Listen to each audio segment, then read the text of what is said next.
Just love me all night. Just love me all night. All night. Just love me all night. All night. Just love me all night. All night. Just love me all night. All night.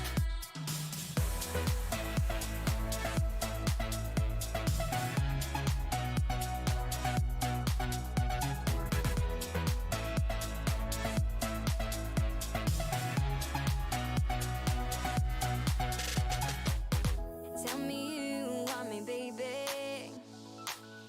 Tell me I'm not alone.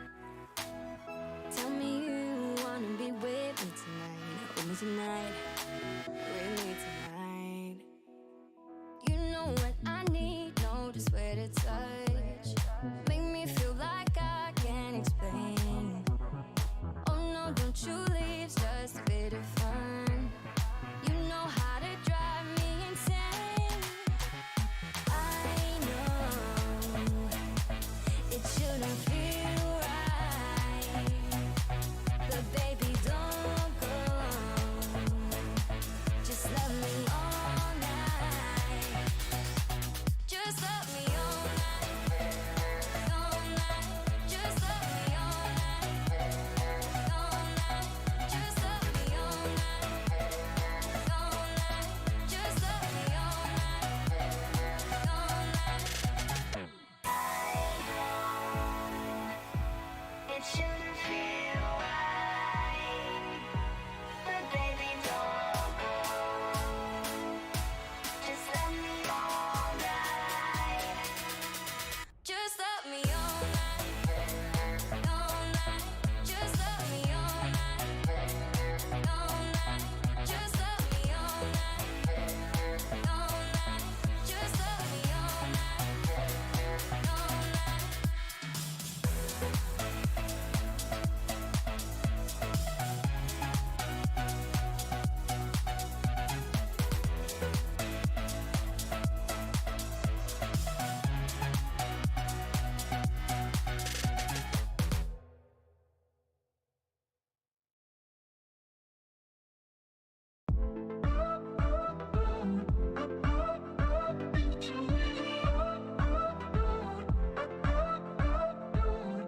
It's a summer love affair, putting flowers in your hair. Windows down in the Jeep as we pull up to the beach. Got this feeling like a crush. I don't wanna say too much, so I'm leaning in real close. Let's see where it goes. Make a move, make a move. Oh, it's time to make a move. Feel you touching on my heart, feel you touching on mine. It's a hot, hot, hot situation. It's a hot, hot episode. It's a hot, hot, hot temptation. Temptation. Temptation. Temptation. Like a diamond in the sun, baby, now we're having fun. Turn the music up real loud. Come and find me in the crowd. Lips so sweet like cherry rose. Close your eyes and start to fall. Got me leaning into close. Let's see where it goes. Make a move, make a move. Oh, it's time to make a move. Feel you touching on my heart. Feel you touching on mine. It's a hot, hot, hot situation. It's a hot, hot episode. It's a hot, hot, hot temptation. Temptation.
need no thing. Ain't into bling. Just use enough. You fill me up. I don't care for diamond rings. I just crave the simple things, 'cause that's what I want. That's what I want. I don't need no fancy car. I'll take you just the way you are, 'cause that's what I want. That's what I want. That's what I want. Don't need no thing. Ain't into bling. Just use enough. You fill me up. I don't care for diamond rings. I just crave the simple things, 'cause that's what I want. That's what I want. I don't need no fancy car. I'll take you just the way you are, 'cause that's what I want. That's what I want. That's what I want. That's what I want. I don't care for diamond rings. I just crave the simple things, 'cause that's what I want. That's what I want. I don't need no fancy car. I'll take you just the way you are, 'cause that's what I want. That's what I want. 'Cause that's what I want. That's what I want. 'Cause that's what I want. That's what I want. 'Cause that's what I want. That's what I want. That's what I want.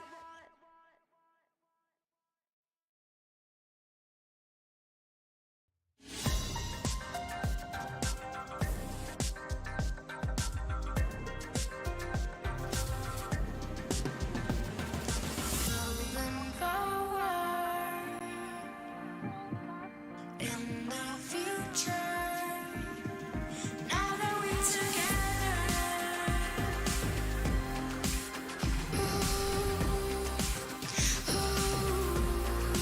Now that we're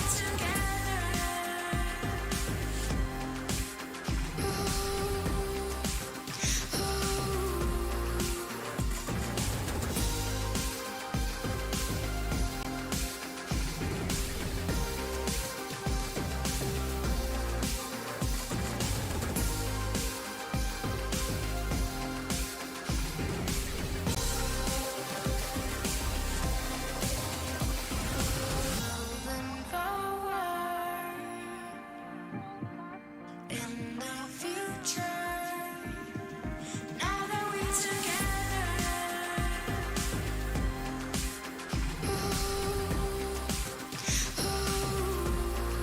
Now that we're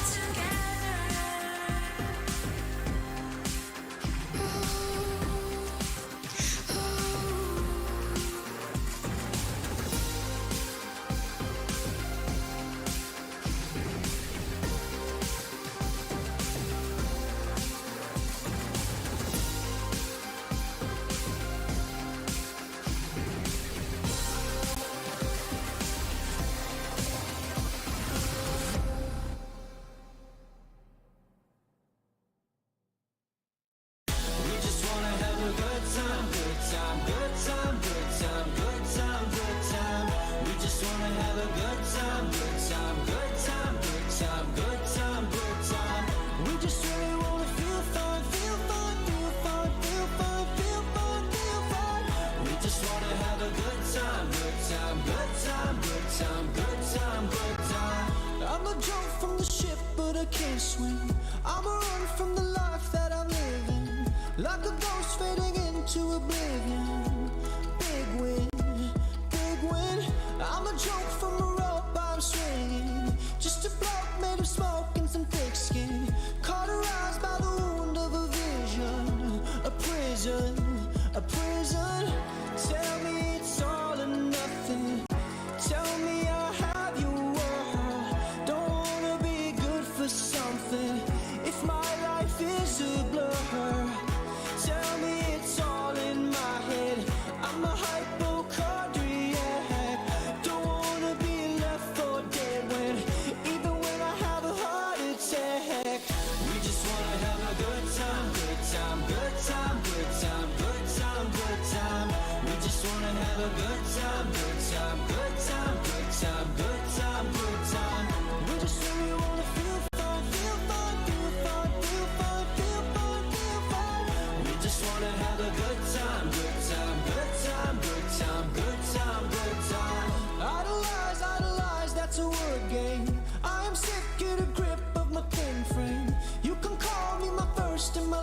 name? When did I become such an ingrate? Toe to toe, shoe to shoe, I'm a shoelace.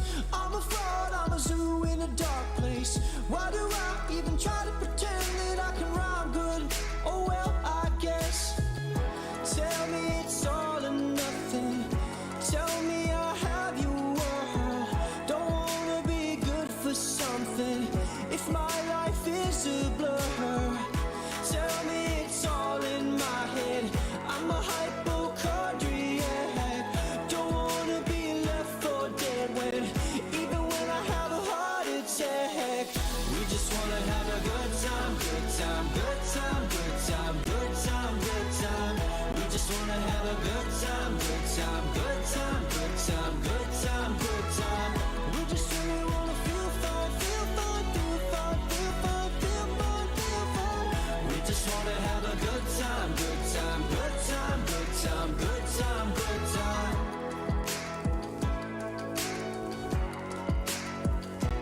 Good time.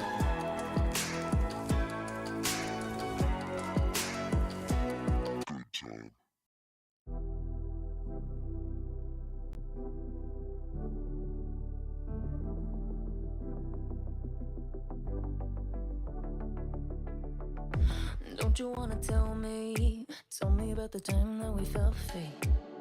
Turn your eye on the halo that you give yourself daily. Give me a new ending, cause I'm running free tonight. Don't regret our story, wanna love and live my life. Always talking about where we'll be, gonna move out of the city. Spending our time daydreaming, living our life like a movie. I'm the only one who can make me whole. Pick me up, I'm the only one. Gonna ride this feeling and write a new beginning. I don't wanna pretend that everything I wanted was gone in the end. And I don't wanna pretend again. And I don't need to pretend I'm living in this moment, I'm living my best. Cause I don't need to pretend.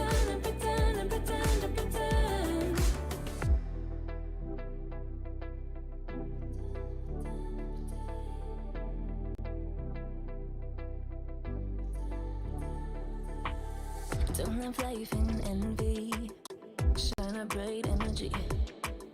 With the waves I'm making, gotta make sure I'm happy.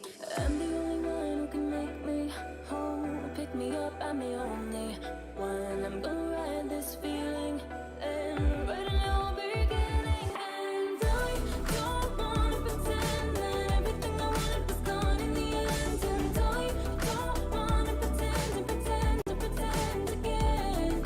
And I don't need to pretend I'm living in this moment, I'm living my best. Cause I don't need to pretend. And I don't wanna pretend that everything I wanted was gone in the end. And I don't wanna pretend again. And I don't need to pretend I'm living in this moment, I'm living my best. Cause I don't need to pretend.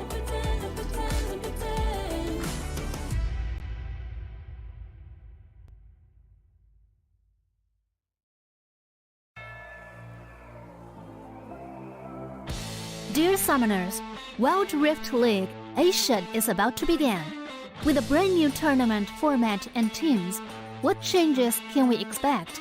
Let's take a closer look. WRL consists of two conferences, WRL CN and WRL APAC. 12 teams from the WRL CN conference and 8 from the WRL APAC conference will compete through the regular stage, playoffs, and finals to view our ultimate glory. All matches will be played in a BO3 format in the regular stage. The 20 participating teams will compete within and across their conferences. Each team will play a single round robin with every other team within their conference once, and half of the teams from the other conference once. Throughout the regular stage, teams will be ranked based on their points within their conference. The top 8 teams from the WRLCN conference and the top 4 teams from the WRL APEC conference will qualify for the playoffs. The playoffs will also be held separately for each conference, adopting a BO3 double elimination format.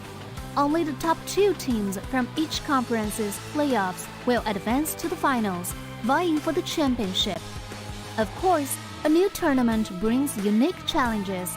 The Wild Rift League Asia Season 1 WRL A1 Finals will be a 3-day extravaganza. On the first day of the finals, the 4 qualifying teams will play a single round robin in BO1 format. The top-ranked team will advance directly to the grand finals, while the remaining 3 teams will battle it out in a single elimination bracket on the second day to secure a spot in the grand finals on the third day. The 2 teams that make it to the grand finals will face off in the BO7 showdown to claim the championship. Additionally, in both the WRL A1 regular stage and finals, teams will participate in the Fight for Side FFS match before the official games commence. The FFS match will be played in a 1v1 solo mode. Each team will send 1 player to compete. They will ban 2 champions each from the official weekly rotating champions pool, and then select 1 champion each for 1v1 competition. The winning team of the FFS match will earn the right to choose their side first.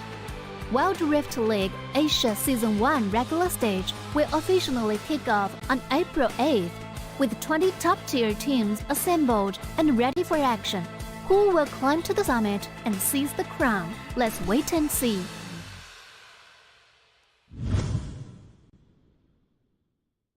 Dear Summoners, welcome to the Wild Rift League Asia 1. With the new season comes a fresh upgrade to our Spectre UI, designed to provide everyone with a better viewing experience. First thing is about the original UI information at the top bar. We make it into a functioning ring design in the upper left corner. The ring not only includes basic information such as team names, match duration, kills, towers, but also displays the gold difference through the red and blue rings. What is a great game without the competition for map resources? When a team takes down the elemental dragons and gets the buffs, the stunning special effects not only make the acquisition of resources more ceremonious, but the elemental dragon's specific color-coded buff energy blocks will also be intuitively embedded in the corresponding red and blue sides. Whether a team speeds up the match tempo by getting Rift Herald, expanding their lead by killing Baron Nashor, or stealing the Elder Drake for the final victory, the countdown timer special effects and the resource-specific color coding will help summoners watching the game to quickly understand what is going on in the game and capture the critical information. Additionally, we will display the whole in-game map on the top right corner. When the elemental dragons, Rift Herald or Baron Nashor is about to spawn, the corresponding resources exclusive countdown will appear in the top left corner of the map in real time, providing clearer information on team tactics and map resources. The new UI will introduce 4 panel modes: the landing phase mode, pre-team flight mode, team fight mode, and post-team fight mode, a combination of 4 refined panel modes to ensure that the most important real-time data in the game is presented more intuitively and comprehensively than ever before. In the landing phase mode, in addition to the real-time images of the players, champion selections, summoner spells, and champion experience, we will also supplement real-time gold, KDA, and items during the landing phase. Meanwhile, team stats history will also be displayed based on the progress of the game, allowing summoners watching the game to stay informed of the comprehensive information in real time. In pre-team fight mode, we refine and integrate the information on the gold difference between the matchup to help summoners keep track of the player's items builds in real time through the items column. This makes the state of both teams clearer before the team fight. In the highly anticipated team fight mode, we visualize the damage dealt comparison. The real-time dynamic display of champions' avatars can be more intuitively express the damage dealt of each player during the team fight. The closer to the red-blue intersection, the damage is higher. We maximize the screen space for exciting team fights and gameplays. After the fierce team fight, we integrate the damage comparison of each champion to help summoners quickly understand the damage difference between the champions in each matchup during the team fight. Depending on the different game situations, there are more diverse UI combinations waiting for summoners to unlock. Our comprehensive, intuitive, and comfortable UI design aims to provide summoners with a better, more informative, and higher quality viewing experience. The exciting first season of Wild Rift League Asia is waiting for you. Summoners, we'll see you in the Rift. There's something about games. What you doing there gives you real chills. There is one thing that can't be stopped. Feelings. And if you can feel it, It must be real, right? and that's real magic.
拿下下一个第一， There's the gold violet. 要比你们都闪耀。 Team mình chỉ cần bé mèo này thôi là đủ quẩy team bạn rồi. 给点新颜色，小小。 There's the gold violet. 提起他的打野挥发，历经2个赛季的沉浮，终于是完成了自己的归。我说过我会回来的。任凭浪起。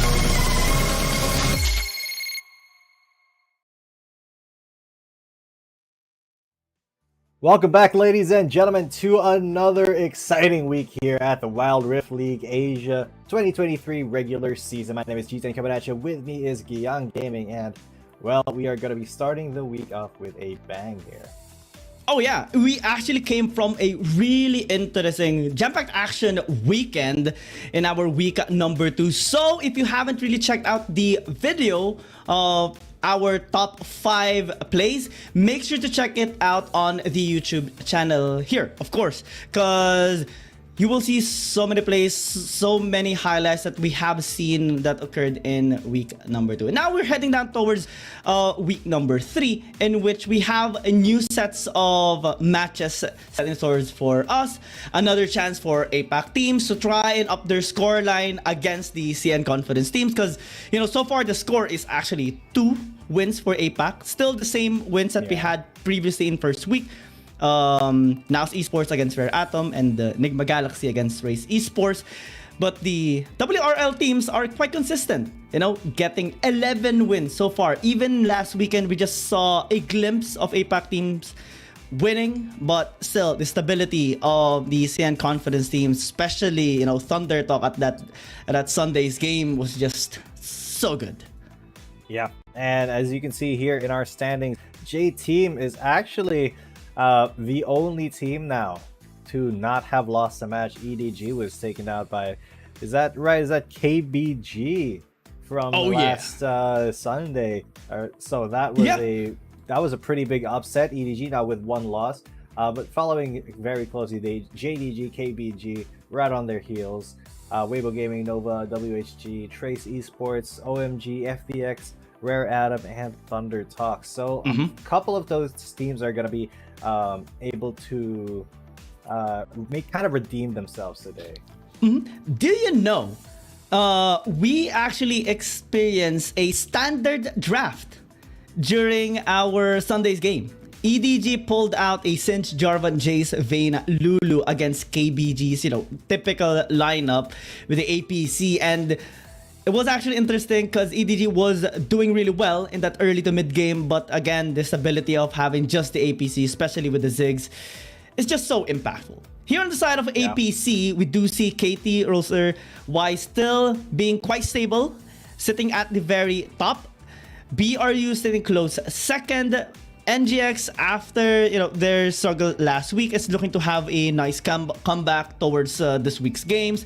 In Esports, we actually have a game set in store for you guys, as they actually will be facing off against Trace Esports, and the rest follows here in our bottom 4. And again, this is still the road to secure that top 4 spot, because that will allow these teams on the APAC and also NDC and Confidence teams to proceed towards our playoffs.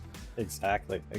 And with Team Flash versus NAOS later on today, will the team from Saigon be able to clinch their first win, or will NAOS make their way a little bit farther up the ladder boards, because they are kind of at a sore spot right now, 1 win versus 3 losses. But Team Flash, they haven't won a single game yet, so if they do win this against NAOS, they will be on equal footing. So that is game number 3. But of course, there's game number 2, JDG versus Rare Atom, and our very first game you already mentioned, Invade Esports versus Trace Esports. That's going to be pretty fiery, I think. This is a nice balance as well so far in our scheduled games. We have an APAC team versus the Confidence team, a China versus China team, and an APAC versus APAC. So first match is gonna be an APAC team versus CN team, and so far we have talked about the stats so far.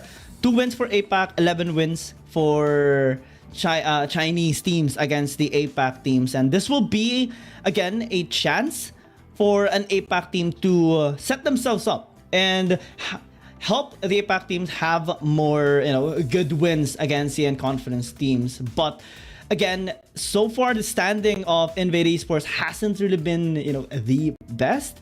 They're coming off a loss actually against JDG, and recently has lost against KT Roser as well, both in 0-2 fashion in their series, while Trace Esports just came off a win against Weibo Gaming last Wednesday, and it was a 2-0 win as well. Yeah, so definitely the momentum going to be on Trace Esports side. They're feeling quite confident now. Invade, they do have some amazing moments during their run here so far at the WRLA, but will it be enough to really take down this this powerhouse now that is Trace Esports? Because that with Weibo back in the driver's seat of the jungle, it's just been really hard to contest versus Trace Esports. That's why I'm really excited to see our head-to-head matchups later on, because it will take a bit of effort, of course, on our specific roles like jungle, dragon laners, and also support, and we will tackle on that later on. But like what you mentioned, when Weibo actually participated here on the side of Trace Esports, it was just such a big impact helping the team, because during their first match, it was actually against Nigma Galaxy. Well, we did see how it actually turned out, and it was one of the wins that APAC teams had against a Chinese team. But on Invade Esports side, we haven't really seen them get back in their groove, and their only win was actually against Team Flash. And it was a reverse sweep, which was really amazing for them. But all of their games has been, a struggle so far against APAC team, against ACN Confidence team, and hopefully, they would get their momentum back here in this tournament. This might be a nice platform to have against Trace Esports, but again, just like any APAC team against a Chinese team, it will be a challenge. Yeah, most definitely. And it doesn't it doesn't change the fact that Invade just has had a worse result so far here. They've only won 2 games out of 7 in the games that they've played, and versus Trace Esports, who have had so many commanding games for themselves, very decisive games, especially in that 2-0 they had last week. It's going to be difficult for Invade. I think they really need to focus on the draft. Maybe take out some of Weiba's core options, try to pinch that jungle role a little bit. But on the other hand, they also have a very, very strong Baron and mid laner. So it is really going to be a kind of choose which guy that you want to focus on story here for Invade Esports. Yeah, it's going to be a tough battle here for Invade Esports. Even if they do have pretty good stats on the first Herald, first Tower, first Dragon really shows a lot here. More benefits towards the side of Trace Esports. It shows a lot more proactivity in them, aggressiveness as well, and willingness to scale up into the game. And the only wins that Invade Esports actually had, which was separated in blue side and red side, was their match against Team Flash. And so far, having to cement no wins is kind of troubling for me, as they face again another Chinese team. Meanwhile, Trace Esports, like what mentioned, is just coming off a nice win so far. All of their games as well, interestingly, has been either 2-0 or 0-2. 完善他们的沟通配合，而队员间的良好默契呢，则是成为了助力成长的关键。而曼谷 INV 战队则是急需调整，如何更好的优化体系，成为了他们无法避免的难题。那么各位召唤师们，如何看待今天的这场对局呢？ Hello everyone, welcome to the 2023 World Rift League Asia 1. Here's Michelle. As the opening for today, we're gonna have Trace Esports versus Bangkok INV Esports. Trace Esports is still working on their perfection of the communication, and their good chemistry is a strong support for them. And the Bangkok INV Esports is still on an urgent need of the adjustment. So how to optimize their system is a big trouble for them. So who do you think gonna get the grade? 那接下来呢，就让我们有请两支战队登场。Now let's give up to Trace Esports and Bangkok INV Esports. Your jungler player is really good, but the others are average, and we will teach you how to finish the game today. See you. Ooh, I love that. 哎，你是谁啊？我看你们5个连一班都说不上啊。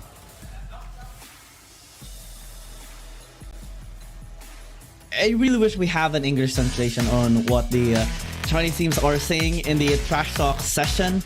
But then, interestingly enough, yeah, Invade Esports does recognize the threat of Weiba as a really scary jungler.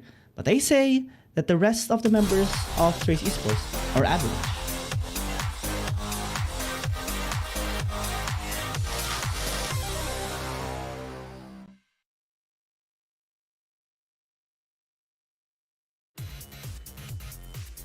First, 让我们有请 TE 战队登场，欢迎单人路选手 In a solo lane 离骚。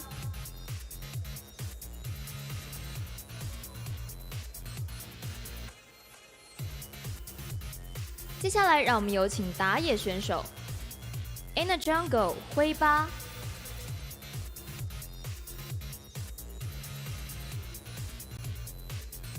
Here's a star player. 接下来有请中路选手 Is that a panda? And the mid lane Rose. Cool. That's really cute. I do adore, players just bringing 接下来有请射手选 some 手 stuff into the stage. In a dual lane Wing. I hear you now.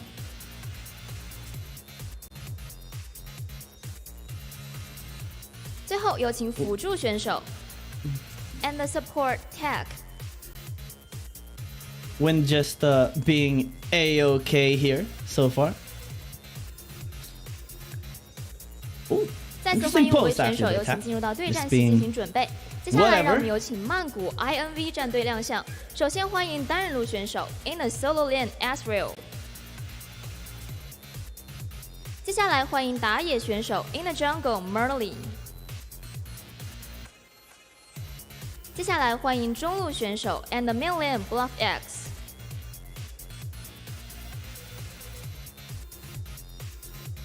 下来有请射手选手 In the Dual Lane Raven。最后有请辅助选手 and the Support Rage。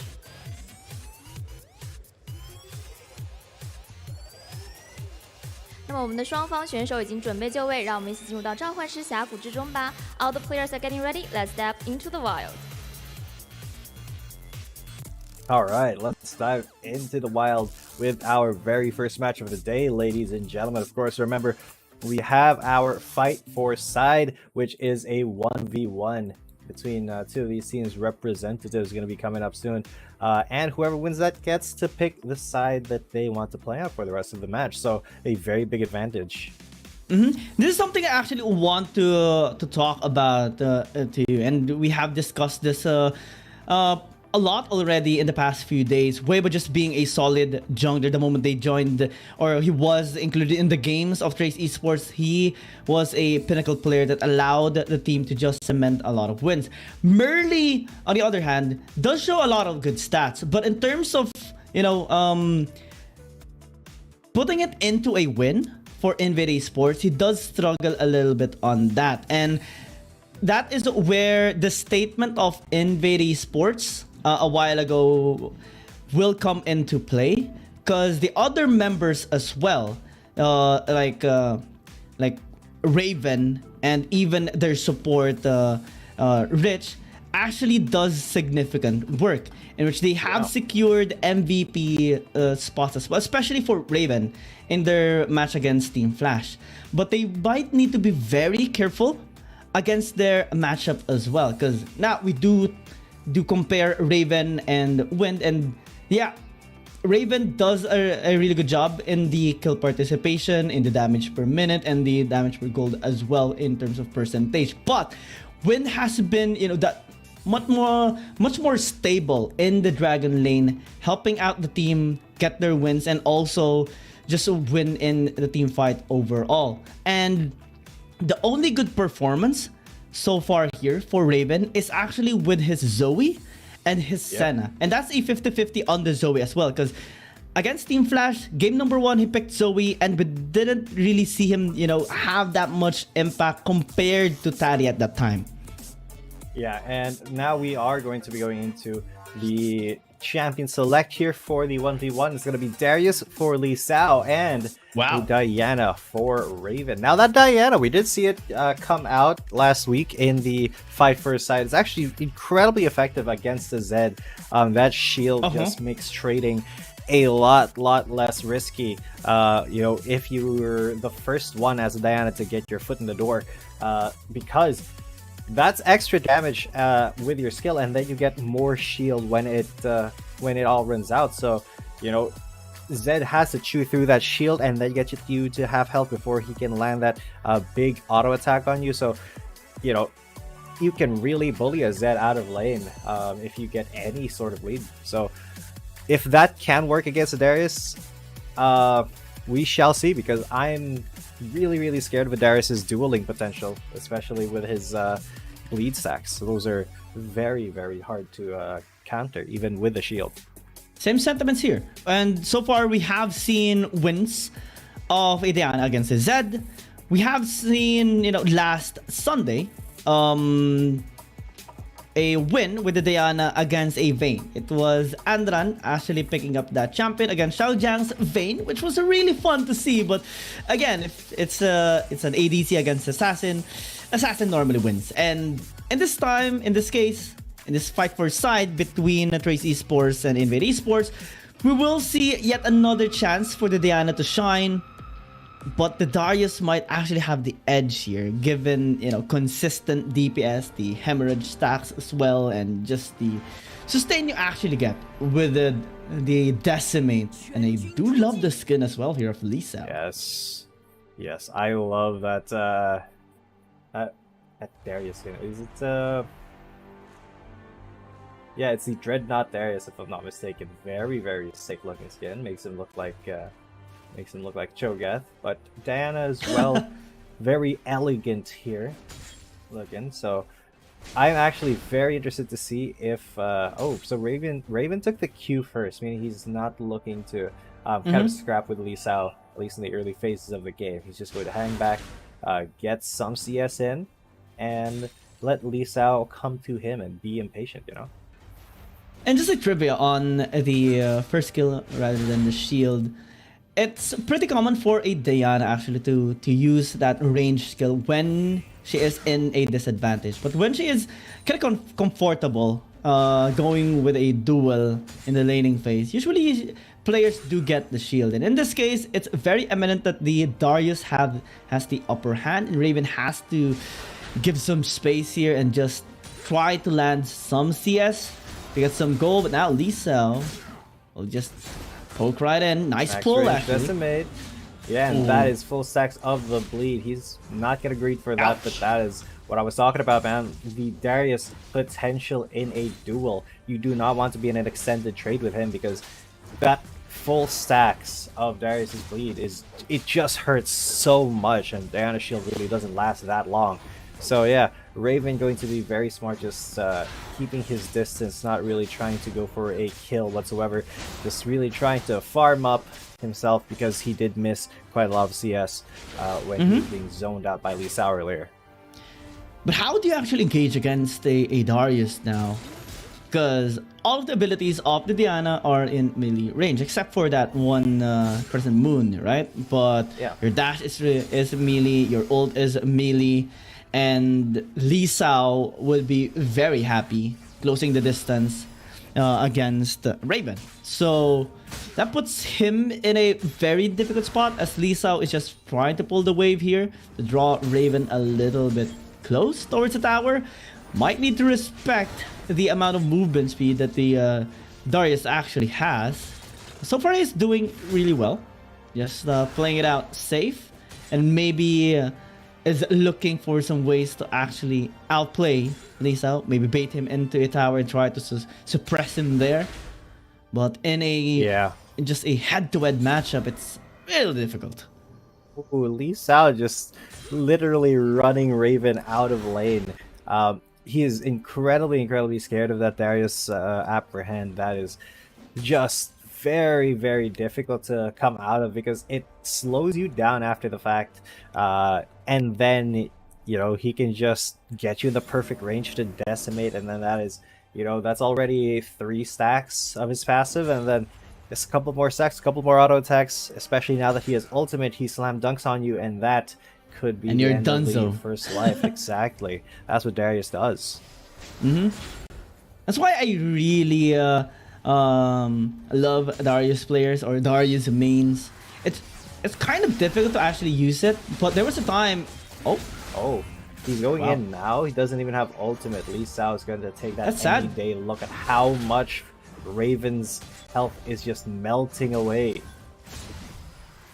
And Darius actually was a meta before, particularly being used in the Baron lane, but sometimes in the mid lane as well, similar to a Renekton. Now it is just nice to see him again in a fight for side. I do yearn for pro Darius players, as the Noxian Guillotine is just so good when the Darius gets the reset. But in here it's just going to be just one dunk. Trinity Force gonna be picked up by Lee Sao. A while ago he picked up a Steel Cast, but I think it might not be the best case here. The Mark Treads is just gonna be much better. But the Ludens picked up by the Diana here of Raven. You do have now a bit of poke and burst damage, but still an asterisk on his situation. Yeah, especially since Lee Sao is rapidly gaining both a gold and an experience lead, and he's just bullying Raven every single time he comes into lane. Raven is just so scared, and Lee Sao is using that to his advantage. He's keeping Raven behind, getting XP, but Raven's the one who engages first. And there's the ultimate. Lee Sao very low, but now he has full stacks into the Noxian Guillotine, and that's first kill for Lee Sao. That trade went on too long, and it gave him enough stacks to get that execute.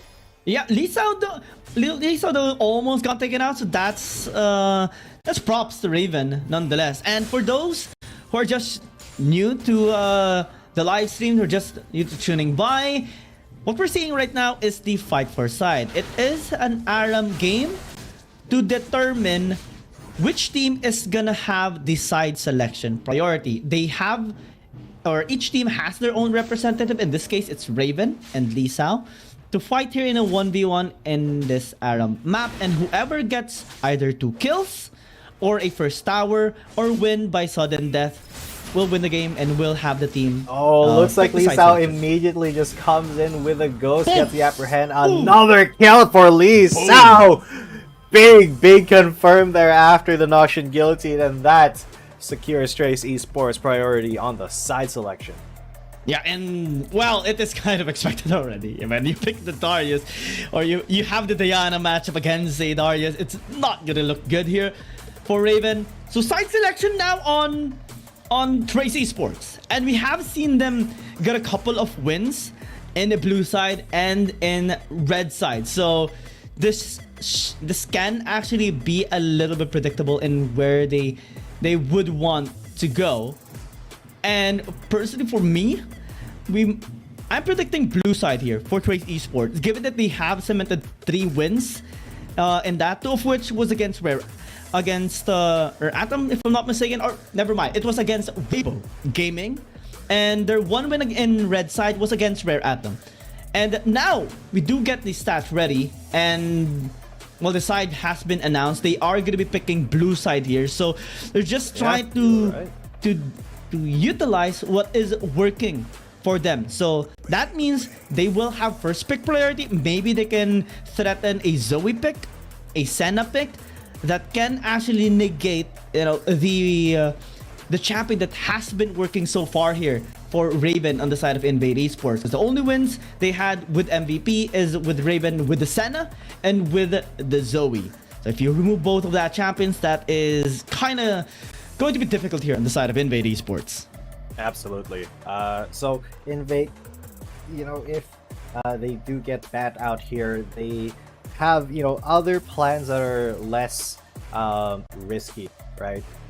But them playing standard is going to I think not go so well, especially when going up against Trace Esports. Trace Esports very good at playing and countering just standard play. If you don't have an ace in the hole, you know, or something to surprise them, it may be difficult to just face them on the rift with an honest composition.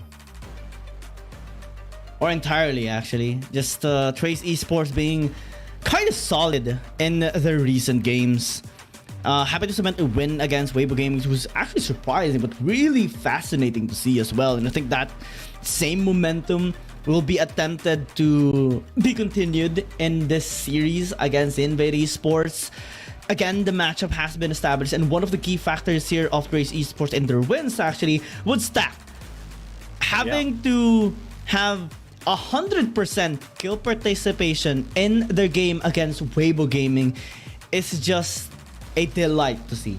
No kills, no deaths, just 100% on assist and just playmaking in general. So maybe there will be a prioritize again on the Nautilus here for Trace Esports, though his Rakan is just brilliant as well. So in terms of trying to remove his champions, it may be difficult here for Invade Esports. So maybe just go with the standard, banning the Camille, banning the Aatrox, banning the Zoe, and try to work around what's available. True, very true. And they will be banning out the Aatrox though, so that does mean that Trace Esports, with this last ban, they should be banning the Zoe here, I believe. But that Shen ban, so it will be a Zoe ban. But the Shen being banned out here, the Chinese teams very much respect the Shen. They ban this against a lot of teams, especially ones that are proficient with the ambulance composition. So let's see what Bangkok's Invade Esports counters against. And yeah, they are looking to pinch Weibo's champion pool. That Wukong's not going to be there. The Jace, though, may be flexed into jungle here for Weibo. He is very talented, very experienced with a lot of different junglers and playstyles. So Jace, really not a bad option to draw out the first picks here of Invade Esports and see what they can counter.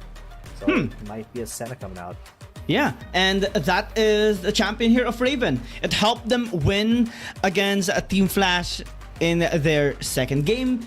They were also on red side, so maybe we can see a double scaling once again. Maybe Bluffek wants to pick up a Corki in the mid lane. Maybe a Galio will come in their way, but they do get the Gragas, which is amazing as well, because that shows that they are going to be really flexible in their team fighting. They have engaged and disengaged, and the cast can just, you know, separate the members of Trace Esports, and that might be a priority for them, because now Tak does possess the Nautilus, and we have talked about his Nautilus just earlier.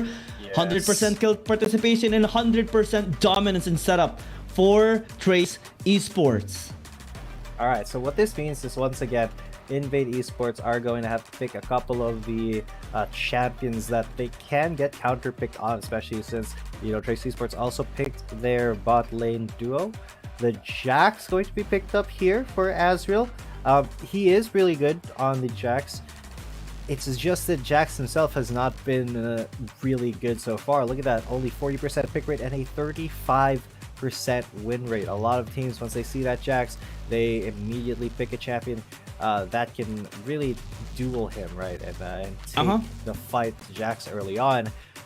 So with the next couple of picks for Trace Esports, you know, they can choose a top laner that does counter that Jax, although that pool is getting rapidly shrunk. I mean, the Camille is banned, and so is the Fiora.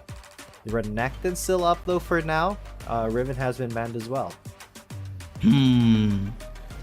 That is going to be nice, actually. The ban on the Corki will negate one of those champions that worked for Bluffex in their match against Team Flash, as Bangkok INV Esports will take away those backline threats. Actually, that is a nice touch towards their last bans, because, you know, you would try to remove any champion that can have good synergy with the Nautilus of Tak, because any funneling, any additional layer of CC can just, you know, obliterate INV Esports at this point, because the damage of Trace Esports is really high as of the moment. You have the Jace, you have the Ziggs. The only thing you need is a proper frontline now to serve as a good distraction and a good pressure towards Invade Esports. A nice touch as well. You have the Gragas to separate them. You have the Jax for the split push as well in good flank. And now you hover the Kha'Zix to threaten anyone who would be isolated on the side of Trace Esports. But keep in mind that, again, these champions of Invade Esports are relatively squishy, and the Akali would just be a nice pick here for Trace Esports. Again, in terms of backline threat and in cleanup. Yeah, and Akali works wonderfully with the Nautilus. I mean, as if they roam together, as soon as that Nautilus gets a dredge line in, it's pretty much over. The Akali gets to do whatever she wants, and you get stunned for 2 seconds as well with the depth charge. So, like, what can you do in those 2 seconds? You're pretty much melted by the Akali already. So if, you know, if Rose can work with Tak to find that backline access, it could be a lot easier for Trace Esports to win team fights when that backline Senna is just gone. So they are going to round out their composition with a Vi. I love this, because in the recent patch 4.1b, in which we are playing as of the moment, there is a buff on the Vi, especially in that Vault Breaker. So that is going to be utilized here by the teams right now, and Trace Esports really eyeing on that. Garen is a nice touch in terms of having that solid front line, but again, the lack of magic damage can be troubling here for the side of Invade Esports. Again, Trace Esports will not hesitate at all going in, and you really need to be careful here in this game. Oh yeah, absolutely. I mean, it is going to be Rose on that Jace, while Lee Sao's on the Akali. Unless they do a last second switch, but it seems like they're pretty much settled. That's kind of interesting to see that Lee Sao is the one who's going to be picking up that Akali, but I guess it makes sense as well, going up against a Jax. And we have seen a couple of times that Akali is put in the Baron lane against Ajax as well. You have the poke, you have the disengage with the shuriken toss, and you would want to have that safety net entirely against Ajax. In particular, both champions are also scaling. In terms of having lane pressure or lane setup, it might be a little bit difficult on the side of Trace Esports because, well, Akali doesn't have any crowd control. But late game burst damage is gonna be there. It's only gonna be a matter of time before that is accessed here by Lee Sao. So INV Esports and this draft that they have created, no AP damage. They need to set up tempo in the early game. Absolutely. There is a very big need for them to get that Kha'Zix behind, get that Jax behind, or things could go out, not go so well. Lee Sao already getting invaded here by Azriel. He's taking Leaf Strike first. Weiba is there. Forces that to pop the barrier, because Raven is going to be sticking around here anyway. And that is actually a really, really good start there for Invade Esports, but Raven gotta stick around, be annoying, just fulfill the role of a support that keeps Lee Sao out of the lane for so long. Top side as well, is gonna be quite difficult for Lee Sao, even if he doesn't really get the zone out in that early instance, because again, the Senna range advantage is just so difficult to deal with. Even if attack is using the Nautilus here, in which we do see a lot of pressure with a kill threat, but if it's an Akali, there's not really any follow-up CC that they can use in the lane, so they might need Weiba to also go there in order to shut down both Azriel and Raven. Yeah, because this is getting a little bit obnoxious. Talk finally there though. Azriel has a full level lead on Lee Sao at the moment, so that does mean that Talk needs to really stay there and guard Lee Sao, which he does not do. Gets jumped onto by Azriel. And with Raven there in the back, it's so difficult to actually contest this lane here. Weiba is going to be taking that Scuttle Crab though. Maybe look for something in another lane while Lee Sao is left to just not die here in the top lane. And also, just a little trivia here on Lee Sao's Akali. He actually picked it up in the Baron lane so far once, aside from this one.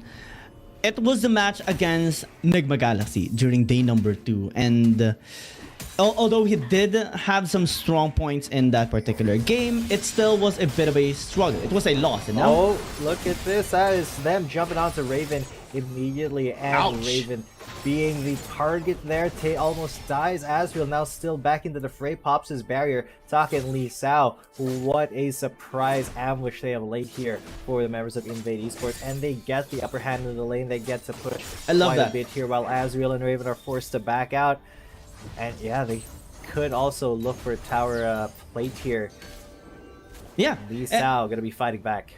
And I love that, what Trace Esports is doing. That is... Oh, wow. Burst. Hang on, that is a Mega Inferno bomb, and Weiba hunts down Kha'Zix for the first kill, assisted by Wind. Big lead there for Trace Esports now. And that is the pickoff that they need to actually, shut down the Kha'Zix. So far, we haven't really seen that much of a rotation coming in from Merly. And to just continue what I'm pointing out earlier, what Trace Esports did in the top lane with Tak and Lee Sao is how you actually shut down the usual pressure of a Senna. You try to turn onto him, you try to engage and maybe attempt to kill the Senna as well. Even if you don't, that is already a big pressure in the laning phase, because now Invade Esports recognize that at any point, Tak and Lee Sao could just go in.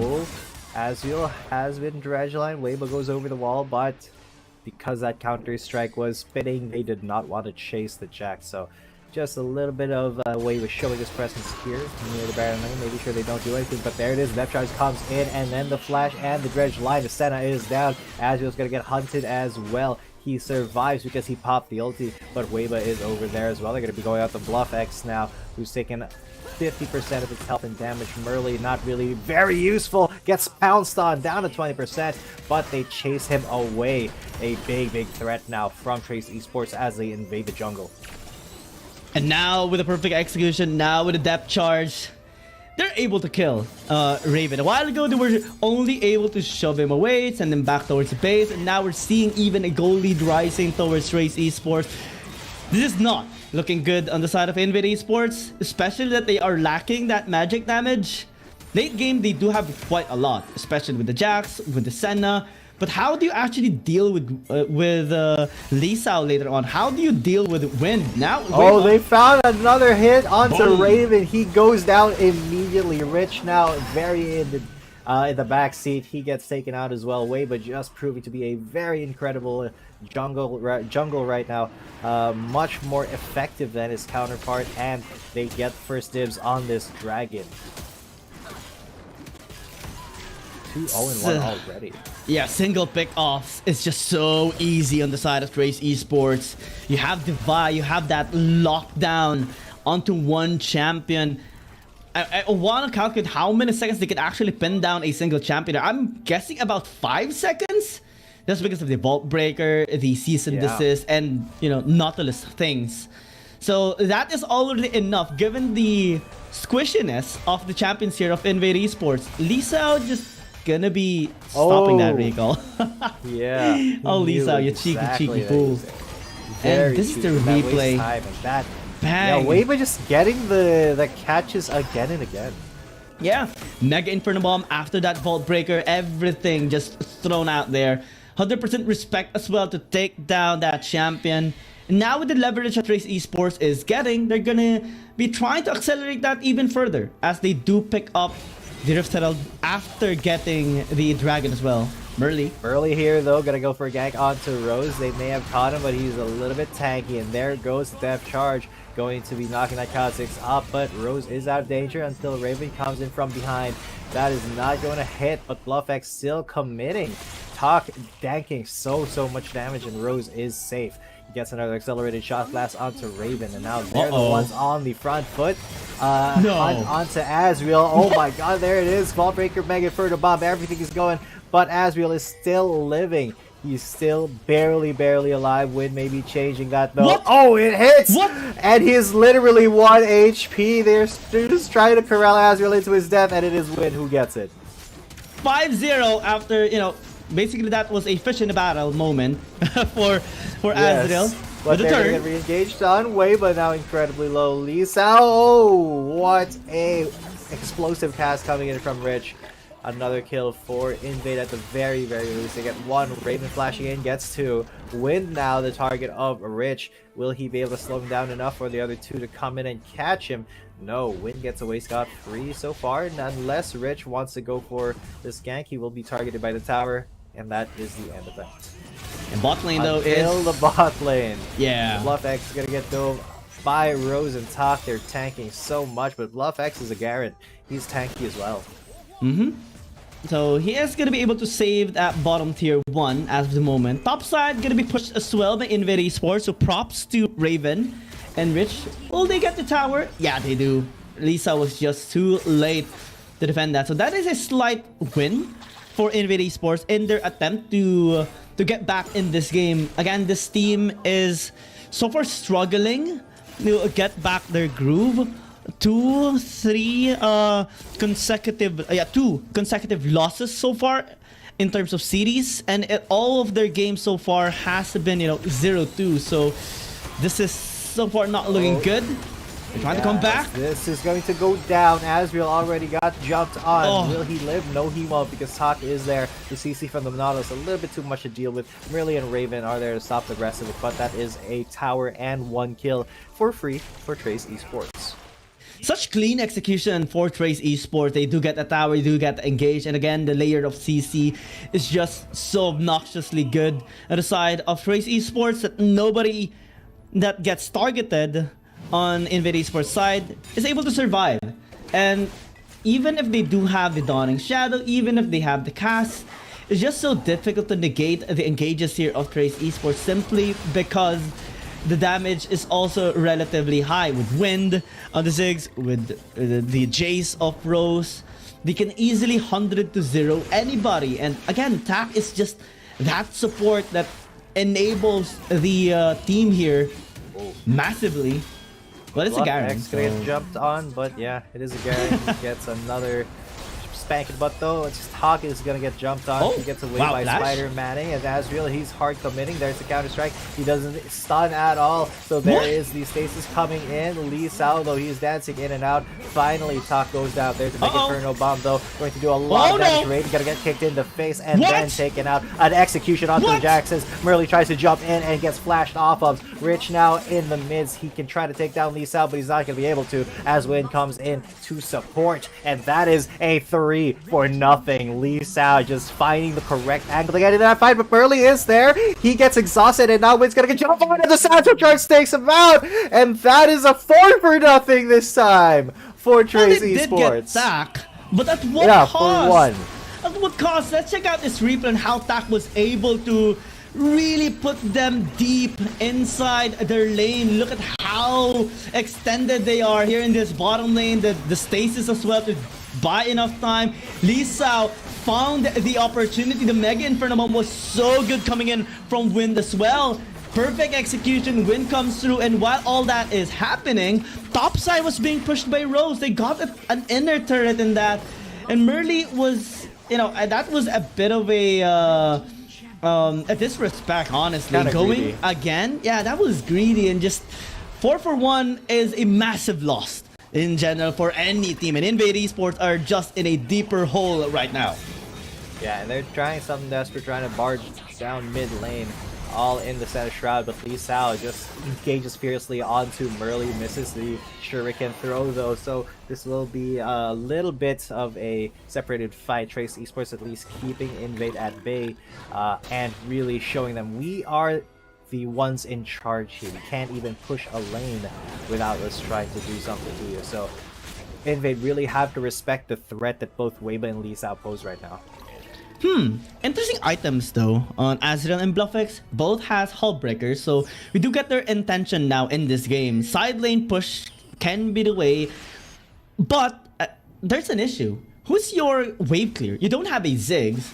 You don't have anyone to actually clear up the waves as easily as a Ziggs normally does. So even if you have side lane control, if Trace Esports group up, it can be bad. Rich gets engaged on though. It's Taco who goes for the depth charge onto Murley. He was knocked up for a couple of seconds, and Trace Esports, boom! Oh, Mega Inferno Bomb hits absolutely everybody, and the health bars are still standing strong. Invade really did well defending themselves from that big engage from Trace Esports, and if they can get away like that, you know, and force so much of Trace Esports to use their utility, maybe they still stand a chance here.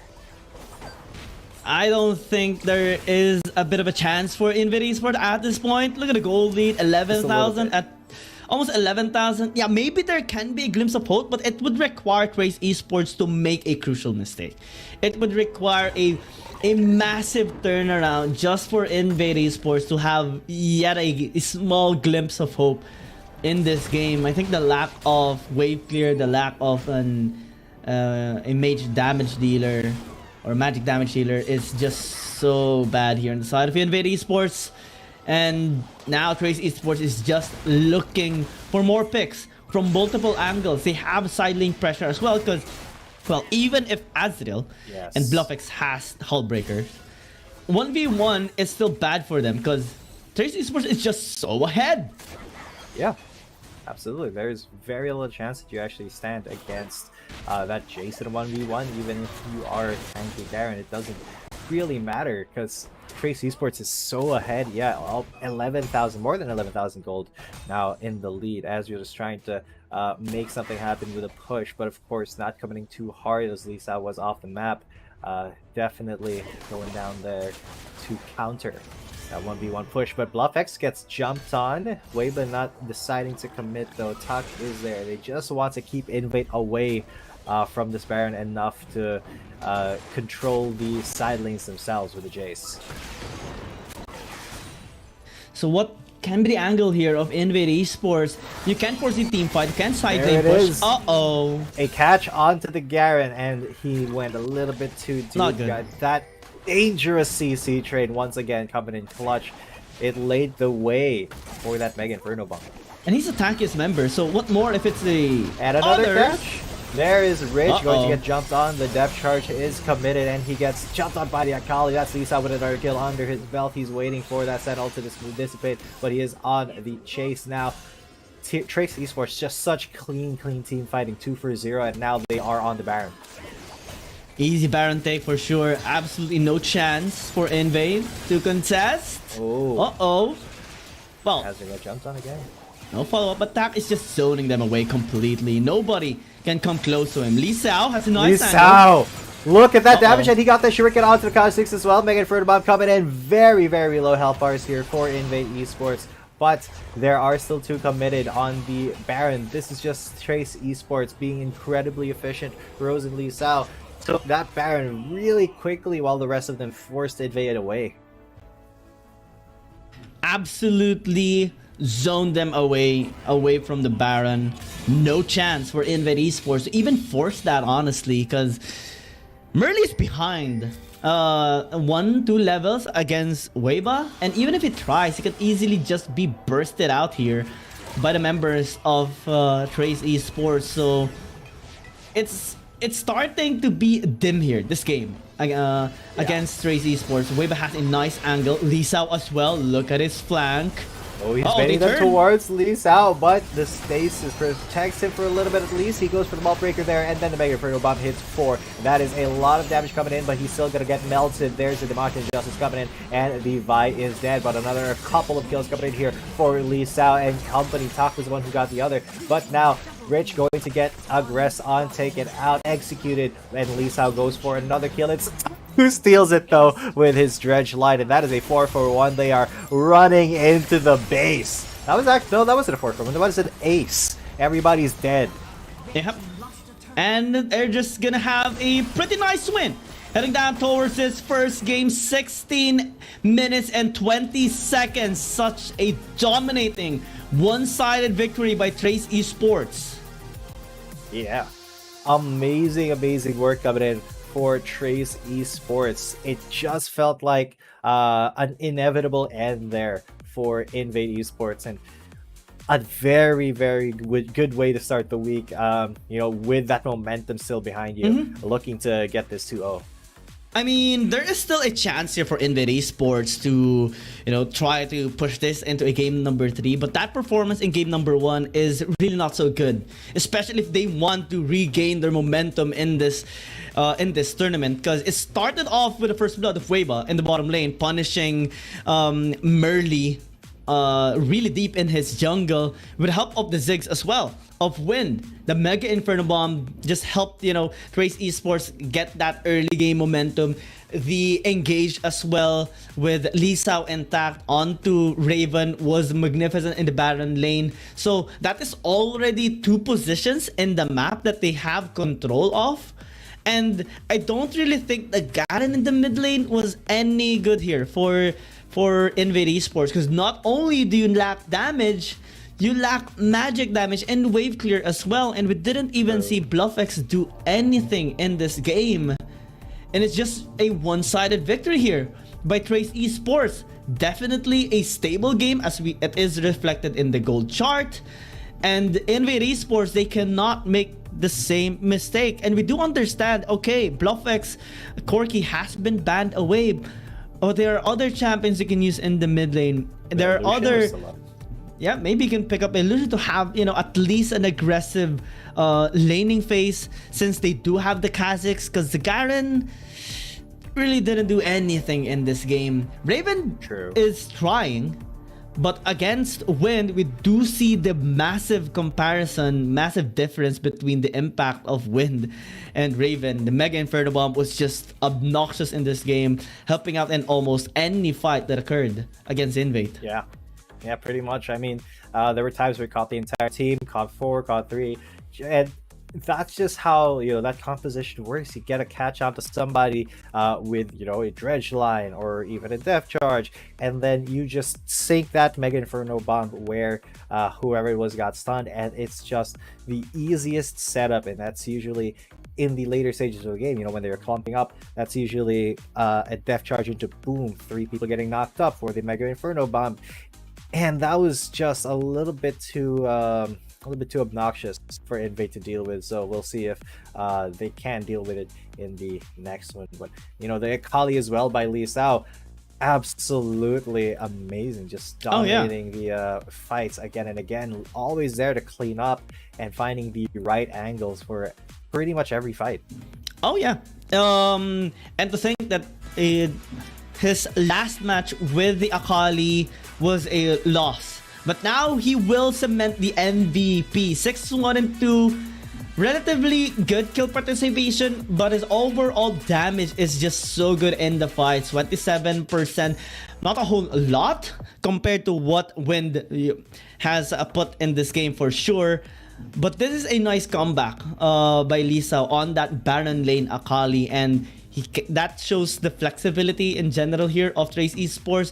For Invade, they have to really work on. They are back on the drawing board. They still have a fight in this series, but they really need to start from scratch. Absolutely. So now that Invade, they've seen what they're dealing with, how do you think they're gonna adjust in the next game? Because they will still be on the same side. They Invade on the red side for game number 2. I mean, I don't know, maybe let go of the Senna, or maybe try to prioritize the Kirky early on. It may be difficult, but there's still a chance. Yeah. So we will be taking a little bit of a short break, ladies and gents. Don't go anywhere, because you will be watching game number 2 here of Invade Esports versus Trace Esports. Stay tuned after this break. Dear Summoners, Wild Rift League Asia is about to begin. With a brand new tournament format and teams, what changes can we expect? Let's take a closer look. WRL consists of 2 conferences, WRL CN and WRL APAC. 12 teams from the WRL CN conference and 8 from the WRL APAC conference will compete through the regular stage, playoffs, and finals to view our ultimate glory. All matches will be played in a BO3 format in the regular stage. The 20 participating teams will compete within and across their conferences. Each team will play a single round robin with every other team within their conference once, and half of the teams from the other conference once. Throughout the regular stage, teams will be ranked based on their points within their conference. The top 8 teams from the WRL-CN conference and the top 4 teams from the WRL APAC conference will qualify for the playoffs. The playoffs will also be held separately for each conference, adopting a BO7 double elimination format. Only the top 2 teams from each conference's playoffs will advance to the finals, vying for the championship. Of course, a new tournament brings unique challenges. The Wild Rift League Asia Season 1 WRL A1 Finals will be a 3-day extravaganza. On the first day of the finals, the 4 qualifying teams will play a single round robin in BO1 format. The top-ranked team will advance directly to the grand finals, while the remaining 3 teams will battle it out in a single elimination bracket on the second day to secure a spot in the grand finals on the third day. The 2 teams that make it to the grand finals will face off in the BO7 showdown to claim the championship. Additionally, in both the WRL A1 regular stage and finals, teams will participate in the Fight for Side FFS match before the official games commence. The FFS match will be played in a 1v1 solo mode. Each team will send 1 player to compete. They will ban 2 champions each from the official weekly rotating champions pool, and then select 1 champion each for 1v1 competition. The winning team of the FFS match will earn the right to choose their side first. Wild Rift League Asia Season 1 regular stage will officially kick off on April 8th, with 20 top-tier teams assembled and ready for action. Who will climb to the summit and seize the crown? Let's wait and see. Welcome back, ladies and gentlemen. You are watching the second match of the day here at the Wild Rift League Asia second regular season 2023. This is the second game again of Invade Esports versus Trace Esports. Okay, I had time to think about your question earlier, and what Invade Esports could have done to improve their game. And I have one comment. Gwen was actually available in that particular game, and I actually think that if BluffX used that champion, it might have been more impactful compared to the Garen. Because two reasons. Gwen can be really stable in the 1v1 as well and can be quite tanky to deal with. And two, is a Gwen. We have seen a positive net experience by players using the Gwen in the mid lane. And it even was one of the highlights in our weekend games. Even Andran had such a good performance with this champion. Even Z landing the MVP with Thundertalk against NAOS Esports last Sunday. So maybe that is some notes that Invade Esports can have towards this game. But let's see. I mean, they're back to the drawing board. They're trying to recollect themselves and their thoughts and re-strategize against Trace Esports, because now, well, their backs are against the wall. The only way they can move now is forward and face Trace Esports. Yeah, but again, you saw how effective Weibo was in that last game on the Vi. Even when he was kind of being the focus of the efforts from Invade Esports, he was able to pretty much maintain a huge lead over Merly for most of the game, for pretty much all of the game. So with Lee Sao's Akali as well going to be drawing some heat here definitely for Bangkok's Invade Esports, I wonder who they're going to prioritize in the bans, because Weibus just they know he's the best player on Trace Esports, but they have to be respectful of Lee Sao and company as well. And being on blue side again means first pick priority again, means they can maybe pick up the Jays early on again as well. In the Esports, they're going to be the ones to ban again Camille, Aatrox, and maybe the Wukong, similar to game number 1. Yep, it is so far the same bans. Trace Esports might take away the Shen as well, as they did in game number 1. So now is the time for us to actually see how Invade Esports is going to be adjusting this. Will they try to secure the Senna early on with the support? Will they take the Corki early on? Maybe not anymore, because now we do see the ban on the Senna. So Zoe and Senna, both Ravens champions that he landed MVPs on the only games that Invade Esports won, are both taken away. That is huge in terms of impact. So now Invade has to come up with a better solution here towards this game, especially that most of the time they actually revolve around Raven. And now the Aatrox is even up. Trace Esports is just going to be picking this up. I mean, you don't leave the Aatrox. There are 3 champions you don't leave open against a Chinese team. The Camille, the Aatrox, and the Zoe. Especially the Aatrox. Because you're just going to have such a hard time dealing with this, if ever. I mean, there are ways to actually address an Aatrox, but it's just so difficult. Exactly, especially when the team in particular is very proficient with Aatrox. And, one of the ways to counter Aatrox is with a lot of CC. So Nautilus being picked up here for Rich could be the answer to that, although it is more effective to have a Gragas because he can displace that Aatrox and have him suddenly surrounded on all sides. If Varus getting picked up here for Trace Esports, though, that is going to be very deadly coming in from Win, because even though he chooses not to pick the Ziggs again, the piercing arrows are just insane from Win.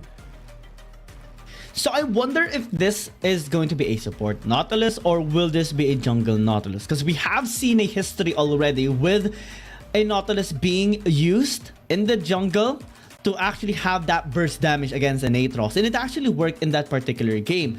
But now, as Invade Esports does pick up the Ziggs as well, which is good, but there's a chance now that Trace Esports will be able to ban away the Galio. So that can minimize the chances of Invade Esports having that kind of combination, because now, since they do possess the Ziggs and the Jace, the damage is really high. The burst is really high on the side of Invade Esports. And the only thing they actually need is the suppression. That champion that can really help hold out the Aatrox. Because again, there are just two ways you can defeat the Aatrox. One is pin him down, prevent him from, you know, being able to use his abilities. So that means long suppression, long crowd controls. And two is burst damage, not allow him to actually regain his health back. And I love the response here of Trace Esports, despite, you know, Merly not having that much of impact in game number 1 with Kha'Zix. They're still gonna be putting respect towards this champion, or at least to him, in the potential of him, you know, having that regain of momentum in this game number 2. Very true, very true. And I mean, regaining momentum is the name of the game here. They're not going to let Merly be on those high impact junglers that he really wants to be in, because that is just going to be incredibly difficult to deal with. So he needs to go on a, maybe it may be a Nautilus jungle angle, if I'm being honest here, just like you mentioned, with the Renekton being picked up, probably going to Asriel. Okay, right, Gwen is open. Kind of forgot about that. We did talk about that a little bit earlier. So Invade Esports kind of, you know, they heard you, man. They heard you. You said, oh, they should do Gwen. Maybe we'll pick up Gwen. You know, because that Guiyang guy is really smart. I mean, it is more so like a nice angle that they are taking right now. They realize, okay, they picked up the Aatrox. They are investing on front lines. Let's invest on a front line that actually shreds other front lines. And the Gwen is gonna be a nice answer here towards those 3 front lines of Trace Esports. Corki gonna be the natural response to have that at least range advantage in the mid lane, and also a relatively good scaling towards late game as well. But wow, as they pick up the Olaf, it's just going to be an all-in version of Invade Esports. Oh yeah. Gwen gonna be not used in the Baron lane, but rather not used in the mid lane, but rather in the Baron lane. Can be difficult actually. So now with our comprised lineups, it's going to put so much pressure for the supports, Tak and Rich, to actually help out their Baron laners, because whoever gets the momentum first will swing the game towards their favor. Either it's Invade Esports or Trace Esports, they have to really rely on the Renekton and the Gwen, because the other champions are gonna be scaling. Mid lane is going to be very difficult to deal with for BluffX, given the Corki versus Jace mashup. But again, it is Trace Esports. No matter how the matchups are, no matter how difficult the situation can be, they always go into a positive net total against most of their teams. I mean, they even landed a dominating 2-0 pre-20-minute game against Weibo Gaming. They can do it here against Invade Esports. Let's see how Invade Esports is gonna resist Trace Esports in their attempt to redeem themselves in this series. I'm actually very scared of Trace Esports comp as the game goes on, because that is just some heavy poking and wave clear that can, if they are behind, they can just clear the waves pretty much forever. It's going to be very difficult to really siege them with a Corki and a Varus, but if they are any sort of ahead, then it's going to be nearly impossible for Invade Esports to actually get in easily on Trace Esports without, you know, having to sacrifice a lot of life just to the barrage of the Corki and the Varus. And again, laning phase can be difficult here for BluffX. Early use on the barrier as well does give him a slight edge until Rose turned it around. Yeah, Rose was still taking a lot of damage even then. And that's kind of one of the things about Jace. You know, once you commit to going into melee form, you can't really trade as hard. You can just have to kind of walk away, and all that time Rose is hitting him. And Rich is here. The Ignite comes on onto Bluff X, though. There's a Dredge line onto Rose. Keeps him in the middle. The exhaust has been used on Rich. He's going to go taken low too. And Trace Esports, they are saying, we are dominant here in the mid lane. Get out of here. Look at that. Wind with the Ziggs just does a wonderful work. 32% in that last fight, and that's why I mentioned that even if Lee Sao cemented a nice performance in that particular game, 27% damage, total damage, well, it is going to be the Ziggs, of course, that will get the highest one. Nice cancel by Tap actually on Azrael, just a little bit of disrespect there, stopping his recall so that Lisa will just be able to easily shove this wave and threaten maybe a dive here onto Azrael. Good thing Merly is in top lane, so still gonna be able to clear out the wave before he resets. And this is pretty much anticipated already. Renekton against the Gwen can struggle, but whoa, Rich. Yeah, now it's gonna in be trouble. Rich, gonna be engaged on. Uh-oh. The miss come in, but it's fine because Lee Sao is a Renekton. He is very strong in the early game. Weiba comes in here, World Ender onto Rich. He does have aggro, so Rich is going to take in low. He goes for a Dredge line onto Weiba, but it doesn't work out. Another couple of kills for Trace Esports and a lot of damage out of this turret. That is a nice setup by Trace Esports, especially by Tak, just drawing him in, and then when Azrael and Rich committed, well, an easy turnaround by Lisa, getting that first blood onto the Gwen, and then the dive occurred. And check out this replay and how it actually happened. Since you're a Gwen, you don't really have that much escape tools, and it's just so disastrous for NVIDIA Esports because Weiba suddenly is here. Even Rose went towards the top lane just for the extra insurance, and now again, similar to game number 1, deja vu moment. Topside is dominating or having a momentum swing, and Trace Esports again has a 2,000 gold lead. Yep, and they are gonna go on to Rich once again. Catch onto that Nautilus. He is gone. Another kill for Rose, and Trace Esports are just establishing their dominance right now. Bot side, another kill onto maybe this one onto Win. The Ragnarok has been popped, but he gets a piercing arrow onto Raven first. Merly at the very least gets that kill, but that was still a net draw there for Trace Esports, 1-for-1. Rich gonna get engaged on now. Weiba will maybe look for the dive. The World Ender has been popped, but no, they're just going to come into the jungle and counter jungle his opponent. Oh no, not a good start for NVIDIA Esports. Even Win got a 1-for-1 in the bottom lane despite the gank of Merly. That shows a lot in this early game. Trace Esports just making a lot of plays, making sure they get ahead in this early game. And one of the main reasons is, again, Tak. Just so good with the setups. Even in the mid lane a while ago, Rich did not expect that engage coming in from him. The cast was on point.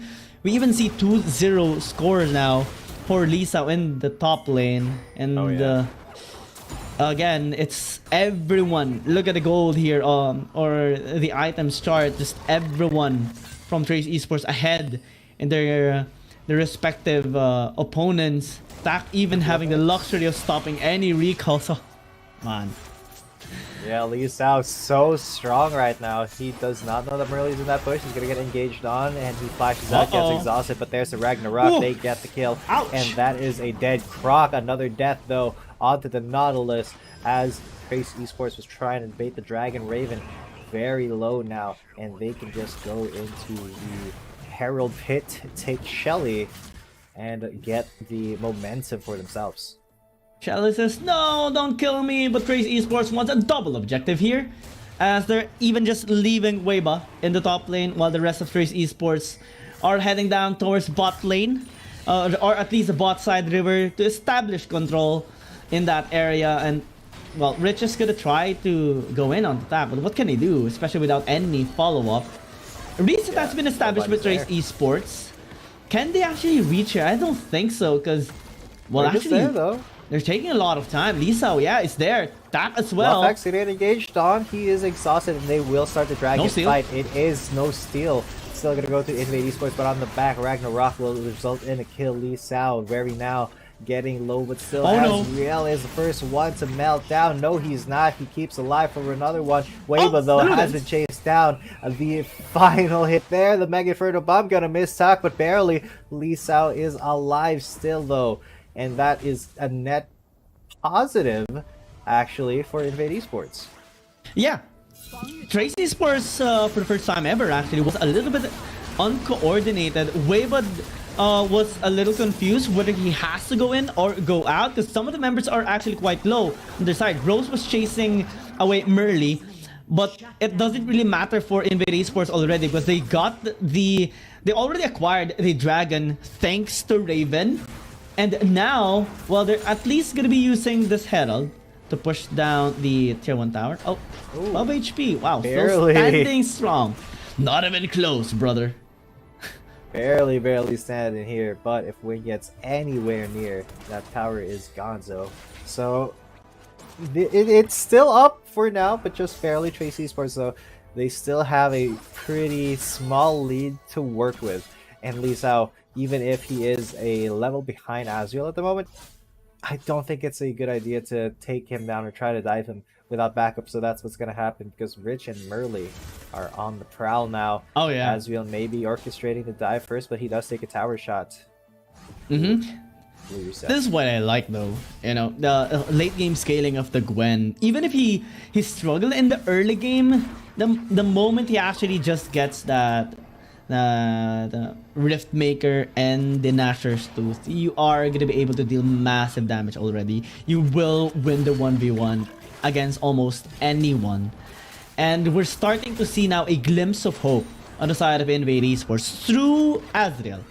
And look at the amount of respect that Trace Esports is giving towards him. Actually, we see Weba in the top lane just to zone away Azriel so that they can get that tier 1 tower in top lane. But now a group up in bot. Rose is... He is in a lot of danger. He's going to get shepherded into and pincer down. Got the kill there for Invade Esports, but Talk and Win are here. They're gonna knock him back. The Nautilus Rich has been caught. He's going to actually get stolen by Wave. I think that was a smite perhaps, but the World Ender has been popped early. It's still a 1-for-1, but Trace Esports, they are now the ones chasing Merly into the mid lane. Lee Sao's there. He slices in, but does not reach because Merly flashed out. Talk is going to drive by that turret. This guy's so cheeky. Yeah, that was very cheeky. It was like, hey teammates, why haven't you taken this tower yet? And even sends an emote, a question mark emote along the way towards Invade Esports. And yeah, they will get that, the most important tower in the game.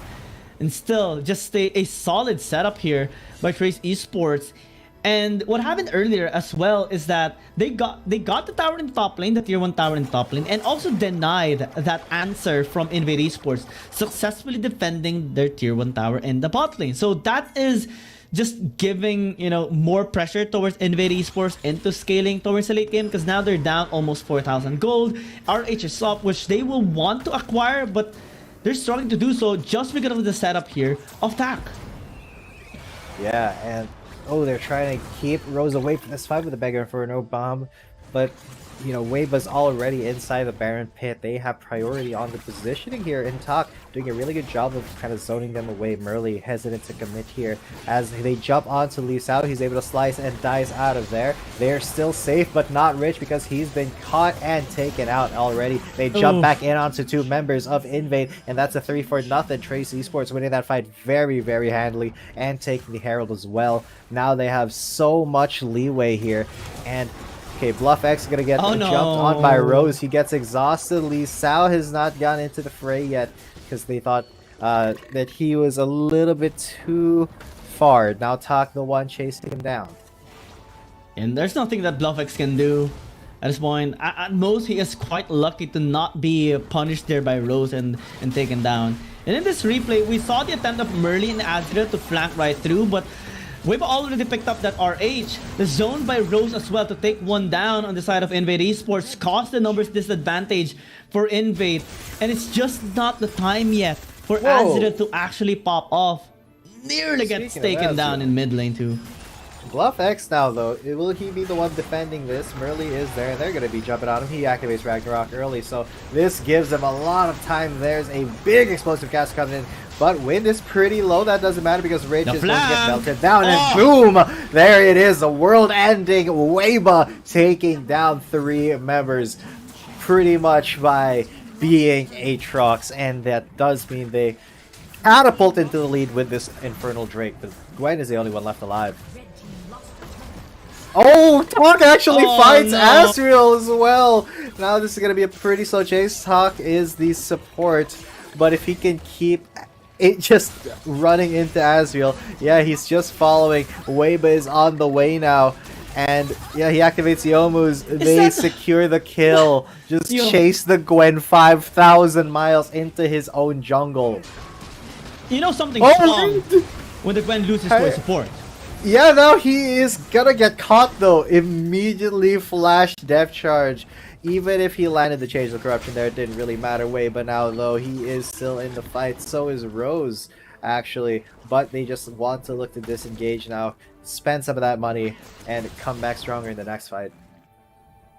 Oh my god, this is deja vu again. 12 minutes, 10,000 gold lead. Similar to game number 1, same sides as well. Trace Esports has established a solid lead, and normally we would say this is a GG go next. But there's no next game here in the series for Invade Esports. This is the last straw. And we don't even see that much of a win condition here for them, because even Azrael now is just struggling to carry in this game simply because of, I don't know, the positions. A while ago in that last fight, he wasn't there, was pushing in mid lane, and he got taken out as well by, well, Weiba, but Tak was the one dealing the damage, chasing him away. So, in the fights, we don't see an angle in which Invade Esports can actually win. And Raven on the Mega Inferno Bombs wasn't really on point as well so far in this game. We mostly see him use it preemptively, but not really landing onto the members of Trace Esports. And if it does, it's not really dealing that much damage, especially compared to how Wind uses this champion. So it's looking so dim now in this game, in this series. I don't even know how Invade Esports can hold out. Whoa! Lee Sao just melted down the Gwen. The Ragnarok comes in, but he flashes out, and that is a crocodile out of danger while the rest of the lanes are pushing against Invade Esports. Rich goes in and does get a catch. He finishes off a kill onto Wind again. A little bit too close for comfort there, Wind, as the rest of the team does push down the top lane. Yeah, 1-3-1, make that 2-1, because Lee Sao is just very independent. Another catch maybe onto Rich, but it may be Lee Sao who's been caught out. They are going to burn down the health bar here of the Nautilus, while Lee Sao is serving as a big world ender, as well as Rose. All the damage is coming in, and it is Invade who are melting like butter on a hot summer day. The Olaf has to run away with his Ragnarok, and he will be okay. Azrael's here, and he starts cutting him up with the scissors being thrown. Trace Esports get away, live to fight another day here. Well, Azrael could have done more in that fight, but given that he died earlier, just wasn't timely here for Invade Esports. Rich tried to hold the fort here for Invade, but simply cannot do anything, especially just because of Tak again, the cask, putting Raven in harm's way and just cementing them again, another team fight win. Azrael almost had an angle to come back in that game because members of Trace Esports were so low, but it simply could not chase them because one, it's a Gwen that doesn't have any flash, and two, Trace Esports are just so mobile. 2 catches on the other sides of the map, and one of them results in a kill while Azrael gets away. But Lee Sao's hot on the chase. He will run into Rich, and maybe it's Nautilus who will be paying for this with his life. He tries to run away. He goes for the depth charge into the Spider-Man, but Tak is there to keep him slowed down, keep him in a reach of both Win and Lee Sao, and they are going to be working on these inhib towers now. The one in the mid lane is down to 850 as Asriel may be the one who is engaged on Tak and Weiba. They are very deep into the enemy base. They're now going to go for the mid inhib tower. Murley has been caught. He goes for the Ragnarok now, but it's a little bit too late. He goes down, and there's no more jungler, no more tank on Invade Esports. It's still going to be Trace Esports who respect the threat of the rest of the members and just pull back before overstaying their welcome. Game number 1, Trace Esports won the game in 16 minutes and 17 seconds. Now, well, Invade Esports managed to save their base, stall this game out, but Trace Esports broken their base in the same time frame. And now they're just looking to get this Mountain Dragon, possibly a Baron as well, to finish this game off. Invade Esports cannot contest at all in any objective given their situation right now. Look at the goal lead, 17.5. That is just obnoxiously high. 1,000 gold per minute lead is a tough a tough barrier to actually break for Invade Esports. Basically, any champion is ahead against any champion here. And Invade Esports, even Tak for sure, is richer than anyone on the side of Invade Esports, and yeah, that's gotta be difficult. Almost impossible, my friend. Yeah, but still, they will need to watch out not to make mistakes though, as maybe another catch ultimately, but Tak is just doing an insane job of keeping them away. Finger for the bomb right into the pit, but it doesn't really kill anybody. Not a lot of utility there, but Murley tries to flash in, no steal available, and then he gets taken care of.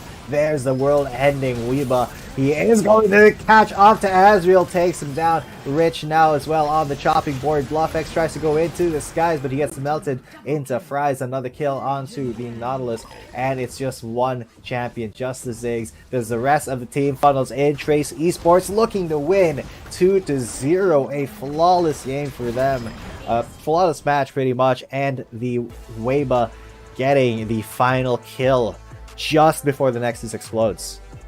And Trace Esports, after their 2-0 against Weibo Gaming in day number 8 last Wednesday, they will start the week with another 2-0 against an APAC team this time. Invade Esports, we have been looking forward to them getting their groove back in this tournament, but I think we're still far away from seeing that after this really upsetting loss of a series. Again, it's just so difficult to battle against a Chinese team. Their play style, their discipline, their performance is just on another level. And Trace Esports just manifests that, just proves that the Chinese teams are just so demonic in this tournament. And the score now on the APAC team versus Chinese teams is looking really bad for APAC. 2 wins so far for APAC. And Chinese teams now having their 12th win. Yeah, it is very difficult to actually contest that level of competition for the APAC team. So unfortunately, another loss coming in for Invade Esports. We had a lot of expectations on them before, but you know, they still need to prove themselves here against the rest of the league, because Trace Esports, what a fierce competitor here. Look at that score, 27-7-53. Invade Esports just got slowly choked out. Every single opportunity Trace Esports could get, they took it. Oh yeah. Weibo as well. I mean, we kind of anticipated this already the moment we saw the Aatrox being picked up by a Chinese team. I don't think we ever have seen a Chinese team lose when they pick up the Aatrox on blue side, or when they normally just get the Aatrox. And at most, we just saw it lose in a very, very low window. Yeah. A rare instance, kind of like seeing a rainbow here that has a weird design. But overall, it's just a weird instance as well for Invade Esports. Trace Esports having a much more of a solid performance, and we did expect this prior to the series as well. Let's see if Invade Esports will be able to get their groove back in their next match, because again, we normally just have 1 or 2 matches of a team per week, and Invade Esports having to suffer 3 consecutive series lost now is just such a sad time for them. They lost against Invade, they lost against KT Roaster 0-2, they lost against JDG 0-2, and now they lost again another series 0-2, and the only win they had was against Team Flash, and it was a 3-game series. So in terms of points, it's not really looking good for Invade Esports in general. For Trace Esports, it's a net positive. True, very true. I mean, Trace Esports, they are starting to prove themselves that in the rest of the context of Chinese teams, because Weiba, when he wasn't there, that was when Trace Esports were looking kind of vulnerable. But now that he's in the mix, they have just been looking pretty unstoppable. I wonder how far that's going to take them in this tournament. Of course, we did see that, even Giants can lead. ADG have already dropped their first game last week, but that does kind of open the rest of the conversation here for the rest of the Chinese teams, especially for somebody or a team like Trace Esports that are really showing their fangs right now. Oh yeah, generally Chinese teams are just dominating the whole tournament as at the moment. We have yet to see another APAC team to actually win against a Chinese team. And speaking of Chinese teams, we will have a match, actually, a Chinese team versus Chinese team after the series, JDG versus Rare Atom. But Weiba, we have expected this already. The moment he got his hands on this Aatrox, we know he's just gonna be popping off. 13-1-7 is the score. It's really impressive, but I'm not gonna be surprised anymore to see that stats, because it's Weiba. Again, he's just so good. Yeah, and with that, I mean, what can we really expect from Invade Esports coming into the rest of the league? Because they have just kind of dropped the ball here pretty hard, man. Yeah. It's going to be really difficult for an APAC team to help out in terms of the score against a Chinese team. But let's see. Tomorrow we will have another game. But next up, JDG and Rare Atom. Yeah, and that's going to be coming up after this break. So stay tuned, ladies and gentlemen. You are still watching the Wild Rift League Asia Regular Season 2023. We will be back with match number 2 of the day. It is JDG versus Rare Atom. See you in a bit. Dear Summoners, Wild Rift League Asia is about to begin. With a brand new tournament format and teams, what changes can we expect? Let's take a closer look. WRL consists of 2 conferences, WRL CN and WRL APAC. 12 teams from the WRL CN conference and 8 from the WRL APAC conference will compete through the regular stage, playoffs, and finals to view our ultimate glory. All matches will be played in a BO3 format in the regular stage. The 20 participating teams will compete within and across their conferences. Each team will play a single round robin with every other team within their conference once, and half of the teams from the other conference once. Throughout the regular stage, teams will be ranked based on their points within their conference. The top 8 teams from the WRLCN conference and the top 4 teams from the WRL APAC conference will qualify for the playoffs. The playoffs will also be held separately for each conference, adopting a BO7 double elimination format.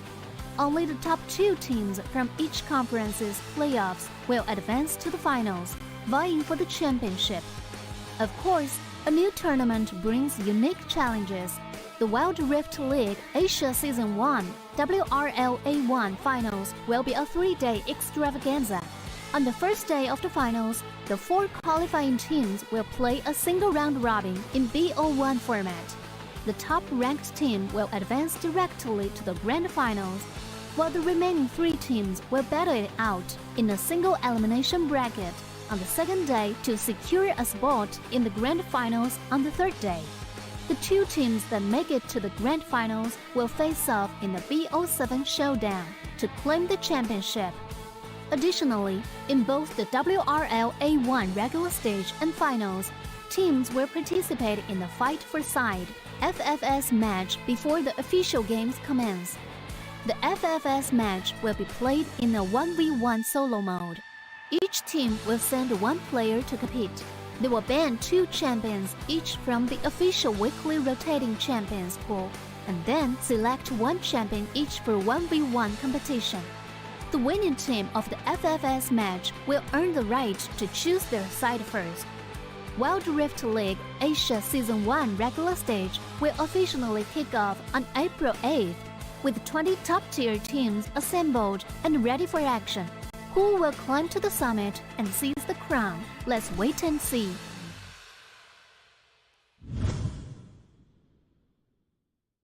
Dear Summoners, welcome to the Wild Rift League Asia 1! With the new season comes a fresh upgrade to our Spectre UI, designed to provide everyone with a better viewing experience.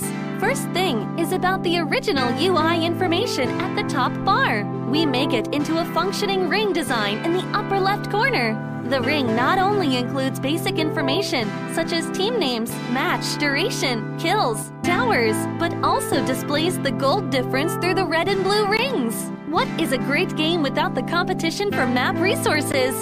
When a team takes down the elemental dragons and gets the buffs, the stunning special effects not only make the acquisition of resources more ceremonious, but the elemental dragon's specific color-coded buff energy blocks will also be intuitively embedded in the corresponding red and blue sides. Whether a team speeds up the match tempo by getting Rift Herald, expanding their lead by killing Baron Nashor, or stealing the Elder Drake for the final victory, the countdown timer special effects and the resource-specific color coding will help summoners watching the game to quickly understand what is going on in the game and capture the critical information. Additionally, we will display the whole in-game map on the top right corner. When the elemental dragons, Rift Herald or Baron Nashor is about to spawn, the corresponding resources exclusive countdown will appear in the top left corner of the map in real time, providing clearer information on team tactics and map resources. The new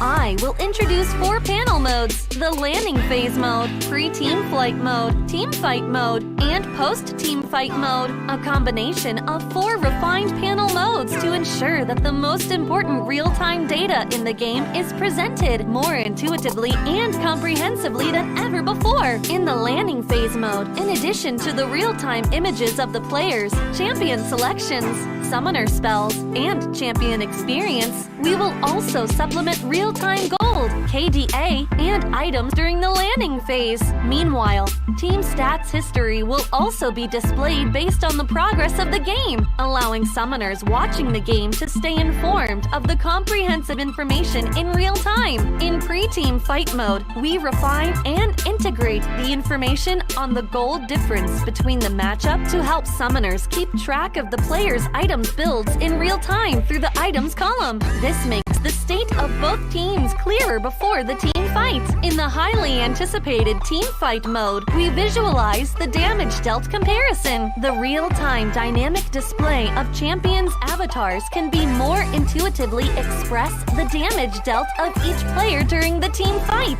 The closer to the red-blue intersection, the damage is higher. We maximize the screen space for exciting team fights and gameplays. After the fierce team fight, we integrate the damage comparison of each champion to help summoners quickly understand the damage difference between the champions in each matchup during the team fight. Depending on the different game situations, there are more diverse UI combinations waiting for summoners to unlock. Our comprehensive, intuitive, and comfortable comfortable UI design aims to provide summoners with a better, more informative, and higher quality viewing experience. The exciting first season of Wild Rift League Asia is waiting for you. Summoners, we'll see you in the Rift.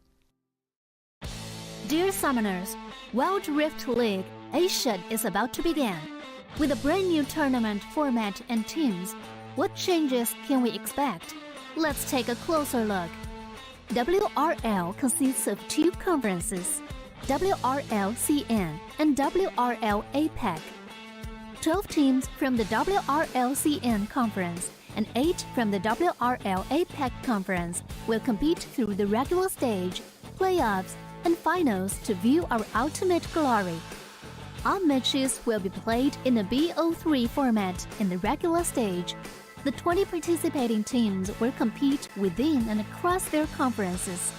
Each team will play a single round robin with every other team within their conference once, and half of the teams from the other conference once.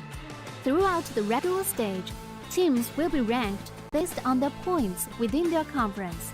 The top 8 teams from the WRL-CN conference and the top 4 teams from the WRL APEC conference will qualify for the playoffs. The playoffs will also be held separately for each conference, adopting a BO7 double elimination format. Only the top 2 teams from each conference's playoffs will advance to the finals, vying for the championship. Of course, a new tournament brings unique challenges. The Wild Rift League Asia Season 1 WRL A1 Finals will be a 3-day extravaganza. On the first day of the finals, the 4 qualifying teams will play a single round robin in BO1 format. The top-ranked team will advance directly to the grand finals, while the remaining 3 teams will battle it out in a single elimination bracket on the second day to secure a spot in the grand finals on the third day. The 2 teams that make it to the grand finals will face off in the BO7 showdown to claim the championship. Additionally, in both the WRL A1 regular stage and finals, teams will participate in the Fight for Side FFS match before the official games commence. The FFS match will be played in a 1v1 solo mode. Each team will send 1 player to compete. They will ban 2 champions each from the official weekly rotating champions pool, and then select 1 champion each for 1v1 competition. The winning team of the FFS match will earn the right to choose their side first. Wild Rift League Asia Season 1 regular stage will officially kick off on April 8th, with 20 top-tier teams assembled and ready for action. Who will climb to the summit and seize the crown? Let's wait and see.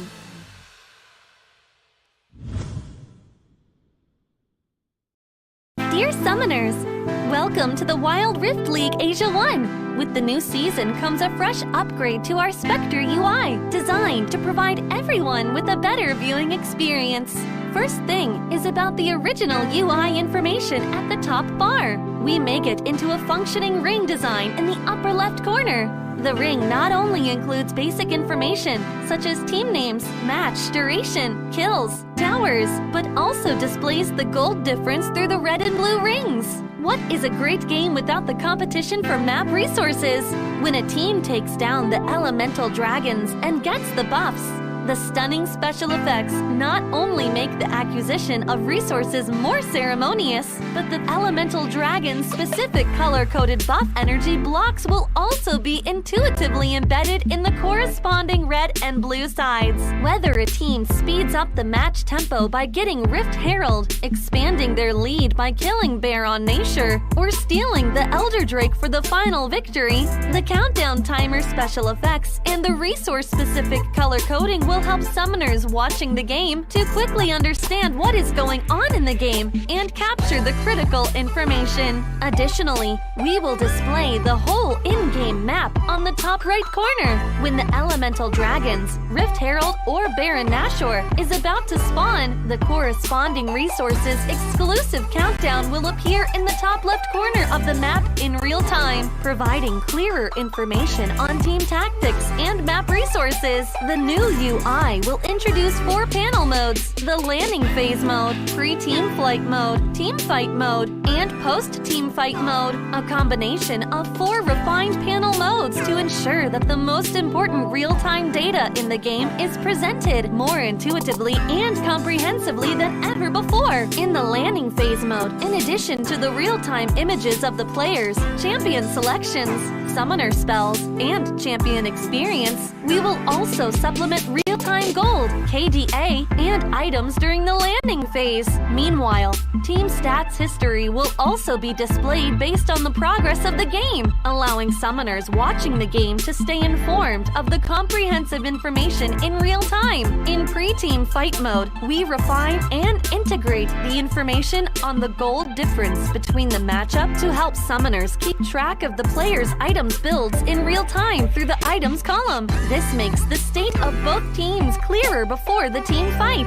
In the highly anticipated team fight mode, we visualize the damage dealt comparison. The real-time dynamic display of champions' avatars can be more intuitively express the damage dealt of each player during the team fight.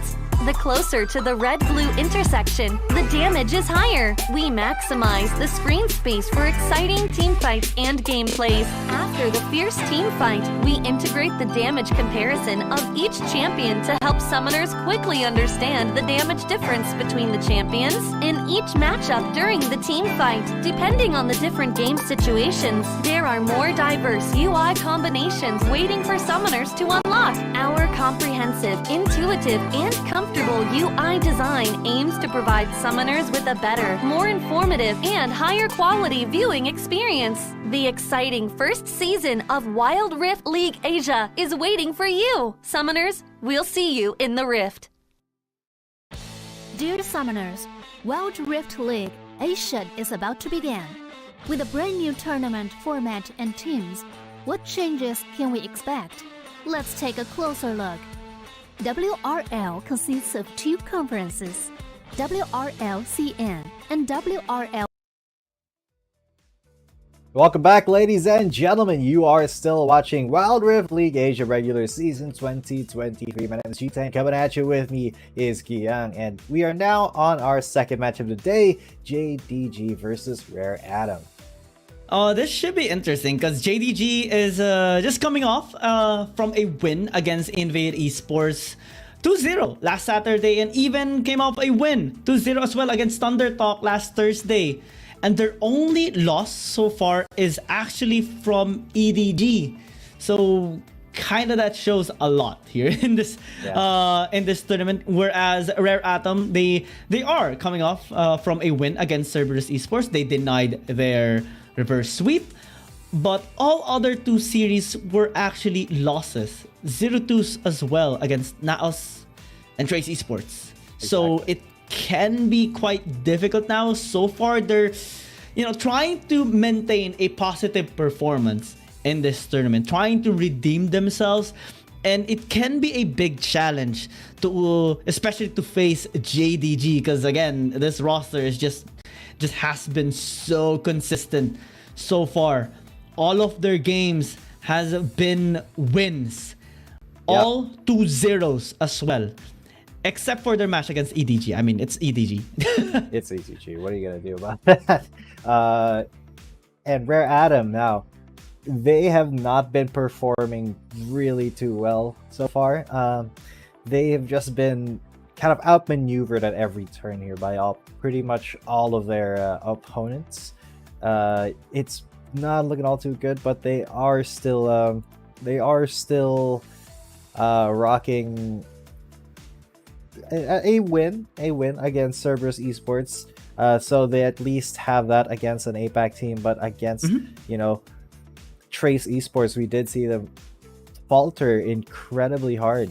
They got 2-0 there last week, so it's going to be a huge question for Rare Atom, whether or not they can hang on with JDG so proficient at pushing the envelope here. Yeah, I do agree on that, but I'm liking the stats here actually of Rare Atom, despite them not really having the best results so far in this game or in this tournament. We do see a net positive on them on the first dragon. We do see them being really active in attempting to scale up towards the late game. And also, interestingly enough, we do see the comparison here, the contrast between JDG and Rare Atom. JDG usually having more number of wins in blue side, whereas Rare Atom having more wins as red side. But again, the only loss here of JDG is against EDG. So it can be still, you know, almost 100% win rate on both sides for JDG. Maybe this is an angle though that Rare Atom can actually take in this game. Maybe as they are stronger on red side, they're most likely gonna be picking that side as well, depending on who is gonna be winning in our fight for side. In our head-to-head matchup, this is actually pretty nice. Once and Morty having, you know, a big comparison here, a bit difference, as JDG having more wins. It can cement to more. It can reflect more towards their stats as well. You know, the KDA, skill participation, and once does have almost a triple the number here of Morty. Yeah, and I mean, once has just been an absolute beast for JDG, and Morty, you know, he does try to be proactive, but more often than not, he's kind of been a lot more reactive to the enemy jungler. So it remains to be seen whether or not he can actually keep up with the pace there by once. So Doki and Max now here, they're head to head. I mean, JDG have just been on a tear, so of course his KDA is going to be pretty high. But I mean, Doki has just been like the linchpin of a lot of JDG's late game, especially when he's, you know, kind of controlling the conversation and kind of funneling the enemy into where he wants them to engage in. And you know, when they have a lead, he just goes all in on the chase as well. I also am looking forward to how Rare Atom is gonna address both Sunny and Juju, because those players are just so good into the game, making a lot of outplays. And even just a small trivia on Sunny, he is so far 100% win rate on his Jax. That is a big number actually to have on a really low win rate champion. And JDG just showing so much positive in all of their games, and well, in particularly since that is the case here for Sunny, because almost all of their games have been wins. So if he picks a Jax, it's also going to be a win. Exactly. Hello everyone, welcome back to 2023 Wild Rift League Asia 1. Here's Michelle. We are coming back for Jingdong Gaming versus Rare Atom. Jingdong Gaming is hitting their stride. They got the conditions to feed all the challenges up here. And Rare Atom is still waiting for their first victory. And they never give up. They have been waiting in the shadow of the sun. So when will the light come? Let's stay tuned. 接下来呢，就让我们有请两支战队登场。Now let's give up to Jingdong Gaming and Rare Atom.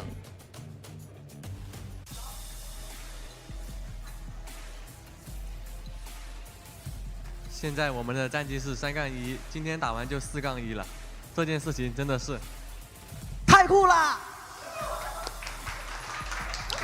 如果你们能打掉我的话，那我觉得这件事情太酷了。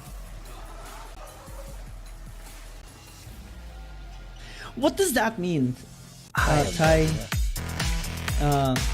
Gola? If anyone in the comment section understands, you know, what they're saying, please do. Share us your thoughts, because that information is gonna be absolutely helpful. Yeah, that would put a lot of context into what they're saying. That would be very fun to see. Wish we knew. I also think it's the first time we have seen someone shout actually with a mic. So so much energy on 首先有请 JDG. 双方单人路选手登场。 In the solo lane, JDG, Sunny, RA, Rocky. Coming into the walkouts here, JDG and Rare Atom going to be facing each other on the stage. 接下来，让我们有请双方打野选手登场。Lingering Brofist. In the jungle, JDG once, RA Morty. The best for me is the hammers, though. Still. Oh yeah. Oh, what's? I don't know. 接下来有请双方中路选手登场。And the main lane, JDG 飞白 RA 二马。飞白 This man has gotten some big work done here. 接下来有请双方射手选手登场。In the dual lane, JDG 99 RA Yuri. I'm seeing some responses on some guesses on the comment section on what they actually were 最后有请双方辅助选手 but I'm 登场。 100% sure that's not the case. And the support, JDG Doki RA Max.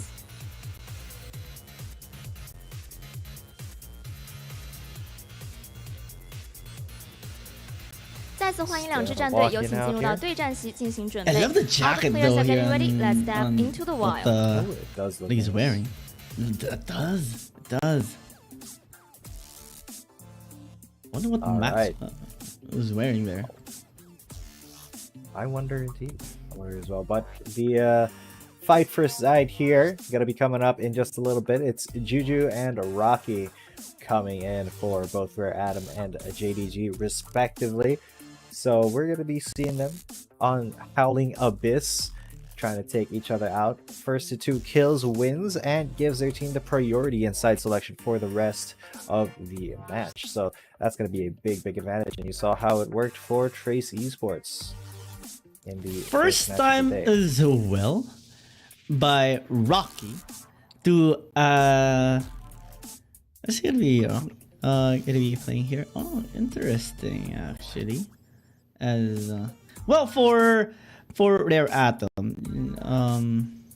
or rather JDG, Juju already played. I think. Never mind. It is going to be the first time he is going to be playing in the fight for side. Yeah. Whereas for Rare Atom, I believe Rocky played already. Yeah, he played twice against NAOS Esports in the fight for side, picked up Yasuo, and well, he lost against Zaupi at the time with his ribbon. But he also tried out the Gragas against Genza.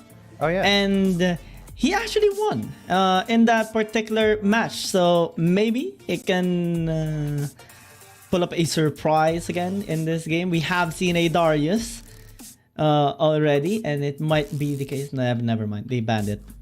Oh, no Darius. Wow, okay. That was incredibly potent, but the Lee Sin, though, mirror matching up. Juju versus Rocky, the Lee Sins. They're going to just be throwing sonic waves at each other, trying to sense each other out because they can't actually see because they're blind. Of course. Yeah. Let's see what's going to be the better player here. Will it be Juju or Rocky? First time for Juju to play here in the fight for side. Rocky is... Well, I can consider him already to be a veteran. I mean, to be playing the fight for side 3 times already in all the 4. So far, this is going to be their 4th match as well. So 4th time to 3 out of 4 would be the ratio here of Rocky playing in the fight for side. So far, the team is very confident in his performance. And we'll be just looking to see how he is going to be going up against Juju here. Exactly. So we will be loading into the Howling Abyss in just a little bit, ladies and gentlemen. Thank you for tuning in to the Wild Rift League Asia. Of course, if you are partial to a team, if you are a supporter of any single team, please do let us know in the comment section down below. We do love to hear it. And the teams as well, they get a lot of satisfaction from having their supporters cheer for them. I love this because it's the first Lee Sin versus Lee Sin, and we even see this matchup sometimes in the PC version. You know, and just aside from the Zed, aside from the Yasuo, the Lucian as well, Lee Sin is one of those really entertaining matchups. What you do see here, because there's a lot of plays you can actually make. But I'm gonna be voting on Rock here simply because Godfist Lee Sin skin, man. I love this skin. A premium skin, but the Wi-Fi Lee Sin skin here as well coming in for Juju. Now Rocky, he has to be very, very careful not to actually fall into the trap of over-engaging here. Juju does get level 2 now, so it's going to be a little bit difficult for Rocky to deal with, at least for just the tiniest amount, but once they get their Dragon's Rages, it will be a lot harder to handle.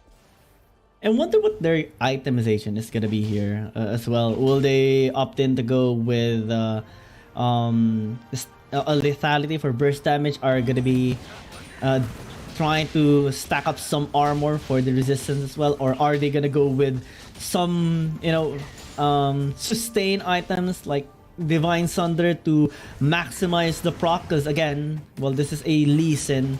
You can proc the Divine Sunder so many times in a single consistent fight or an extended fight. And oh, Rocky exhaust. Yeah, Rocky coming in. Now that was going to be a little bit bigger of a trade, unfortunately. Okay, Rocky though. Very, very difficult now for Juju. He is incredibly robust for the health pod, but Rocky is there. He tries to safeguard. He does get the kill now, and that was just the perfect catch there coming in from Rare Adams. Rocky 1-0 now, and then he goes back, and then he's going to be able to pick up some more items. I tell you, man, Godfist Lee Sin, you are going to be a god. Godly powers, godly outplays as well. And look at the respect. This is what I like. You know, because the Lee Sin does have some sustain with a safeguard, some HP return. So the Bramble Vest is going to be a high value item here for Rocky. Steel Caps as well to negate the physical damage that the Lee Sin does have. And yep, a little bit of a scuffle there. Juju and Rocky just kind of feeling each other out. They really do not want to risk all too much, especially since Juju's already behind and he's taking a lot more damage than Rocky is. Rocky has a lot going for him. He's also got Dragon's Rage now. He is level 5, so the next fight could be it. He does have a lot more money. Also, to anyone just recently tuning in into the live stream, this is again the fight for side. Basically, teams have a representative to play out in a 1v1 in the ARAM to determine who will get side selection priority. Rocky coming in. Wow. A little bit of damage here and there, but not everything coming in for them. I like how Rocky always interrupts Juju trying to get that healing. And, well, true. That is a way to deal with this, because if you go in first, whoever actually connects onto the healing one gets a double interaction with the heal, the first contact, and then the redemption animation with the heal. So Rocky just wants to deny as much sustain towards Juju. Yeah. Ooh. Yes, Wow. Juju gets the gauge on. He has to use the Dragon's Rage to get out of that instead of proactively using it. As Rocky is very powerful, he is behind in terms of his damage item, but it doesn't really matter all too much because he has more health and he is outstyling Juju right now. He will go back to finish up his Black Cleaver now though. So almost similar items here by both players, maximizing armor and resistance, as well as some utility anti-healing, and maximizing armor penetration as well.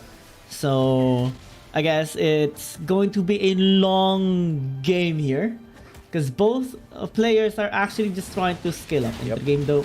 Ooh, wow, okay. Ooh, let's go. Now Rocky gets exhausted. He has to drag his race. Juju has Sonic Wave on him, and there's exhaust onto Juju. Even trade coming out here for both Rocky and Juju.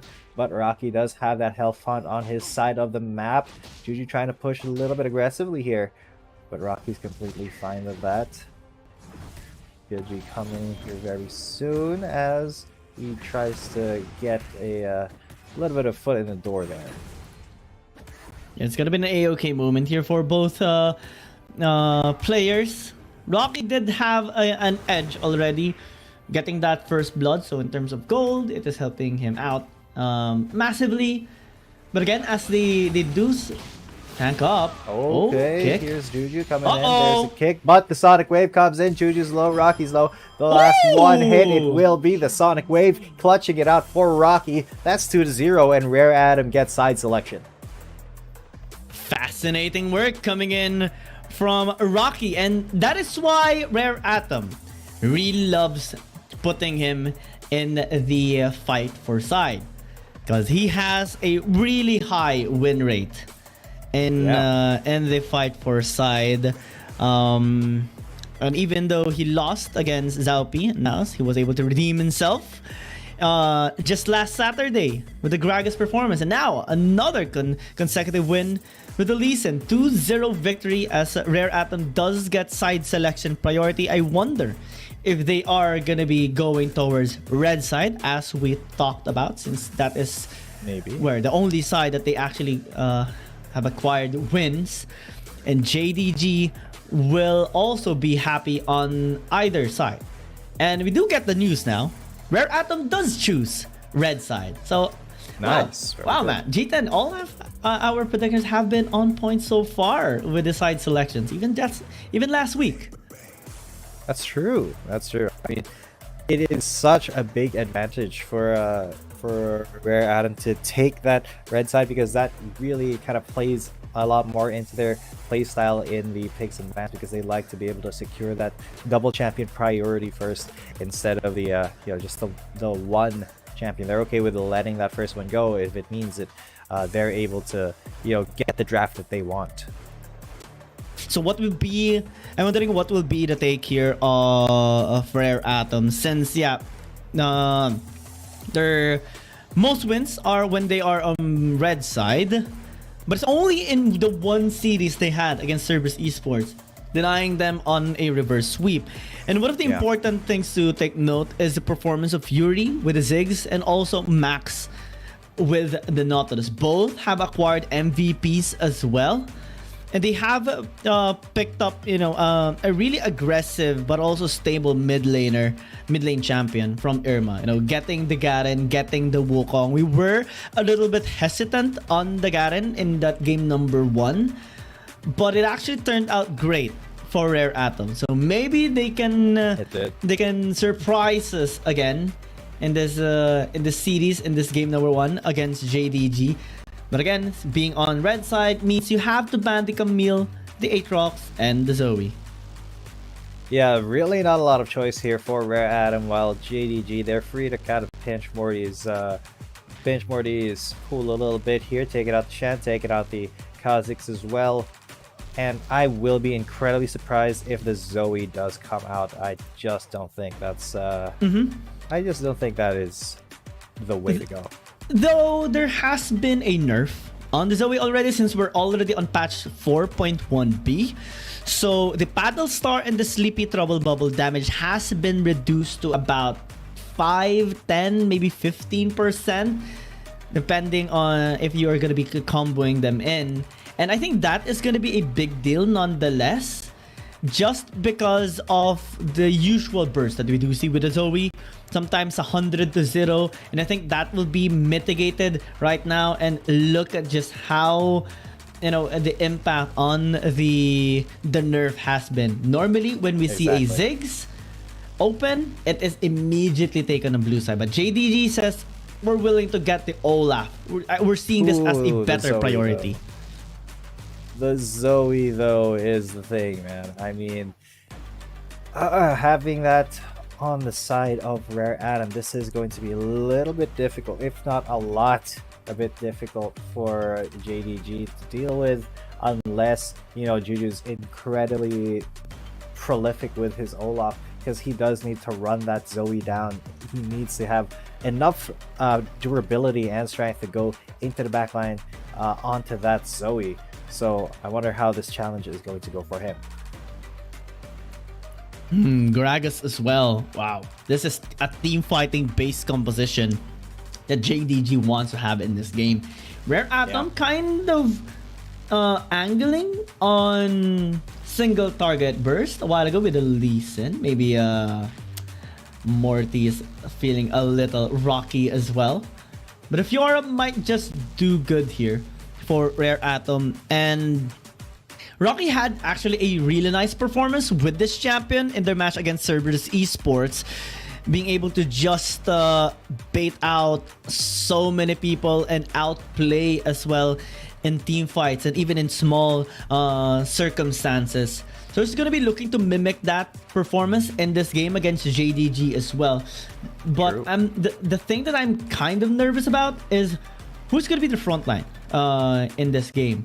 If Fiora is going to be squishy, they haven't picked up a support yet, though JDG hasn't been banning away, you know, the usual champions like Galio and also the Nautilus. So that gives an opportunity for Rare Atom to actually pick it up. Exactly. And, you know, they are going to be focusing just because of this patch. And yeah, it's, I'm not even sure if that if it's allowed that it would be effective in this match.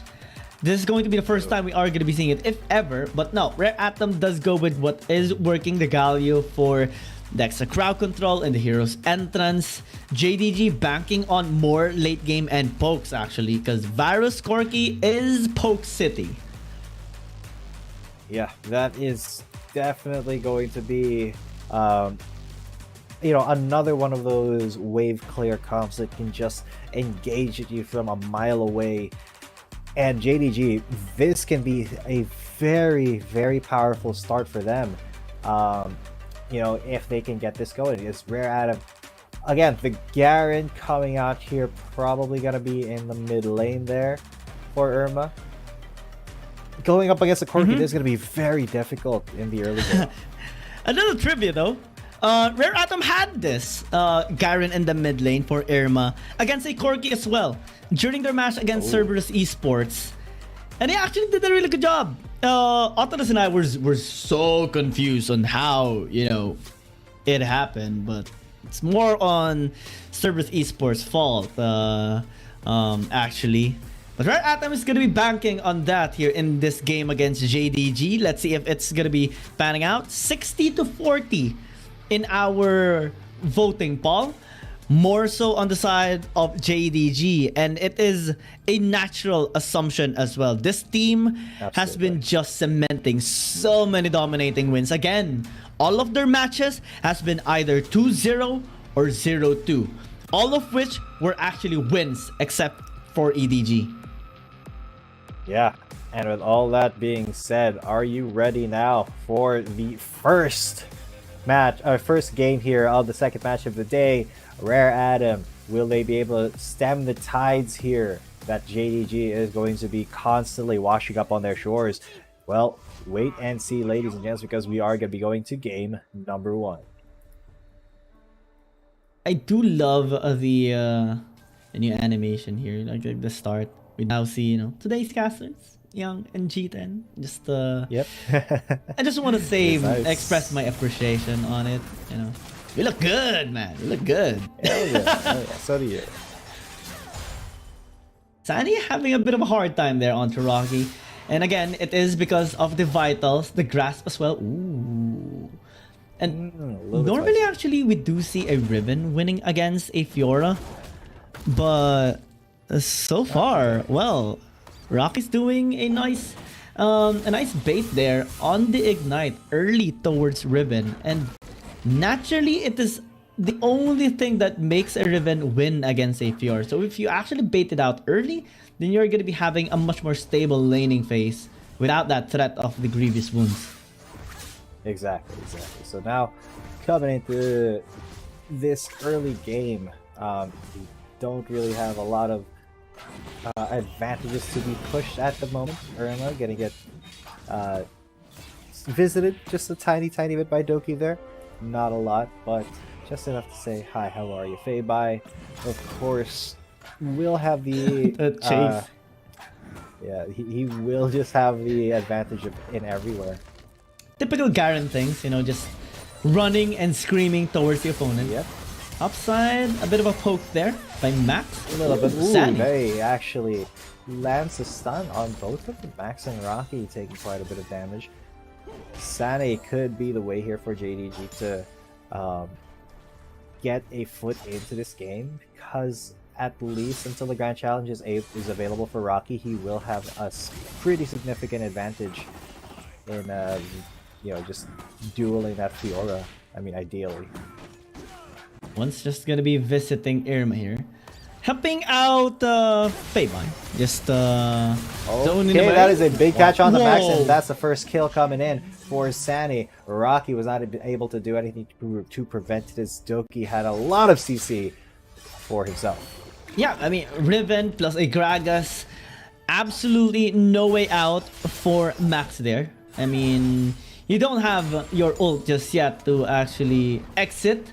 And the Galio doesn't really have any disengage tools except for the Justice Punch that can be interrupted as well. So that was very unfortunate and quite timely, actually, by JDG. So props on to them. Surely. They've given Sani now the first blood gold, which will help him have a better performance in this early game against Rocky. Because a while ago, we saw him, you know, being bullied a little bit by the Fiora. But with the gold that he has acquired, maybe he can pick up a Grievous Wound item to just bully the lane even more. Exactly. So, with all that being said, Sani and Doki, can they keep this lead going? Because, you know, that is a tiny step in the right direction for them. The gold advantage has not disappeared yet for JDG, but it is very little.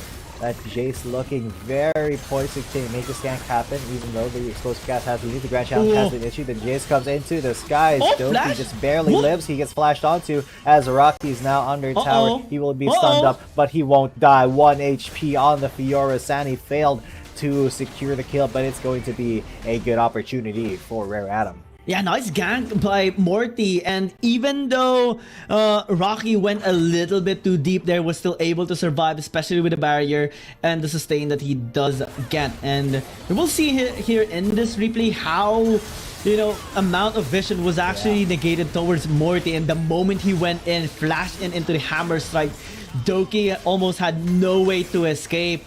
Good job as well by Morty, just shoving out the waves, negating any sort of auto attack that the minions can do to send that could the minions can do towards Rocket that could have been, you know, a 1-for-1.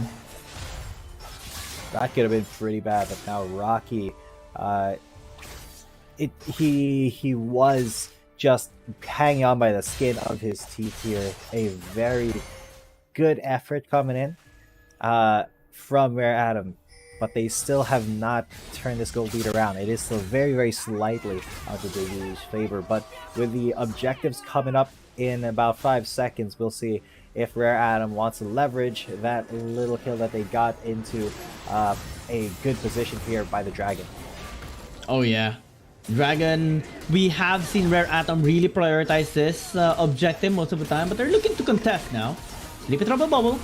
Yep. Oh, they will miss a little bit. Doki still takes a lot of damage. Rocky's on it. And there is no steal, though the Grand Challenge has been issued onto Sani, but he keeps his distance. And that's a Fiora gone. But the rest of them may be on the ropes here as Max gets melted almost, but Sani was not able to do anything there. Doki falls as well. And that actually comes out really well for Rare Atom. They won that fight. It was a 3-for-2. Yeah, 3-for-2. Though JDG still got the Rift Herald, so I think that is still going to be worth it for them. And I think the only reason why Rare Atom wasn't able to fully punish them is because, one, you kind of missed that early paddle star, and two, Rocky got taken out quite early due to the damage there of one's But good follow-up still by Yuri, just cementing the damage onto JDG with the help of Max. Again, the tandem is really good on the Dragon lane here of Rare Atom, both of which has acquired MVPs as well in the 2 wins they have gotten so far in this tournament. Absolutely. So now, what can JDG do to stop this momentum from Rare Atom? They are trying to make their way in. The Rift Herald has to drop in the mid lane, but Doki comes in, he gets melted down. He's not dead yet, though. He's barely 1 HP, and JDG are now the ones on the Dragon. Rare Atom lucky to chase him down, but Doki is incredibly low. Irma spots him out, he gets flashed on. That's a kill almost for the Gyarados. Doki keeps himself safe, but the Ragnarok has been used here, and it's Faye who gets taken down. Sandy now on the back, he's trying to go on Max. He does get that kill, but he will go down as well.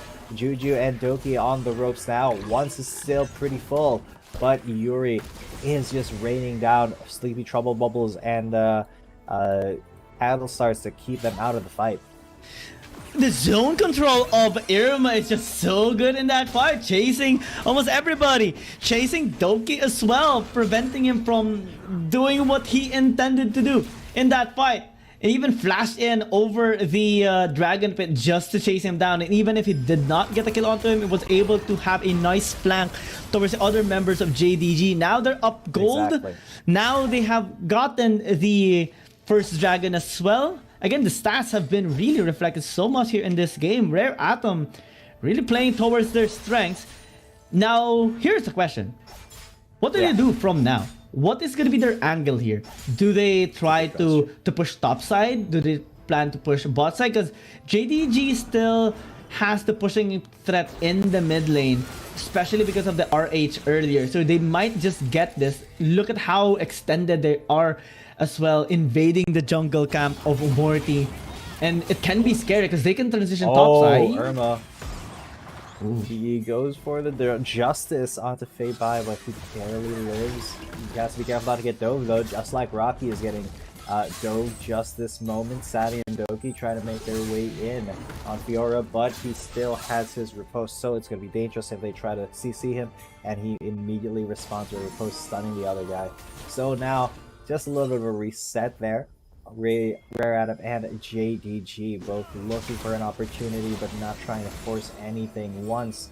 It's just going to throw a little bit of an axe. Juju is taking a lot of damage, though. I think he has to be a little bit further back there. And Rocky gets dove. He is 1 HP basically, and he does get the grand challenge, but it doesn't matter. Justice and coming through the...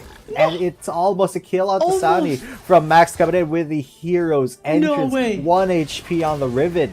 No way, he survived that. He took 3 tower shots there in that topside fight, but was able to shield himself as much as possible. Unfortunate for Rocky and Max. They were a little bit miscoordinated there, and unfortunate because Max was too far away as well for the hero's entrance. Rocky tried to stall things out, but the dive was just so successful here for JDG. So that is tempo change for them. Mid-side though. Yeah, speaking of tempo, look at the damage being done there onto Yuri. Has to be a lot more careful coming into this fight then, because JDG, they have full members, while Rare Atom, they are just barely coming into this fight. They don't have superior positioning here, but that, wow, took a lot of damage off of Doki. Irma's in, but won't be stealing the Rift Herald. It's one who gets it, and they get engaged upon. Sandy coming in strong. He gets his sun off, and then a kill comes in for the Varus, but look at the damage from Zoe coming through. Juju has to be incredibly careful now on the Fei-Bai and Doki, but that was still a good kill plus the Herald. So the momentum is definitely shifted into JDG's favor. And I love how they actually are doing it. The way they play this seemingly passively, but actually what they're only doing is mitigating the possible rotations from Rare Atom. They're also making positive net ganks towards top lane to bully out Rocket. Look at this. Doki again going for round 2. Again, he gets reposted though, so there's really not a lot of stuff that happened from that explosive cast. Sandy now has to run away, or else the grand challenge will give the duel over to the Fiora. Unfortunate that the timing of the explosive cast didn't go through the riposte, because that would have been a big catch. Juju though, look at that efficiency on clearing waves. And that is the thing, you know, Doki and Sunny are making plays, but that's not really the big point here of JDG. Their point is to give space for Feibai and Juju to just scale into this game, because they know they can rely on them onto the damage. They know that they can just obliterate and shred through any sort of HP of Rare Atom, and they're just giving space for them to farm up, wait for that 15-minute mark, wait for Rare Atom's other champions to actually fall off in this game, and just be able to actually shred through the armor of Irma's Garen. Because a while ago he was very irritating in the team fight. They couldn't really deal with him. Now is the chance for them to maybe go in. Yuri actually is in a bad spot. Oh, the damage from the piercing arrows just chunks him down 60%. Mid lane as well. A lot of damage. Yeah, Herald has been dropped already. It will at least get the tower, and there it is. The explosive gas splitting the fight into two. They jump onto Irma, and he's immediately gone. The hero's entrance though keeps Max in. He goes for the stasis, but that's not going to save him for much longer. He gets taken out by once, and in the back of the fight, look at that. Rocky's trying to get something done onto once, but he does not take the Olaf down, and it's Sani to clean up the fight. An ace for nothing. A very clean team fight for JDG. And that is the angle that they're just looking for. They buffed themselves up, they stalled this game out so that Juju and Feibai will be able to get the damage necessary to take down Irma. And when they did, they did. Look at the target selection onto him, just focusing all the damage, bursting out the Garen without Irma. There's not really any frontline left there for Rare Atom. They got the really clean ace. They got now a 5,000 gold lead. Basically everything now is being taken control by this blue side team. And we see the difference in terms of discipline, how they are just able to construct this kind of strategy against Rare Atom. Look at the swing of gold as well. Everything now taking control of JDG. They got the Mountain Dragon as well. So the scaling of Rare Atom now is being threatened even. Exactly. And it will be up to Yuri to kind of stifle this quite a lot. He has to keep the waves cleared. He has to look for these opportunities to Sleepy Trouble Bubble or Paddle Star. He does take the shield off of Juju at least, but he needs to find a really, really good offhand pick. However, Rocky is going to get engaged on will this duel result in the Fiora winning, because the riposte is not there. There's the stun coming in. Sani just living through all of that, dancing around the grand challenge of Rocky. It's always there to help out Sani, you know, as being a true bro in this duel against Rocky. And we do see a little bit of a delay towards Max, especially on his hero entrance, and that is something that JDG is actually timing. They know that they can actually interrupt Max's re-engage and follow up, and that causes, you know, so much troubles here for Rare Atom. Even a split-second delay on the hero's entrance can be devastating for Rare Atom, simply because JDG has the burst. Exactly, and they improved time and again. They can just orchestrate a fight. They don't really care if you try to hero's entrance in, because by the time you do, the first target will be down because they've already piled on all the burst. Then the Galio's just left at a spot where there's really nobody left to respond to him. So what can a Rare Atom try in the next fight to give them the edge? This is why I really like the Corki Varus combination. There's just so much late game scaling, so much piercing damage that they can actually provide, and also the pokes just consistently coming in. It's also hard to engage onto them simply because of that chain of corruption. When it hits, when it connects, it's an immediate zone control. And we're not even considering Doki's effect in fight just yet. And it's just there. Irma is gonna get caught right there, flashes to get out of it, and there's the hero's entrance. At least Max is able to get out of that. But Yuri almost getting a pretty decent Sleepy Trouble there. But you can see how confident JDG are, just walking into that jungle, doing anything they want, taking the Baron, because they know that's going to be hard for Max to actually interrupt. Juju in the front line there, I don't quite agree with that. but this may be a steal attempt. Rocky is going to be in the duel of his life, and he loses it. It does loses his life win. to Sani. Wow. And do you know this is Feibai's first Corki mid in this tournament, and he's just doing as well. Use this champ in the mid lane and funneling with the virus and Juju as well. Just so good. Look at that Donkey! Going to get caught there, but he's stopped the melting. He will get melted down though. Finally, 1-6 that kill down. Max in a bad position. Yuri and Merly are going to try to re-engage though, as Morty is going to be very low. They do manage to keep JDG away at the very least. They got a kill for... No, they didn't get a kill at all for their efforts. It was just JDG dancing in and out of the fight. Oh yeah, they know they can just play with fire at this point. They know that they can avoid the threats here of Rare Atom. They're just taking anything that comes in their way. Slowly but sure, they're able to chunk out the towers, and this is what I really like.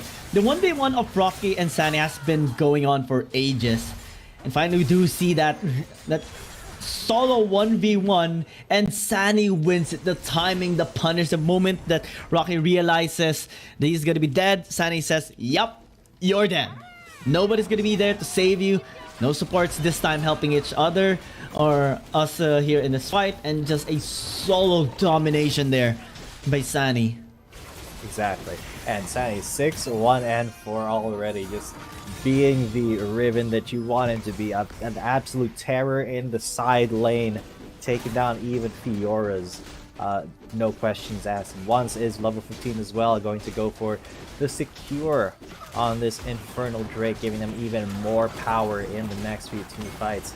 And I mean, the map is pretty much cracked open for JDG. They just have that inner turret in the top lane, and then they can just focus in on the base. So the pack is going to be used there. Feibai trying to corral them inside the base. And we're gonna get a little bit of an engage from Sani, but immediately the tower just goes down. It was melted like butter on a hot summer day there. JDG get 2 inhib towers and leave this theme.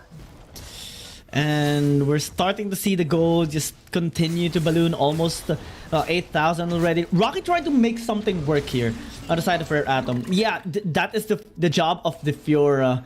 And the moment that we see Sani not being there, any second he is going to be a tower taken down. But speaking of the Fiora, Feibai is going to run into him here. Will he be strong enough to take down a Corki? Not really.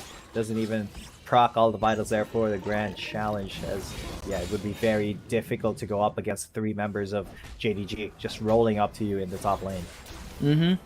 JDG just trying to punish that split push by Rocky, but still he is able to pick it up.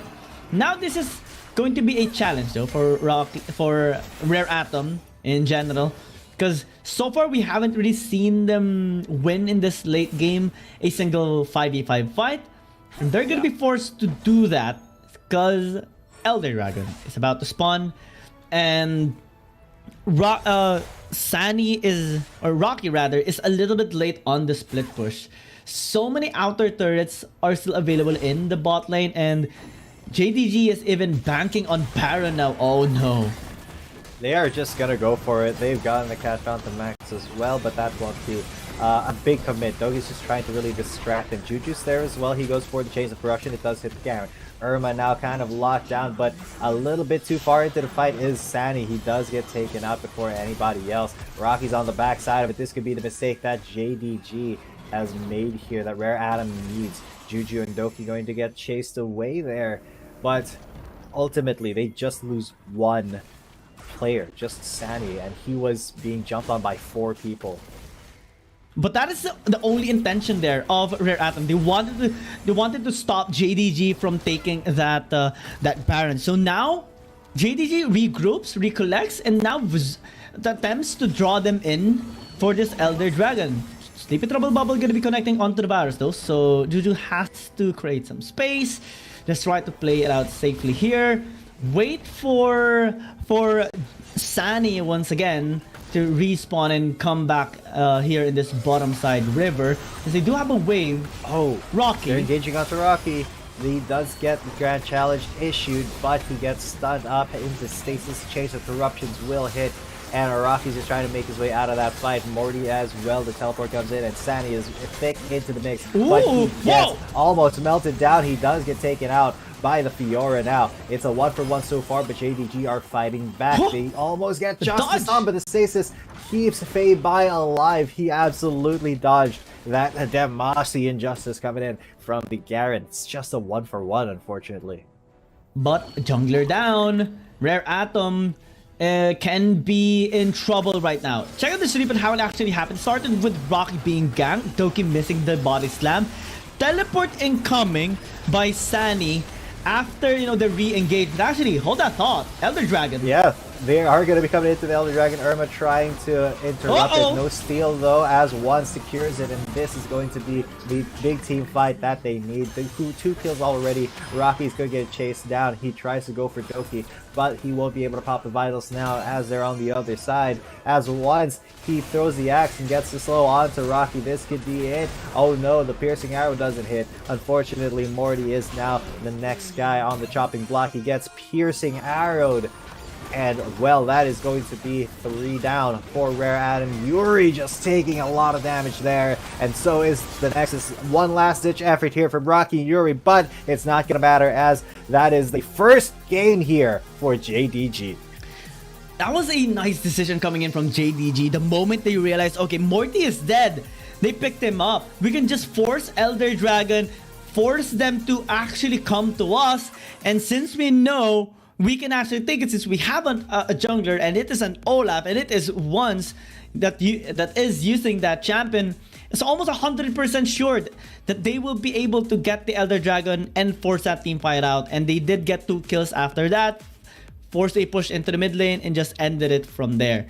And generally, Rare Atom just struggled in this early game. The only time we saw a glimpse of hope from there is when Rocky picked up a kill in the top lane, though it was a little risky, almost died there. And with Irma, actually, one dragon fight wherein Rare Atom was able to pick up a dragon, and Irma actually had a nice flank towards the back line. But it's not really as impactful as the fights that JDG were crafting all throughout the game. And the game plan was really simple. You know, stall the game out, play through to Sani's Riven and Doki's Gragas in the Baron lane to buy enough time for Fei Bai and Juju to actually scale up. And the moment that they did, they just had so much massive damage in all of the fights. And it does reflect here in the charts. 30k damage each for Fei Bai and Juju, just absolutely taking the reins here against Rare Adam. Irma really not as effective in the mid lane, you know, as the Garen. He was able to tank a lot of damage, but he just was not able to catch up to Fei Bai and Juju in the later stages of the game. Yuri did a lot for RA, you know, keeping them in the game for a long time, but ultimately the Zoe was just not enough to stop the very, very difficult to stop siege of both the Corki and the Varus there. Yeah, and props to JDG to think that they even first picked the Olaf, gave the Zoe to Yuri, and still was able to deny him from any access. And I think we're already seeing as well the negative effects of the nerf on the Zoe. Again, we are on patch 4.1b, and there has been a nerf on the Paddle Star and the Sleepy Trouble Bubble. We don't really see that insane burst damage anymore from the Zoe, and JDG just really so good with all of the fights that they have made all throughout the game. The bait onto the Baron, the bait onto the Elder Dragon as well, and the clean ace that they have gotten in the mid lane a while ago. They're now match point in the series, and let's see if Rare Atom can actually turn the tides around. It's gonna be difficult given the state of the series that they are in so far. Irma's gotten, despite it being a little effective in the early game, wasn't really that much in the late game, and I think JDG is just prepared for Rare Atom at this point. Exactly. So what can Rare Atom do once they're red? Maybe try to be a little bit more unpredictable when the draft does happen. And, you know, it's going to be a little bit more of a challenge for them. They will still be sticking with the red side, I believe. No, maybe not. Sandy though will be the MVP there of of JDG against Rare Atom. You saw how many times he was just trying split pushing and creating a lot of space in the top lane, and whenever he did get into a fight, he pretty much melted his opponents immediately. So big job to him. Yeah, Doki as well, just helping him out entirely in the Baron lane, buying enough time for Feibai and Judy to scale up, and the flanks that Sani has made all throughout the game towards members of Rare Atom was really nice. So Rare Atom is now back to the drawing board. They still have a chance to turn this series around, maybe push a game number 3, maybe a reverse sweep as well, but it will take a lot. Let's see if they are going to be able to do it. Exactly. So with that being said, we will be going to a little bit of a short break, ladies and gentlemen. Don't go anywhere, because when we come back, it will be game number 2 of JDG versus Rare Atom. Dear Summoners, Wild Rift League Asia is about to begin. With a brand new tournament format and teams, what changes can we expect? Let's take a closer look. WRL consists of 2 conferences, WRL CN and WRL APAC. 12 teams from the WRL CN conference and 8 from the WRL APAC conference will compete through the regular stage, playoffs, and finals to view our ultimate glory. All matches will be played in the BO3 format in the regular stage.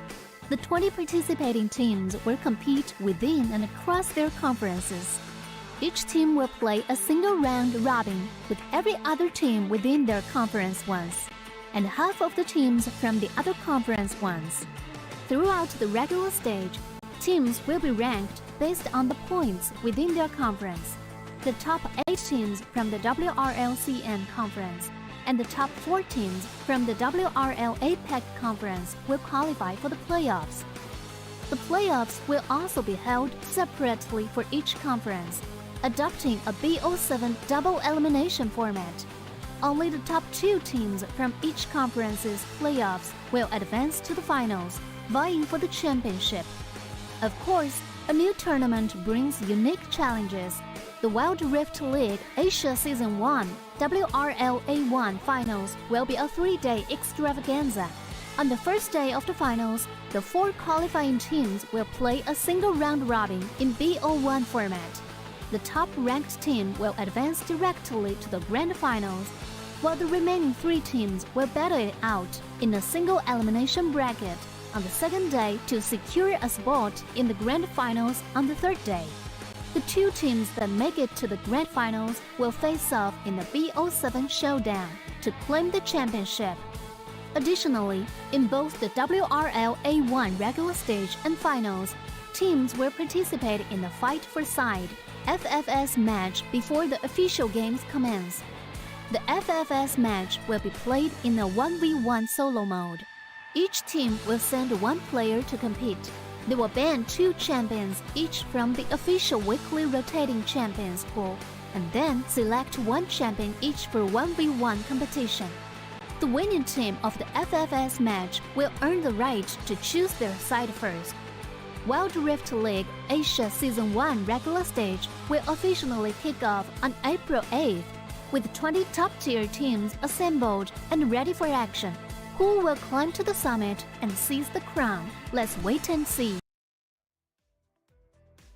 Welcome back, ladies and gentlemen, to the Wild Rift League Asia regular season 2023. This is game number 2 of JDG versus Rare Atom. We're going to be going right into the band picks. I'm G10 coming at you. With me is Kia. And let's see if Rare Atom this time can actually turn the tides around. Let's see if after, they went into the drawing board, tried to recollect themselves, and try to have another strategy against JDG, if this is going to be working this time, because game number 1 was just so difficult for them. We saw a slow burn happening and JDG just taking full control of that whole game. This time as well, we are going to be seeing Rare Atom on blue side. So it's going to be interesting on how they are actually going to be able to or if they are going to be able to draft a nice composition against JDG. Because a while ago, the Zoe pick of Yuri wasn't really all that great. We already see the effect of the nerf on the Zoe in particular. So maybe they have to drop this champion, maybe go into a much more reliable mage like a Ziggs, or maybe a Senna in the Dragon lane, and have a Corki in the mid lane as well. That could definitely be a route to take here for Rare Atom. You don't want to contest JDG, all that, and have to kind of engage on them all the time. So you do want quite a bit of wave clear in case JDG goes for a siege situation. So Rare Atom, they will have the onus here with first champion to pick. Aatrox will be banned out here by them. So what is JDG going to respond with that? If it's not a Zoe, maybe Rare Atom might be tempted to pick it up again, but it will be the Zoe getting banned out.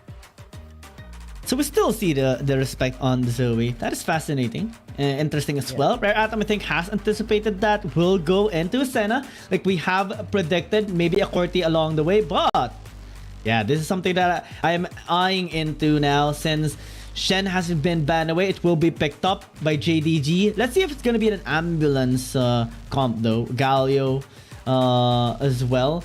But no, they do pick up the Gragas, which is kind of more stable to me in general, simply because you have more tools to begin with for disengage and engage. And Doki is just such a monster with this champion as well. We saw his impact in game number 1, the way he was able to help out Sunny in the Baron lane and also play around the fights, making sure that Rare Atom isn't as collected as they should be. Exactly. So the Galio this time will be going for Rare Atom. Now, a Fiora and Galio combo, that could be something really, really good for Rare Atom, as well with a Senna to kind of keep them healthy. This could lead to Rocky getting a lot of value from being, having Max just close to him even. He doesn't even have to be in the same lane, but if he gets ganked, that is immediately a Galio coming in to counter the Shen that's going to be coming in with Sand United as well. I do love the round 2 battle here of Sunny and Rocky. Fiora versus Riven again. We're going to be seeing Rocky trying to redeem himself in the 1v1. Maybe with the help of the Galio, it will help him out. Again, same supports here for both sides. So I guess it's safe to anticipate that maybe JDG will have the priority in the Baron lane once more. But let's see if Rocky can actually redeem himself, especially with the help of Max. The Dawning Shadow double global with the hero's entrance can work so much to help out Fiora sustain himself and be able to proc that grand challenge. And when you do, actually, the fight just becomes so much winnable with the amount of sustain that you actually get with the healing from the grand challenge. So I think that can be the path here of Rare Atom. Of course, we won't see a Vayne. The only Vayne we have seen so far here in this whole tournament is EDG's match with KBG. And Alone actually had a nice performance with this until the very end, where KBG had a really good initiation onto them, the taunt as well with the flank, and then just standard things. APC is still better than ADC so far in this meta. Oh man, Irma going for the Garen again. This could be a little bit troublesome for Rare Atom, because that just has not really worked out too well. That does mean that Rare Atom does not have a lot of ranged options, but then so does JDG. They look like they're going for an all melee composition, pretty much. Asterisk. No, they're going to be having a Corki in the mid lane, and that I think does a lot more damage than the Senna. And we have seen that Irma is not really winning this matchup as much as Feibai would be on Corki. So let's try to dissect what the plans here for Rare Atom and JDG are. Rare Atom will try to buff up Rocky, especially since Yuri is going to be the one to accompany him. Again, range advantage will be present in the Baron lane, so that means that maybe there will be a lot more safety towards Rocky, but still, they had to be very careful because again, the main kryptonite of a Senna helping out a Baron laner is you're putting yourself at a risk of being engaged, because again, you're squishier than a Baron laner. And we have seen even in our first series, Invade Esports, with the Senna Jax in the top lane, just one dive, one engage can turn things around. And that can be the case here for JDG. Sunny has a Riven, Doki has a Gragas. They can easily close the distance onto a Senna and just focus on him getting that first blood. But let's see, because JDG and Rare Atom does have really good scaling. Nonetheless, Irma again on the Garen in the mid lane. He does love this champion so much. Yeah, I wonder why, because out of the 2 games we've had today with Garen in the mid lane, neither went the way of the Garen player. It's just, I mean, I get the rationale behind it. You do want somebody tanky in the mid lane who can hold his own and just, you know, sustain through a lot of the damage, and then you have a reliable tank in the late game. But then, you know, the early game is just not in the Garen's favor, especially against a ranged caster like Corki. And I do want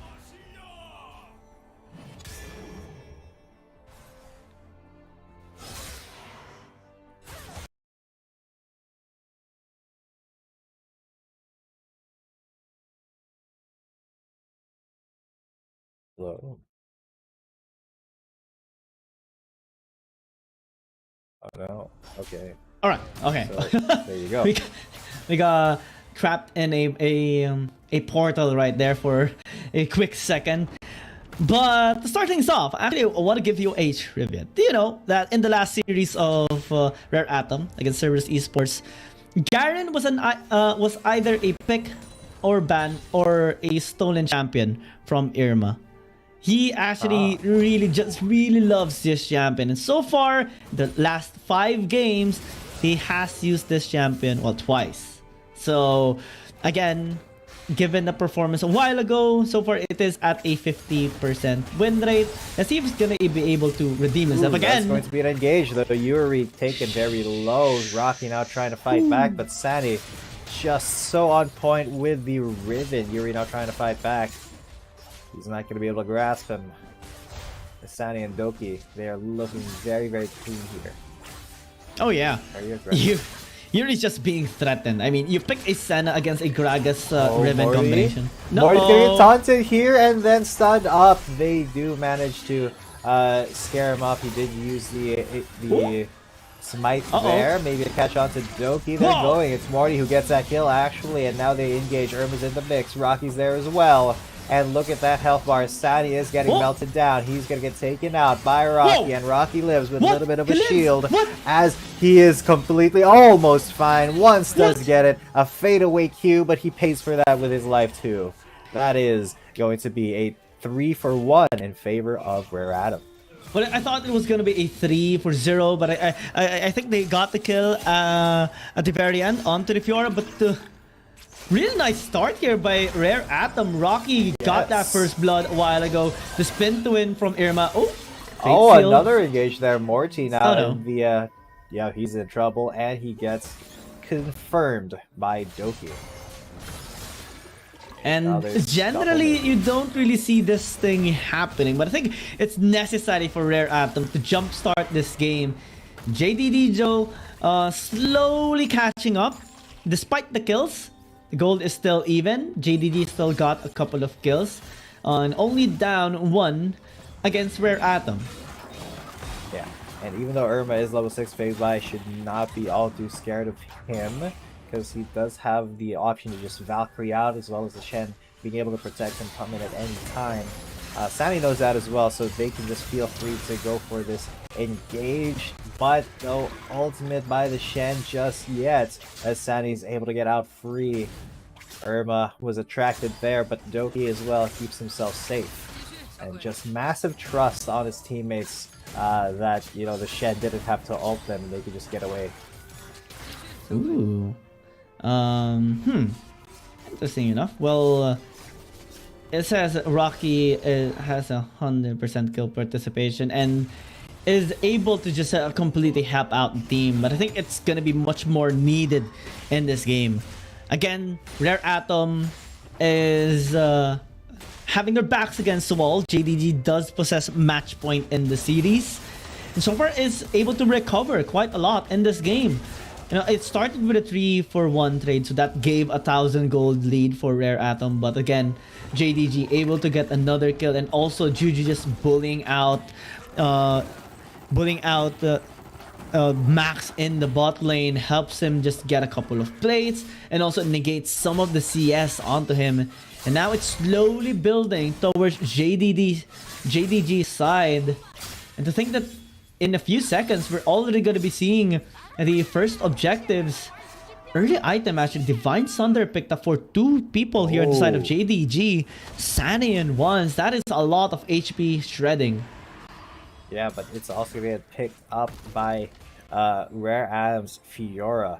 So this could be a deciding fight if Rocky decides to commit. He can deal the damage, he can dish it out against once, but once is a level ahead. They are going to try to stop it though. Doki has been engaged on, and that is the option. The Grand Challenge has been issued, but no more vitals are going to be coming through. Now JDG re-engaged, they get a kill onto the stage, but Max comes in as well. He's going to take out Sandy. It's Irma who goes for the justice, and then it's Morty who goes down. Juju now in a little bit of danger, but the Once is able to get that kill secured. And now Max is on the back foot. Rocky as well. Once is going to be coming in though with the Rift Herald so they can dive this safely. And look at all the damage. Look at the health bar smelting. Once he's the one who confirms that kill. And Rocky will die under the tower as well. JDG get everything they wanted and more. That was an ace for only 2 people. JDG, I thought they're gonna be on the backside of that fight, but after that really nice castaway Doki, and they just were able to get that 1 kill.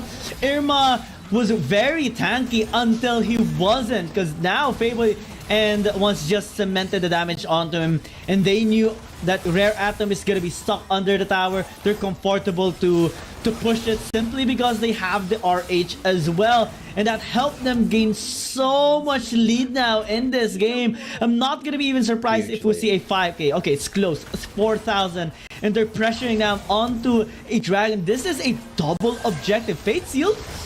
No steal. Morty comes in, tries to steal, but he dies for it. JDG are just so ahead now. Oh no. Oh no. This is not good for Rare Atom. Yeah, that is an understatement. I mean, they just threw their entire lead they had at the beginning of the game into the toilet. Juju, though, maybe caught here by Yuri, but of course, there's the re-engage coming in with a Shen. There's To the Skies, and he just rakes in 2 kills along with Once, and another opportunity there. It takes down the Garen as well as the tower as well. JDG cannot be stopped at the moment. Well, they are unstoppable. Did you see the shield of Juju there? Because of Once's stand tonight. That was almost his whole HP bar. Yup. How JDG is right now in this game. And a while ago, to think that Rare Atom had the initial gold lead and then JDG slowly turned it around. Now it's a massive swing to almost 1,000 gold per minute. And this is just getting out of hand. And it's only 8 minutes into the game. It's only 8 minutes into the game. This is such a nightmare for Rare Atom. They're about to lose their tier 1 tower in the mid lane as well. That is all outer turrets in case that happens. And they're doing their very best trying to defend this tier 1, but it's only a matter of time. 431 HP left, and look at the amount of pressure that even Doki is putting onto them. They know that they can just go in here if ever. They're just waiting for the cooldown of the Stand United. Oh, Doki may be caught here though. Has to make his way out. He will get engaged on by Rocky a little bit, but no, he lets him go. Because Once has gotten into a little bit of trouble, but because he's a very tanky Shen, he gets out scot-free. Look at the side lane pressure as well coming in for JDG. They are trying to play the macro game here and keep Rare Atom chasing them and their side lane pressure, and maybe force a mistake through, you know, positioning and pathing here. So if you're Rare Atom, I actually want to ask you, how do you think they should be? What do you think they should be doing right now to in an attempt to come back in this game? Do they scale? Do they avoid fights? Do they give objectives? Because I think they should at least try to pincer down Sunny, but even that seems impossible. Because you got ones coming in whenever somebody gets you know, put in too much danger, and then the shield comes in, and then you get re-engaged on, and then you die. So it's very difficult for Rare Atom to really, you know, go for a risk here, because if they guess wrong and once is there and they manage to turn the situation around, it's just going to accelerate JDG even more. Oh, yeah, so once they be caught here, he's gonna get jumped on. He still gets the Rift Herald. Morty does not overcommit there, and he's out. Everything is being taken here by JDG, and nothing that Rare Atom can do at this point in time. Just JDG taking absolute control of this whole game. Doki even having the luxury of just, you know, baiting out Rocky, just threatening him for a dive, and just sending out his presence in general against Rare Atom, because they know they can just wait for the next objective. Cass gonna come in. Whoa. Oh, that he knocks him back and gets stunned up. The riposte has not been used yet. But yeah, the re-engage coming in with the hero's entrance. Doki and Sandy, they're taking quite a lot of damage, but it's fine because there's a big shield coming in from the Shen. That means Sandy is out. Juju almost biting the dust though at the back of the fight. He's able to leave as well. No casualties in that scuffle right there. Yeah, just a small fight before the next dragon about to come up. The thing is, it's only 11 minutes into the game, man. Only 11 minutes, but JDG is just completely dominating. It's not the most dominating game that we have seen, but at this point, we're already seeing JDG being capable of closing this game out. So we haven't seen a sign of restraint here or resistance from the side of Rare Atom. Again, I think one of their counter plans here can be the scaling of Morty. Maybe a nice Fate Seal towards the backline with the hero's entrance, with Irma being the front line, can serve good for Rare Atom. Plus, there is the infinite scaling of the Senna. So as long as this game goes by, stalls out, it can be good for Rare Atom, but they have to be able to successfully defend their towers. And one of the ways to actually prevent that from happening is JDG just using an RH. Yeah, and they get that tower for free. The package engages onto Irma, and now he's on the run, but he won't be fast enough as the Garrett gets hunted down. Doki comes in though, goes for an explosive cast. Yuri bites the dust as well. That is a 2 kills for nothing. Great catches by JDG, keeping Rare Atom honest. Man, Doki's just an absolute monster with his setups, with his presence, just being there for JDG. And they have full access on this Mountain Dragon now. To think that Rare Atom does have a scaling composition, but they just couldn't scale up. They have no access to dragons. Irma, the tankiest member of Rare Atom, gets absolutely deleted from Feibai. And look at that, the cast body slam. Just so nice from Doki. Round 2 gonna be initiated. Flash in. Yeah, as Once is in the mix and he gets engaged on the hero's entrance. He gets taken a little bit low, but he's still surviving though. Doki is maybe on the chopping block here. Once gets justice, but he manages to survive. He's gonna get chased down, but he doesn't die yet. The shield will not keep him alive any longer though. Rocky's able to take that one down. It's still 1 kill. That's the first kill that's gone in actually. In the bottom of the map though, Feibai is going to be taking that turret. So Rocky get re-engaged on, maybe. That does stop Morty from backing as well. So a big distraction play now from JDG. Doki doesn't fear anyone, even if they kinda lost that fight earlier. It was like, where is Doki? Where is he? Look at him. He's pretending to be on blue side, man. He's pretending to be just being really sneaky. Gets spotted out at the very end, so Good job, Max, but still just standard Doki things. Cementing his presence in this game. He only died twice in this game, despite diving so many times. And look at the space and safety provided there towards Feibai and Juju. Similar to game number 1, they're just being able to safely farm, safely deal their damage, and the impact is just so amazing. To the thing that JDG is able to just draw attention towards Sunny, Once, and Doki, completely removing any attention towards Feibai and Juju, allows them to just scale up massively towards the late game. All in. Oh, Sadi's gonna be coming in, and that is the Shen as well. Rocky does not stand a chance. He gets taken out for the dance, and Yuri now is the next target here. He's going to get hunted down. That's another 2 kills under JDG's belt. They're so quick on the chase when they can smell blood in the water, just like sharks coming in. As Rare Atom, they have to go back to the drawing board again. Back to the drawing board. Game is not over, but it seems over already, given how JDG is just dominating them. And again, just a little comment on their performance. So far, JDG hasn't had a... never mind. Be a big engage, but he goes into sealed. stasis. The Fate Seal coming in, hits 2 people actually, and the Hero's entrance though coming through as well. Rare Atom may have an upper hand in this fight, but Sandy is gonna come in to say good night and clean up the fight. Max now will not be alright as JDG takes a 4-for-1 trade as well as the Baron into their hands. It was a nice attempt. Morty had a good entry there with the Fate Seal, landed onto 4. Irma had the Mass Injustice, killing 1. But they still got obliterated. JDG is just so far ahead. There's nothing Yuri can really do here. That inhibitor turret is down. The Nexus is next, and they're trying to get onto Yuri before they end the game. JDG, though, with another match to their name, 2-0 versus Rare Atom.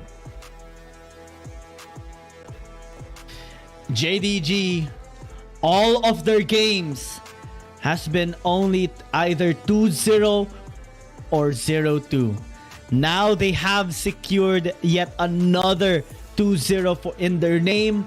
4 matches secured by this amazing team, only losing to EDG. This puts them in a good position in the scoreboard. Definitely one of the top 4s. And for Rare Atom, again, they're still back on the drawing board once again. We started this series thinking that maybe Rare Atom is going to be looking for ways to maintain their momentum after their win against Cerberus Esports. They're not able to do that. This game has been very difficult for them to push through, and JDG just gives them such a hard time in the series. 2-0 victories. Both actually was a little longer than expected, but it's just JDG playing to their strengths and just making sure that everything goes safely. And it will take a lot for Rare Atom to actually recollect themselves. I don't think the Garen in the mid lane is as impactful as Rare Atom intended it to be. We do see Irma actually doing some good work, but it's not as massive as Feibai with the Corki, Feibai with other champions as well, and the Garen just falls off towards the late game. I think they need to again re-strategize themselves in order to fully come back in this tournament. Exactly. So it's going to be a big challenge for Rare Atom if they want to make a stand here. They need to change something like very differently in their game plan, because they have just been getting stomped here. JDG, they've been doing everything right basically. They just know how to counterplay against any strategy that Rare Atom has. So what can Rare Atom do from this point onwards? They can just keep getting a little bit more experience in their next matches, when they go up next against an APAC team they'll be able to pull something off once again. Yeah, I think that has been kind of like the comeback games or the momentum shifter of most Chinese teams, because they sometimes struggle against each other, Chinese to Chinese team, but they do have a nice time against an APAC team. We haven't really seen that much wins from APAC. Again, the score is 2 wins for APAC and 12 wins for the WRL teams, and we have yet to see a really nice win coming in from an APAC team ever since week number 1.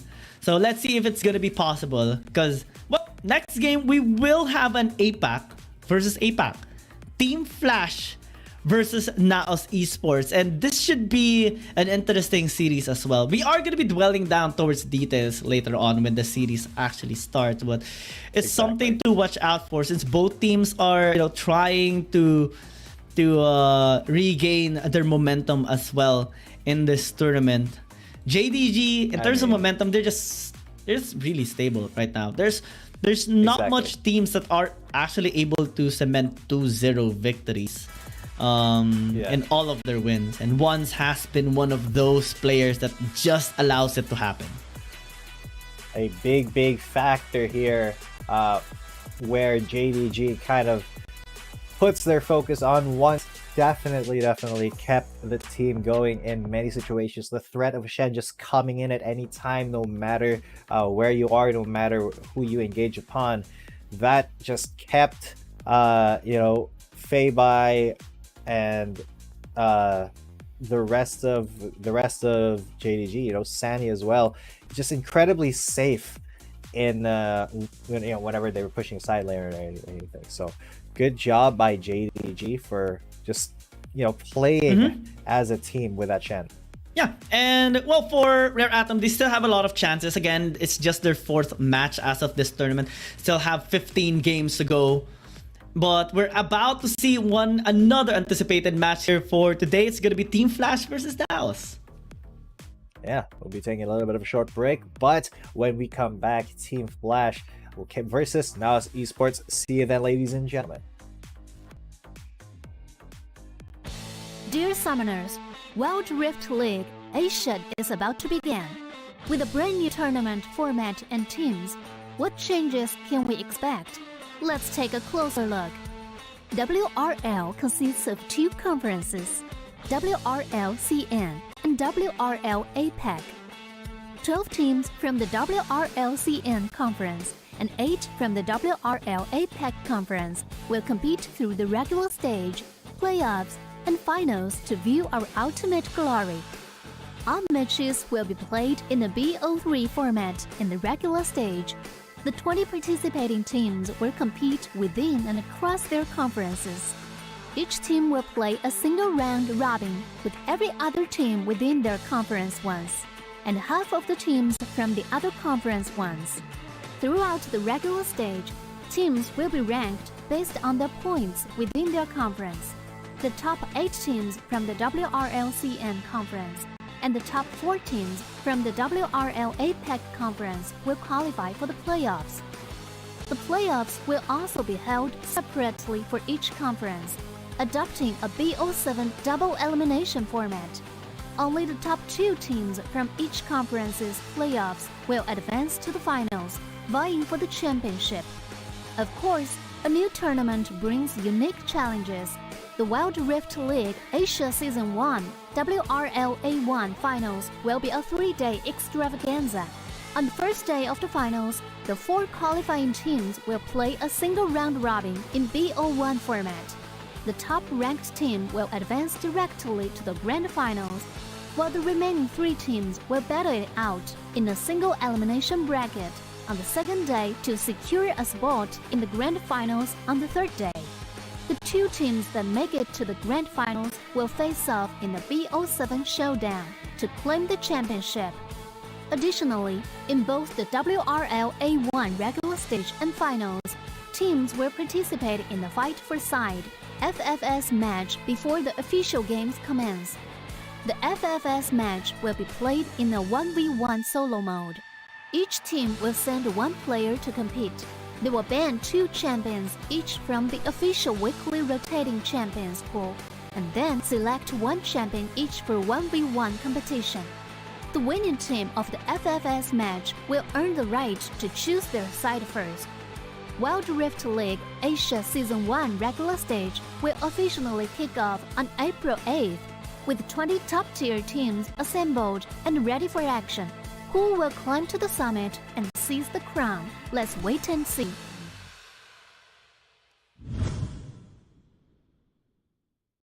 Dear Summoners, welcome to the Wild Rift League Asia 1. With the new season comes a fresh upgrade to our Spectre UI, designed to provide everyone with a better viewing experience.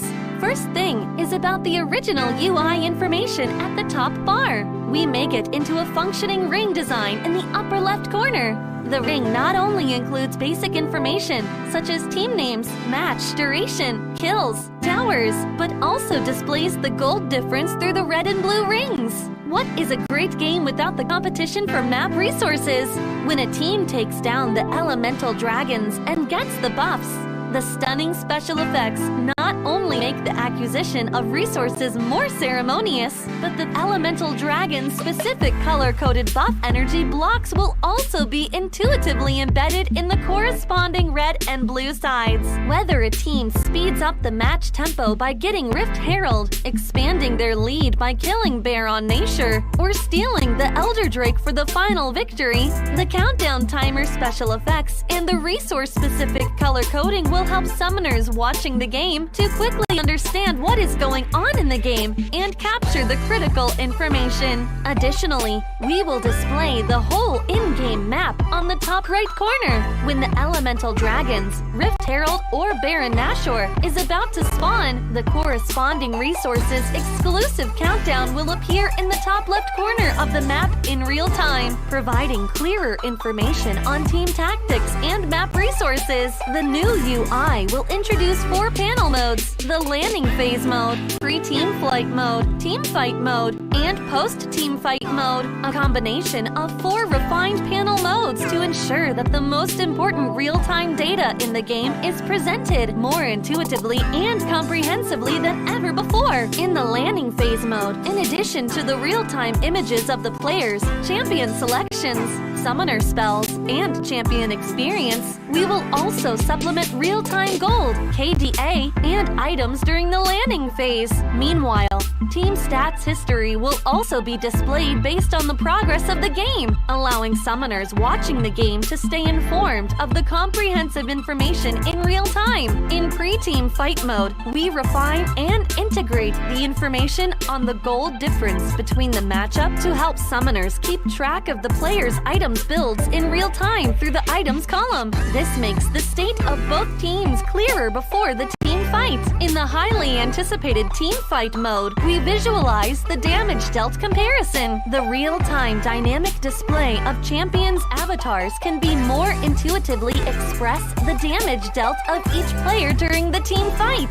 The closer to the red-blue intersection, the damage is higher. We maximize the screen space for exciting team fights and gameplays. After the fierce team fight, we integrate the damage comparison of each champion to help summoners quickly understand the damage difference between the champions in each matchup during the team fight. Depending on the different game situations, there are more diverse UI combinations waiting for summoners to unlock. Our comprehensive, intuitive, and comfortable UI design aims to provide summoners with a better, more informative, and higher quality viewing experience. The exciting first season of Wild Rift League Asia is waiting for you. Summoners, we'll see you in the Rift.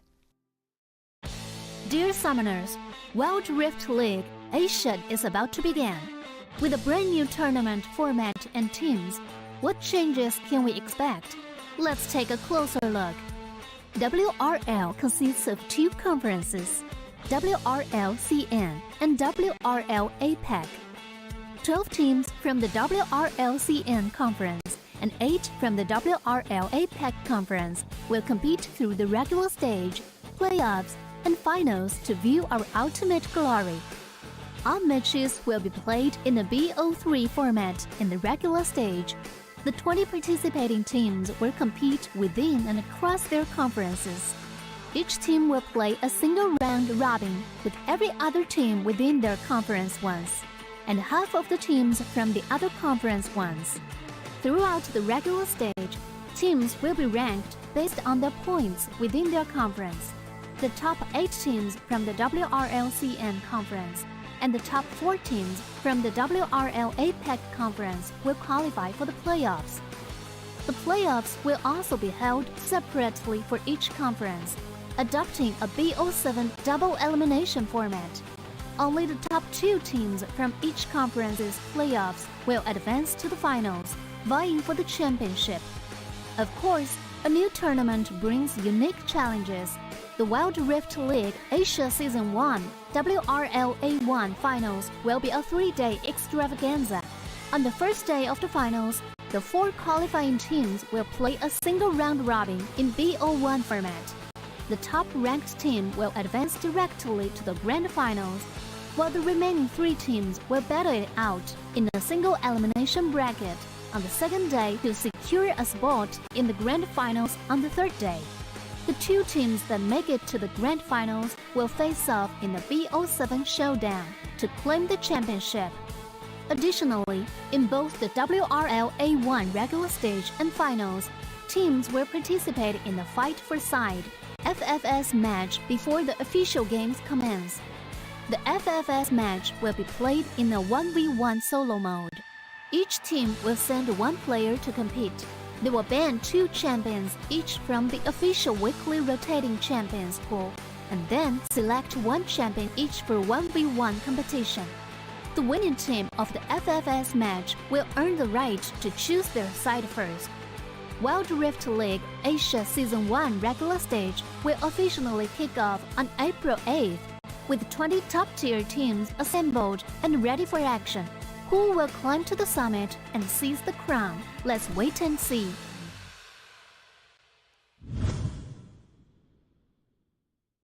Dear Summoners, welcome to the Wild Rift League Asia 1. With the new season comes a fresh upgrade to our Spectre UI, designed to provide everyone with a better viewing experience. First thing is about the original UI information at the top bar. We make it into a functioning ring design in the upper left corner. The ring not only includes basic information such as team names, match duration, kills, towers, but also displays the gold difference through the red and blue rings. What is a great game without the competition for map resources?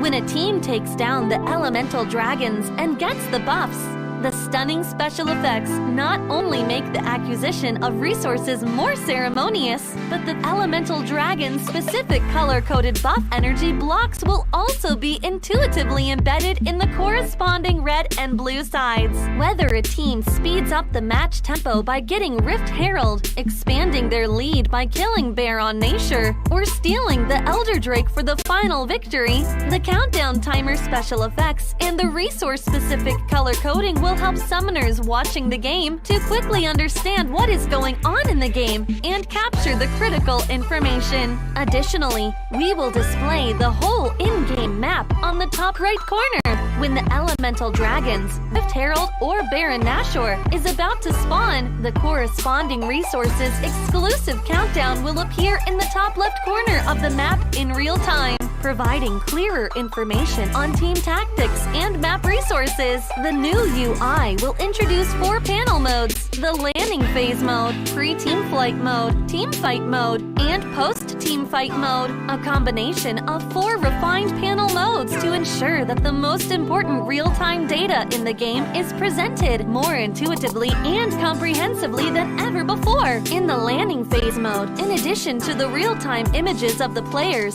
champion selections, summoner spells, and champion experience, we will also supplement real-time gold, KDA, and items during the landing phase. Meanwhile, team stats history will also be displayed based on the progress of the game, allowing summoners watching the game to stay informed informed of the comprehensive information in real time. In pre-team fight mode, we refine and integrate the information on the goal difference between the matchup to help summoners keep track of the player's items builds in real time through the items column. This makes the state of both teams clearer before the team fight. In the highly anticipated team fight mode, we visualize the damage dealt comparison. The real-time dynamic display of champions' avatars can be more intuitively express the damage dealt of each player during the team fight. The closer to the red-blue intersection, the damage is higher. We maximize the screen space for exciting team fights and gameplays. After the fierce team fight, we integrate the damage comparison of each champion to help summoners quickly understand the damage difference between the champions in each matchup during the team fight. Depending on the different game situations, there are more diverse UI combinations waiting for summoners to unlock. Our comprehensive, intuitive, and comfortable UI design aims to provide summoners with a better, more informative, and higher quality viewing experience. The exciting first season of Wild Rift League Asia is waiting for you. Summoners, we'll see you in the Rift. Dear Summoners, Wild Rift League Asia is about to begin. With a brand new tournament format and teams, what changes can we expect? Let's take a closer look. WRL consists of two conferences, WRL CN and WRL APAC.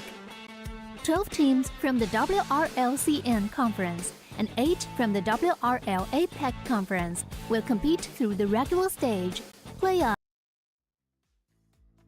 Welcome back, ladies and gentlemen. You are still watching the Wild Rift League Asia regular season 2023. We are now on our third match of the day. My name is Jeetan coming at you. With me is Giyang, and it's now is the time for the Team Flash versus NAOS Esports match.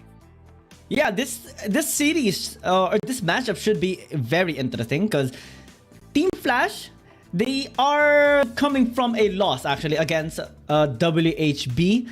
And honestly, they haven't really gotten any wins yet. All of the games as well has been less than 20 minutes, so that really puts them in a really bad spot. They actually is a team that was one of the dominating teams before, but now they're just struggling and just looking to have their comeback here in this tournament. Whereas now Esports, you know, they recently just come up from a loss against Thunder Talk. The reverse sweep was denied at that time, and their only win was against Rare Atom in day number 3. And we all know what the state of Rare Atom is right now, so it's not really good as well here for NAOS Esports. 3 consecutive series loss, and the only team that actually Cerberus Esports even beaten so far, and it was a reverse sweep as well. So both teams are, you know, trying to get their groove back in this game so far. With the stats, it's actually pretty low on both sides. Yeah. But let's try to dissect this in a good manner. Team Flash does have some good win on red side. NAOS Esports as well. So they might be battling for that spot too in terms of the fight for side or the side selection.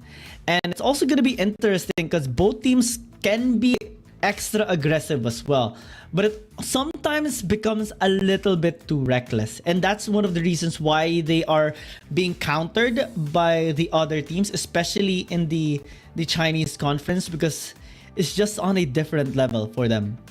That's fair. So let's take a look at the other stats here for each of the players. I believe no, we're the stage. I mean.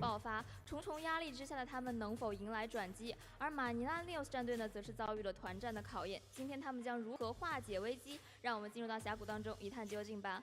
Hello everyone, welcome back to 2023 Wild Rift League Asia 1. Here's Michelle. We are coming back for Saigon Team Flash versus Manila NAOS Esports. Team Flash is still waiting to break out, and how can they turn things around under the deep pressure? And the Manila NAOS Esports is facing the challenge of team fight. So can they get out of the wood? Let's check it out in the Rift. 那么此刻呢，我们双方选手已经准备就绪，让我们正式进入到召唤师峡谷之中。Now all the players are getting ready. Let's step into the wild. Các bạn đã có một màn trình diễn rất tốt ở giải WRL, nhưng với tư cách là một anh lớn thì tôi nghĩ các bạn cần học hỏi thêm. What did you learn from your brother? Learn how to lose? Is it really impossible to learn?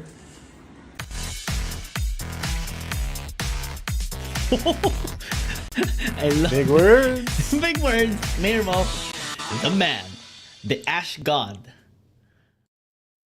The man, the myth, the League of Legends, Wild Rift. Here we go, the Team Flash versus NAOS Esports. Team Flash yet to get a win under their belt. They are solidly in the bottom of the standings here, but NAOS, they have not had the best run so far. They're definitely looking to redeem themselves a little bit here.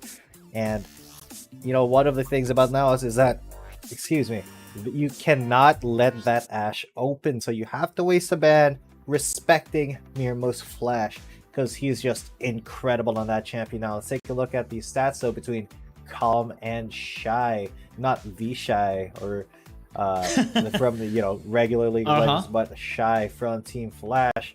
A little bit lower all around much than Calm. Calm is just lagging a tiny percentage behind in the damage department, but his KDA more than makes up for it, as well as his kill participation. NAOS really love to work as a team here. And Calm generally is always involved in all of the fights, and the only reason why Shy and Calm's stats are pretty low is because both teams are actually kind of struggling in terms of getting their wins. I think one of the interesting matchups we can see here as well is the jungle matchup, TanX versus Zaupi. That should be the case as well, because Zaupi usually makes a lot of plays, assassinations, and setups, and that is kind of like a double-edged sword for him. Yeah. And TanX will need to step up a little bit. Whoa, actually here, as we do see the fight for side, Shy and Mirmo, looks like they will pick up the Lucian. Wow, we see a lot of really 1v1 champions this time being used in our fight for side. This is coming off from the PC version. Lucian in the mid lane, really aggressive as well. It's kind of irritating when your Q misses, especially from just a single dodge, but it's an outplay that can be made here in this 1v1. Let's see what's going to be coming up on top. Exactly, and with Lucian available, it is worth it to mention that Mirmo has been an ADC main ever since he started competitive League of Legends, so he will know the ins and outs of this Lucian matchup. Now Shy, though, he does have like great mechanical skill, but will he be able to compete with just the pure raw experience from Mirmo? This should be really fun to watch. I think it's also gonna be the first time for Mirmo to play in the 5-4 side as well. Normally we have seen Zaupi, we have seen Calm, we have seen Wraith as well. And well, Zaupi a second time around participate in the 5-4 side, but this time it's gonna be Mirmo, just shaking things up. Maybe it can spell out a win for NAOS Esports. Maybe it's a time for NAOS as well to just have Mirmo manifest his statement from a while ago. That's that short jab towards Team Flash. Yeah. What did you learn from your brother? Very, very confident words from Mirmo coming into this fight for side. And of course, as a mirror match, it is just 100% purely a skill matchup. We have so many mirror matches coming into the fight for sides. Usually, Yasuo, Zed, stuff like that. Akali versus Gragas has been a more common one, though. But for a Lucian versus Lucian, this is all down to who's able to thread those cues better and really make use of that double shot passive. Oh yeah, and Mirmo, I think, is gonna be really looking forward to this, as he is an OG ADC main. I do recall in one of the tournaments in the Philippines as well that he pulled up I believe a mage bot lane at that time, whereas during that time, it was the meta of standard ADCs like Misfortune and such. But he actually pulled up a Seraphine and Sona in the bot lane. So that creativity can be used here as well, though he's struggling a bit. Again, Shy, the pokes are coming in, and he's forced to go back to the base. Yeah, unfortunate for Mirmo getting zoned out that early, having to take an early back just to compete with Shy, who is honestly doing an excellent job just getting both the harass onto Mirmo and the minions at the same time. He is just not compromised at all. That's why he went back with more money than Mirmo did, and he will be having a BF sword compared to Mirmo's longsword and dagger. So a lot more combat efficiency there for the side of Shy. Oh yeah, Mirmo has to be a little careful in this laning phase. Again, the Q can be a little irritating at times. Mirmo actually taking a lot more damage there than Shy. Just trying to clear out the wave as efficiently as possible, though it's not as efficient if you have to give health and prio. Shy is just manipulating the wave as well, just baiting Mirmo in, zoning him away as well, denying CS. Oh wow. Wow. Okay. And he's gonna go for it. There is the ignite. Will it take Mirmo down? Just barely not. He survives with a sliver of health. But Shy definitely showing that he has the props to go toe-to-toe with Mirmo in this 1v1. Oh yeah. Definitely not as expected there, but Mirmo, the aggressiveness of Shy is just so much. And well, he is gonna be going, I think, for a Storm Razor as well. But we do see Shy already picking it up. So that is a big burst damage, and also you do possess the slow coming in. So in terms of having that big bursting damage, Mirmo might just be in trouble, as Shy is almost level 5 too. Yeah, and Shy is a little bit closer. There is the ignite coming in for Mirmo though. He wants to get to level 5 first, and he does. He now has the culling. Shy has to be careful because this is one area where Mirmo can have that upper hand for a little bit, but as soon as Shy hits level 5, yeah, that advantage is gone, and Mirmo has to go back and get his own Storm Razor, or he's going to be behind when it comes time to actually aggress him. He does get the drop onto Shy, and there's the culling from both of them, the exhaust onto Shy. Both of them just kind of swing and a miss with the cullings though, because they didn't want to risk getting culled at the same time. They were culling at the same angle too. Yeah, almost a kill there by Mirmo, so props to him. Shy as well, nearly turning the fight around.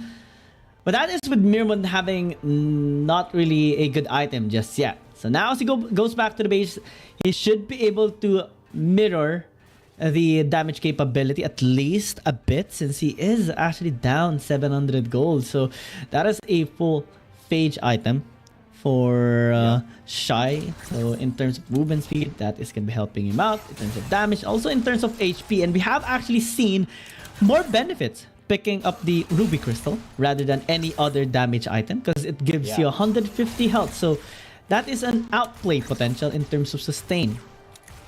Exactly. And when the margins are this close, you do want that extra little bit of health as Mirmo starts getting melted down to 10% HP. Shy looking very comfy right now. He may want to go for a dive onto Mirmo here, or just start working on the tower. Oh, he thought of it. You saw it. It was in his eyes. He was thinking of risking it all for Mirmo. But in the end, he just goes for some tower damage and more CS here, trying to extend his lead by a little bit more. And Mirmo already feeling it. We have seen as well the comparison picking up a damage item or a crit item compared to a Ruby Crystal. And it does really work better to pick up that extra HP item. 1 or 2 auto attacks is the equivalent. And you can see the outplay potential of that particular item already as well. Shy might be going on the Black Cleaver too. Nice dodge with a Q. Exhaust though. That's going to be the calling though by Mirmo. It hits Shy mostly, but the flash comes in.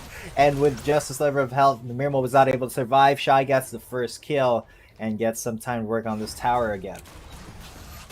That was a bit of a head scratcher moment for Mirmo.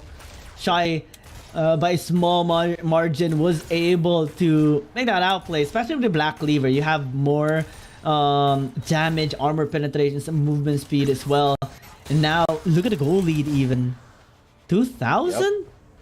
And a 1v1. That is huge. That is almost a whole item difference between the two. And see, Mirmo does not even have his Infinity Edge, and having gone back, what can Mirmo now bring to the table? Because he buys his Infinity Edge, but it's still almost a full item that Shy has on him, especially after this wave comes in.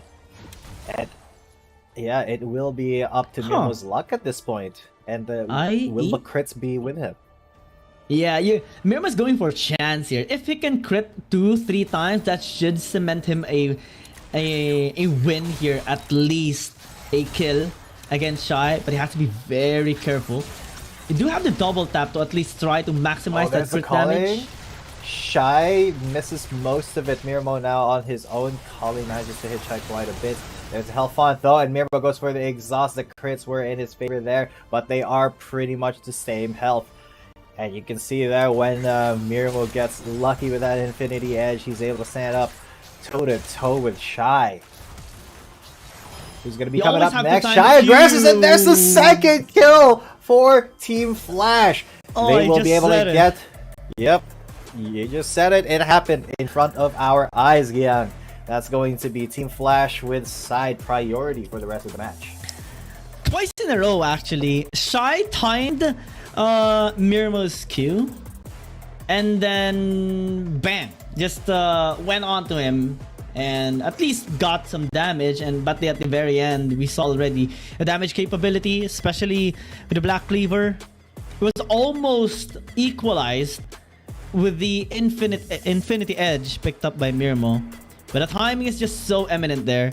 Really nice follow through by Shy. The moment he saw Mirmo cast a Q, he went all in, dashed in, and even flashed just to secure that kill. 2-0 victory. And Team Flash, they will get side selection. Now, we did discuss this earlier, that both teams actually have their wins on red side. Though it's pretty negligible as of the moment, it should give them at least, a slight edge, just based on their performance. The one win that Team Flash had on red side can be something that they are going to be looking forward to mimicking, as they are still deciding where to go. And it's just that one game. All games of Team Flash has been all a lose. So it can be troubling for them as well to decide. And in that game, let's try to recall it. The lineup was Riven, Jace, Yone, Karma, and Gragas. And TanX actually had the MVP at that point. With the Jace still being very stable in this meta, maybe they can go on that route once more, since that is their only win, and that's the only angle we can actually take from their games so far. Given, again, all of their games has been under 20 minutes. The longest was 17 minutes. That's how swift the games were in terms of defeat. So it's going to take such a lot of effort for Team Flash to actually, bounce back from their losses. Same goes for NAOS Esports, because the only win they gotten was against Rare Atom, and Rare Atom was kind of shaky at that time, and was able to, still shaky right now as well. Yeah, so with all that being said, I mean, NAOS at the very least, they have had, wins come through for them, and they've been able to fight a lot harder than Team Flash has been able to so far. But that does mean that Team Flash, they have a little bit of a chip on their shoulder, looking to prove themselves here at the Wild Rift League Asia, before they just stay in the lower half. They do need to kind of reroute and reverse that momentum for themselves, because they are a very skilled team nonetheless. They've just had some of the matchups that were worse for them and less for the opponent, but now it does look like they may be a little bit evenly matched here. with NAOS Esports, especially after that fight for side outplay that that Shy did against Mirmo. And also a little trivia onto Mirmo on the side of NAOS Esports. Do you know that NAOS Esports in all of the games that they have played so far, they never picked Zoe. They really love picking up the Senna, sometimes the Corki, sometimes the Ziggs as well. And this time it might actually suit them better since we did see a slight nerf on the Zoe. They are on red side as well, so maybe they are going to be a little more comfortable to give this one up if ever, though the standard ban still remains to be Aatrox, Camille, and Zoe. And despite the nerf, I think the Zoe can still do some good work in a team fight, in a burst. It's just not as effective anymore. Is Team Flash going to ban out the Ashe against Mirmo? No, they won't. They ban out the Akali.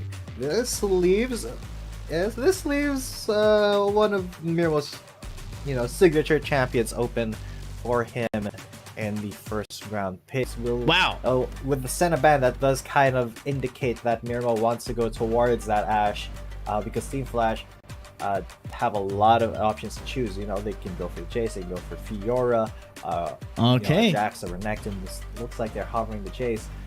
And again, this may be an Ashe angle for NAOS, but if they pick it early, then Team Flash, they have an entire draft to try to counter it.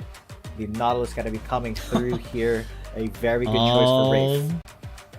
And this is actually nice coming in from Team Flash. They prioritize Jace particularly because they believe Tanex can just fully utilize this champion. But that gives the Ashe away for NAOS Esports. The question is though, will they actually pick it up? Just like how you mentioned it earlier, given the Nautilus pick, they might actually bank on the pick potential. Never mind. They actually will ditch the Ashe. Will go with the AoE damage that the Ziggs provides. It does make a lot of sense. Normally, if there is a Jace and a Ziggs, that can spell out trouble for the enemy team just because of the AoE damage and burst that both these champions can provide. And look at the composition that Team Flash is building right now. So much backline threat, so much team fighting capability just because of the Yone and the Gragas. Is it allowed? Is it allowed? Is it gonna be a Twitch? That would be incredibly interesting to see. I don't think so. I don't think so. It's just going to be a Lucia here for Mitsura. And interestingly enough, that Ziggs should have a lot of opportunity to throw those Mega Inferno bombs and have them hit, really big team fights, especially with a Nautilus pick. So it does make sense for Mirmo not to be on the Ashe this time. Looking at the ban, Zoe ban gonna be coming out for now. It's definitely difficult to deal with a Zoe, especially if you're a composition that has some squishies in the back. If she's able to get a very decent CP trouble bubble off, and they now do ban Ashe out, so they are kind of covering that option for Team Flash as well. You know why? Because Team Flash hasn't picked up their Dragon Laner just yet. They focus more on the flex picks that can be put in multiple sides. Again, it's flex pick and the support as well with the Gragas. And Ellie is actually pretty amazing on this champion as well, especially in the match that we are referring to. The only win that they got against a team, against Invade Esports. Ellie did fantastic work with his champion. They picked up the Yone as well and the Jace. So maybe, just maybe, they are going to be trying what worked for them. The draft that actually worked for them. So far 3 out of 5, but now Esports has adapted pretty well, picking up the Vi as well. Wow, okay. This is so far 4 out of 5 champions they used against Invade Esports from day number 3. That is day number 3, guys. That's 2 weeks ago. And they're going to be using all of the champions. Riven, Jace, Yone, Karma, Gragas. Wow. Okay. All right. That is a very value forward team composition from Flash. Yeah. Team Flash now. So the Garen in the top lane I respect, especially against the Riven. It's a good thing it's not in the mid lane like we've seen in our more recent matches today, but there is a lot of pick potential coming in with the Nautilus as well as the Vi potentially locking down one, maybe two people and keeping them still for the Mega Inferno Bomb to come through from Mirmo, and that could just be the way that NAOS Esports wants to play this against Team Flash.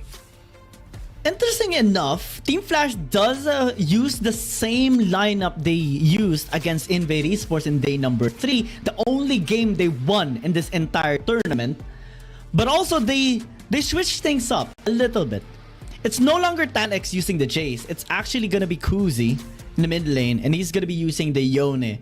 Maybe to have that much more safer farming, since Jace can stand a chance against Illusion. Again, range matchup and also some good burst damage. They're going to be relying on the flanks of Ellie or the initiations as well. TanX can have a much better angle into fights since he's going to be coming from the jungle too. Yes. But again, I love that NAOS Esports used the Vi this time.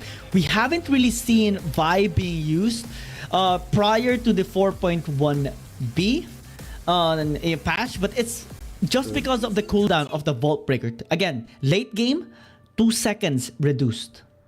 That is it seems like an eternity, but it's actually not a long time. It could be the difference between, you know, getting to use a Vault Breaker twice in the same fight, you know, at the start and at the end of it. Or, you know, it's like having to wait 12 seconds to 10 seconds at level 1, and then from 9 seconds to 7 seconds, and you can just use it on and on and on again. And if you really want to pin one champion, this might be the key in doing so. You have the Nautilus, you have the Vi. The follow-up is gonna be the only question here. Yeah, so with that being said, all eyes are kind of on Zalbi. He's been one of the more skilled junglers that we've seen so far. And, you know, with his high impact champion, once he gets that level 5, once he gets that cease and desist, he should be able to really affect these lanes, because it's just so free, you know, getting that cease and desist wherever. But Ellie risking quite a bit to get a deep ward in. They do need to track that Vi as much as they can. I like how Riot kind of toned down the names of the skills as well. A cease and desist was before named Assault and Battery. Yeah. But that is kind of too brutal to say actually as well. Cease and desist is more like just being a police. Just cease, desist. Don't try to resist. Don't resist. Just try. But Vi still, you know, punches people. So. Yeah, I mean, still kind of police brutality there. Wraith though is going to be punching this tower. If he gets his he gets the sack off of his rune. Going to be demolishing a little bit of that tower. Mirmo giving him a lot of resources as well, just being able to push down those turret plates. And that is actually a big win already here for NAOS Esports. You know, with the Ziggs, they are going to be able to at least have a better chance in securing earlier turrets. And we have seen already one of the fastest turret takedowns in the game. It was 4 minutes, I believe, or 3 minutes. He's got the cease and desist. He's got the assault and battery. Ellie's gonna get aggressed upon. He tries to flash out, but the ignite will take him down. Ray secures the first blood in this game. Early first blood as well. That is the thing when you actually use the Vi. Pin down is gonna be much more possible, especially when you have a Nautilus as well. So far, Wraith has 100% win rate with his champion, relatively high kill participation as well. Round 2, Zalfi is checking bot. Yep, just keeping him safe because TanX is over that way. He's also got his fate sealed coming through.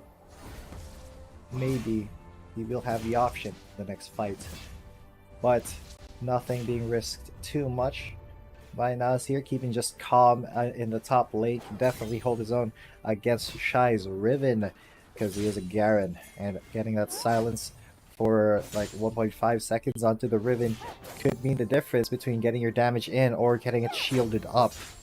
So, you know, calm. Yeah. true to his name, very, very calm in the top lane. Oh yeah, Calm is just gonna be farming out, since one of the things that Garen or any tank champion in a lane primarily does is just try to keep the lane stable. Just farm. You don't really have to make some kill threats against your opponent. What your goal is usually to mitigate the kill potential of your opponent. In this case, it is gonna be Shy. You have a decent amount of wave clear with your spin to win action. Decent amount of sustain as well. Some protection with a buffed up second skill of the Garen as well. So that is gonna help him out in the laning phase. Ooh, was that a steal? No. No, it wasn't. Okay, Zappy's able to secure that at least, but a lot slower now, a lot on the line for these teams, so they're not going to go for just any engage whenever they can. Unfortunately, now that does mean that now they're giving Team Flash some space to just be. And oh, who actually got that? I think it might have. Yeah, it's just going to be a little bit of a fight here, maybe. As Team Flash starts the Rift Herald. NAOS, they maybe want to respond. That is for members of Team Flash. Zelpy is on the dragon though, but the Fate Seal will come in. Rafe is not going to get hit up though, and now Mitsura is in the fight. He's in the battle, he gets a kill, and there's a turn around. Calm comes in to get the engage, and he does the justice onto the Yone, but it's Mitsura who gets another one. Taddy maybe the next. That's 3 kills for NAOS' mid laner, and a Riven on the ropes. I believe Mitsura got 2 kills in that fight as well, so that is a big turnaround here. Big momentum swing towards NAOS Esports. Wow, that is such a big lead. 5 minutes, almost 6 minutes in as well. They do get that tower in the mid lane with the help of Mirmo. Check out this replay, how it actually happened. You know, the minor misplay of Team Flash led to them having absolutely no resources to actually commit into this fight. Tanax missed that Fate Seal. Calm just went in. Mitsura too. And just, yeah, Mitsura getting triple kills in that fight. Wow. 3 kills. And if you give Illusion 3 kills, that is already a nightmare in the laning phase. Exactly. A huge advantage for NAOS. And it's going to be up to them how to come into the next series of fights. But Calm just staying inside the wave, not letting that Riven really do as much as she would like to the tower. Shelly is going to be marching down the mid lane, but there's the cease and desist onto Kuzi. The Mega Turtle Bomb just barely gets him. But Zelpy's forced to flash out, and Mitsura calling to keep him safe, covering up for the mistake there of Zelpy. At least Zelpy was able to escape. Team Flash slowly trying to recover from that early mishap. Not really down 3,000 anymore. Slowly coming back as well. Again, they do possess a nice scaling composition, especially on Tanek's side. The Karma can be a big problem as well towards the late game. So that's an angle they are actually banking as of the moment. And since top side is pretty stable, that balance is about to be tipped over in moments time. Shy is just looking for an angle in this game to maybe try and kill Calm. But Team Flash actually able to pick up a tower in the bot lane. They reused the RH in the mid lane as well, so that is a chance for them to equalize the goal and maybe bash up the tier 1 tower in the mid lane as well to have the same threat in the jungle that NAOS Esports possess currently. Yeah, because NAOS Esports, they can just waltz into the jungle at any time here of Team Flash, and they can do it pretty freely because they're so confident that they are ahead, even though they're ahead just a little bit of gold. Their team fight right now is so much stronger than Team Flash because Team Flash, they do have that scaling composition, and they are, you know, still on the opposite side. They can't really scale up as much just at the moment. Calm may have found Shy here. Zelpy could be coming in for this as well, but they don't want to, you know, overstay their welcome if they do try to engage onto a tanky member of the team. Early Servant's They're back. gonna go for the Fate Seal, though. Tan-X trying to go for Calm, but as I said, Calm is a tanky member on the team. Zaupi is there to keep him alive, but Calm is just so tanky. Standard Garen things with Hullbreaker. Top side though, Kuzi and Ellie gonna be able to pick up that tier 1. And Team Flash actually able to recover the gold deficit that they have against. Oh no! That is just sad, man. Oh, so sad. I would flip out. Hand delivered on a silver platter to Zaupi. Zappy was like, oh, thank you. Thank you. What a good sport. And now they're gonna go for the Rift Herald. Does that ever happen to you? It is missing yes, happens to everybody, even on pro players. Yeah, now though, NAOS has gotten the onus here, taken the Rift Herald. The dragon should be up in 30-ish seconds here. Team Flash have the first priority there, but that does mean that NAOS is going to be barreling down the top lane. Going to use Shelly maybe on the second tier. No, they're just gonna go back and then prep for the dragon themselves. It should be up in 20 seconds now. They should be very careful not to run into the Death Rush. Oh yeah, but they show themselves, so that is already, you know, at least a safe angle here for NAOS Esports. They know that they are on that mid top side brush. RH spawned in the top lane as well to give pressure towards Team Flash. So any second of hesitation here of Team Flash can be detrimental to them. NAOS is sitting on a ward. Brave getting a hit up a little bit. Tan-X trying to go in, a little bit risky there. But there is NAOS' Brave trying to come in. Dredge Line not gonna connect, but the Death Charge is available still. Viscera from the back. Oh, that's a lot of damage already. Mirmo has to back away from there. There's the Assaulted Battery and into the Mega Inferno. Bomb, it's very, very clean. They try to jump off the Jigs. Mirmo does go down, but shy pays for his life. The calling now following up. There's the Vault Breaker, and Mitsura flashes in. He gets another kill for him. Team Flash lose 3, while NAOS only take 1 casualty, and they get the Infernal Drake. Wow! That was a lot of CC layer there by NAOS Esports. Depth Charge used preemptively and was negated by Team Flash. But AoE damage simply coming up from Mirmo's just massive in that game. They even, you know, prevented Team Flash from retaliating. And to think that Team Flash already had a nice entry there, but suddenly hesitations came in. It's just so bad for Team Flash. We saw the jump as well onto, you know, the back line, but I mean, you get the Ziggs, but at what cost? 3 people? It's not gonna be looking good here for Team Flash. 5,000 gold lead now for NAOS Esports. We're gonna be getting a pause, and one thing about pauses is that we can actually just chill at times. So there is a status on the right side. We can see what is being addressed, how much time has elapsed. We see, you know, just a quick shot around as well on Overdrink right there in the back on our camera. So a quick shout out to him as well.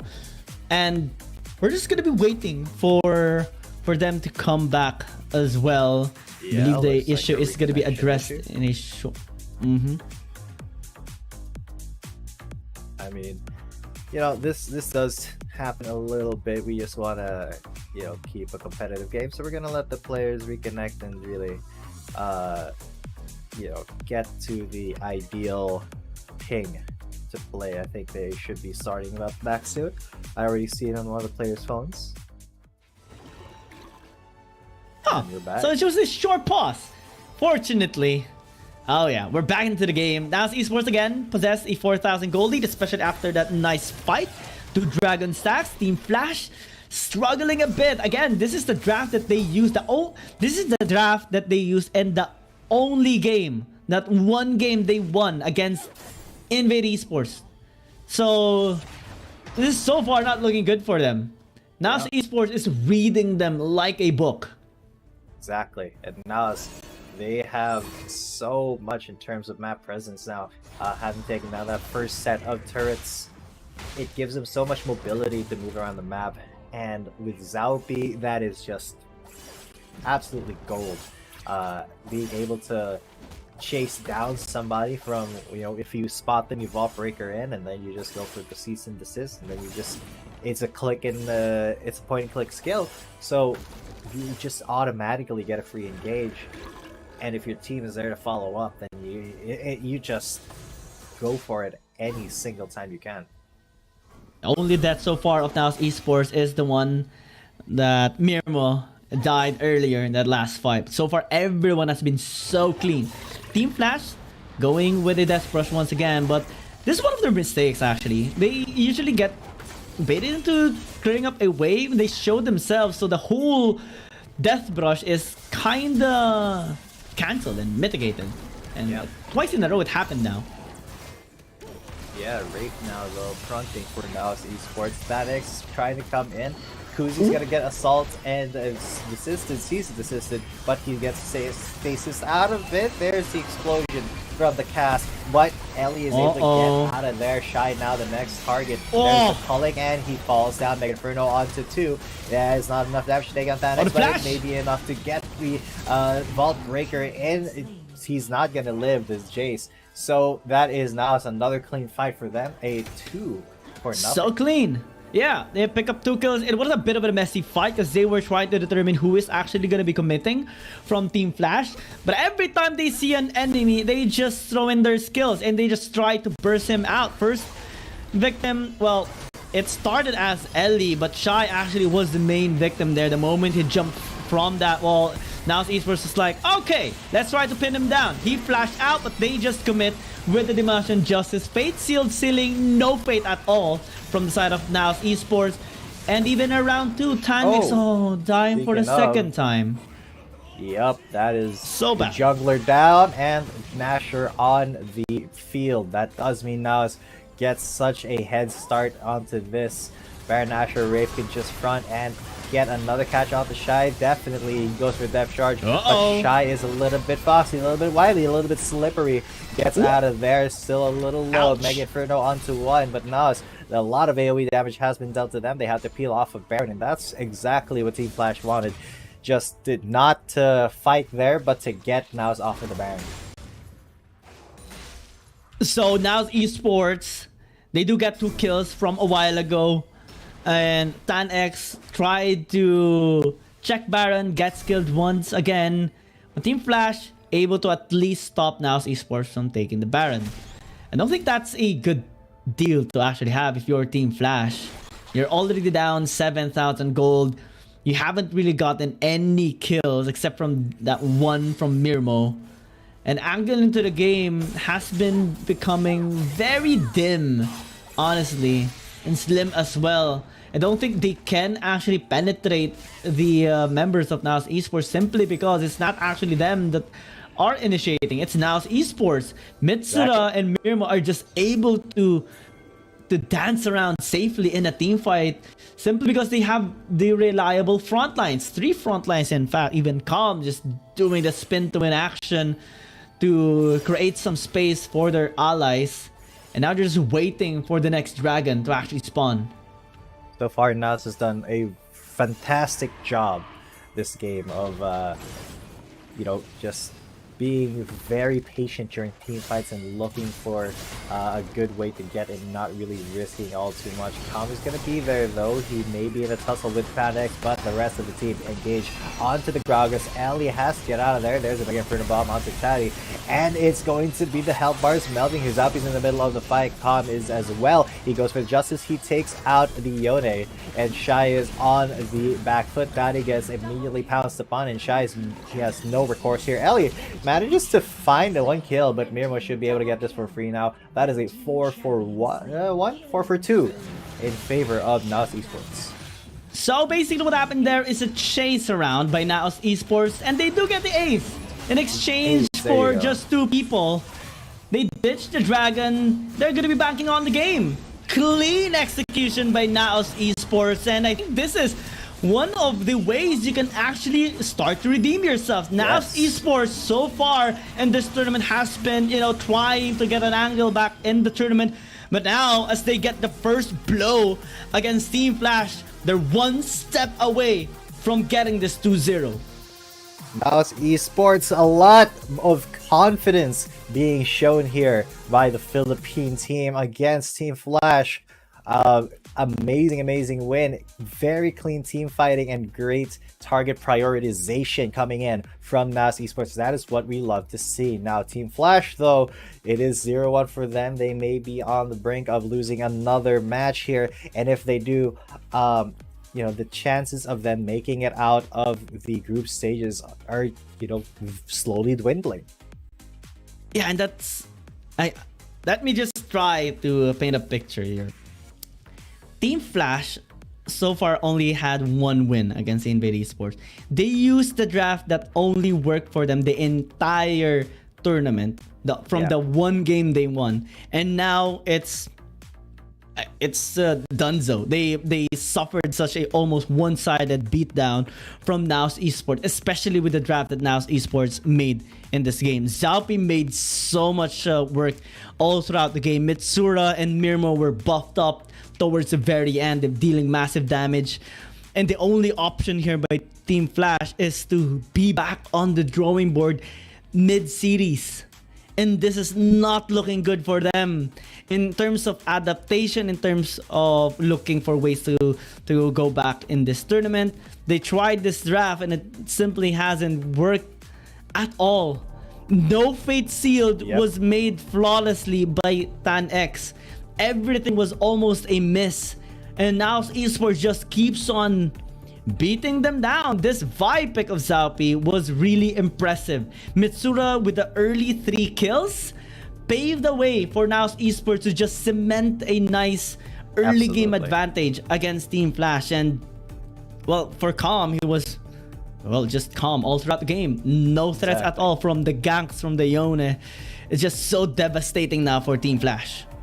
Yeah, and Rafe as well being a huge frontline distraction for NAOS Esports. How can Team Flash really get through to the juicy back line that they have to get to once, the Nautilus is pretty much 3 miles in front of the Ziggs, protecting him very efficiently.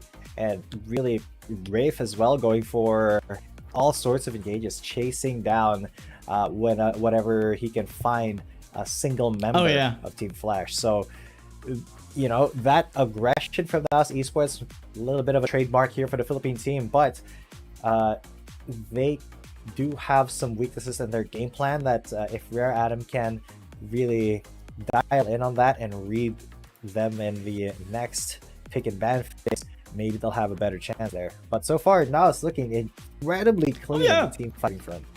Really clean. That was really clean. A total of, I think, 3 deaths the entire game. Rafe, this guy has been making a lot of plays as well all throughout the game. And if you're, for now, you're really going to be giving it to Rafe. Maybe secondly to Zalpi as well, from the plays that he has made to start up that game, jumpstart that game, the gank in the bottom lane as well to cement that first blood.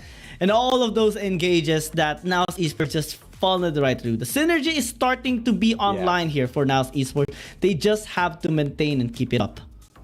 Absolutely.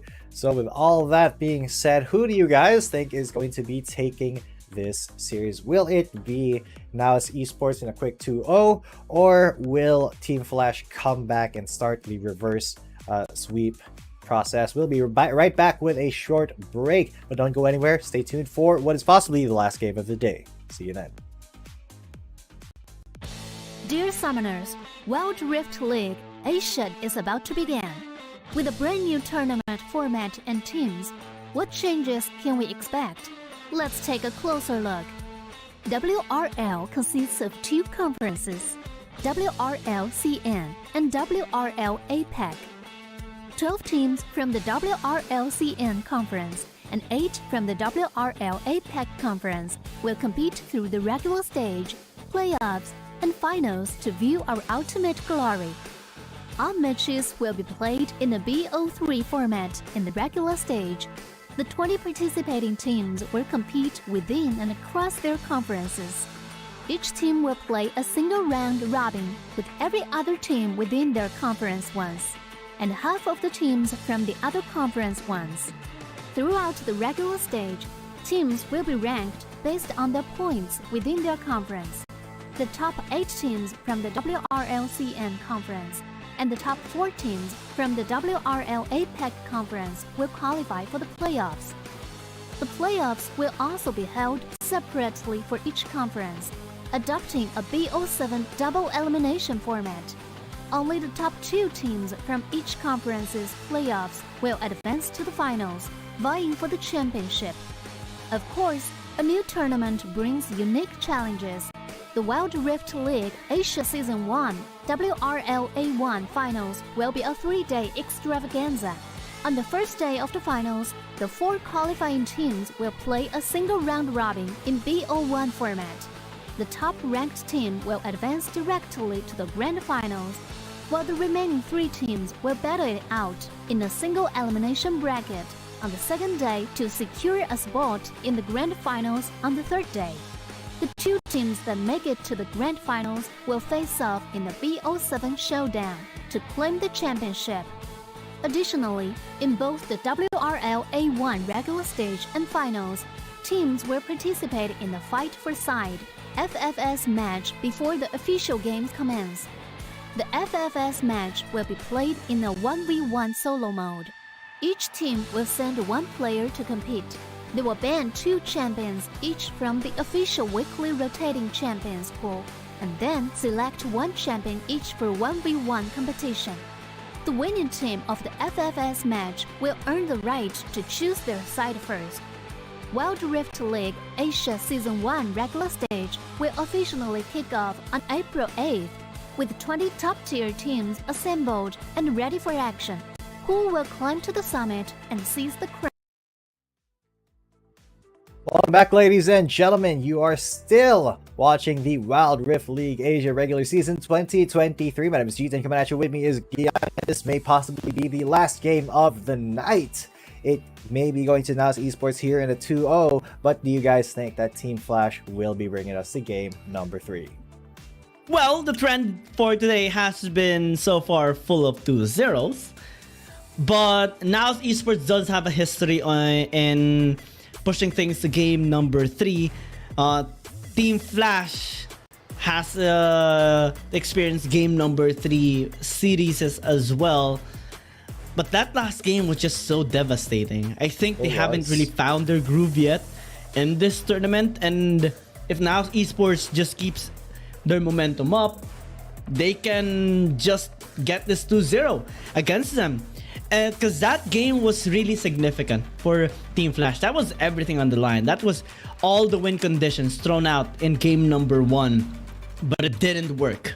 Now they have just gone up from the drawing board. And the question from me now is, what will they use this time? Are they gonna be trying that lineup again? Are they gonna be trying to secure the Senna? Do they go with a Zoe play here in this game that still has been nerfed already in the patch 4.1b? Now they pick the Jace, first pick again. Yeah, and they're gonna keep Rafe on the Nautilus. It is a very good champion for him to be on. Mirmo's still opting to stick with the Ziggs. He's been very, very effective. Bombs pretty much hitting wherever he needs them to. Along with Rafe on the Nautilus, that does mean that Mirmo will be able to have some very reliable setups for his Mega Inferno bombs. But Hin now going to be on the Zoe for Team Flash. Can he be the stop, the doorstop that Team Flash needs to keep NAOS away from them? Okay, let's try to dissect this for a moment. A while ago, they picked up the Gragas alongside with the Jace and the Yone. This time they picked up the Zoe because game number 1, the response of NAOS Esports was to ban out the Zoe and the Ashe, the second banning phase. And now they're gonna be able to ban these supports. Again, Rakan has been nerfed.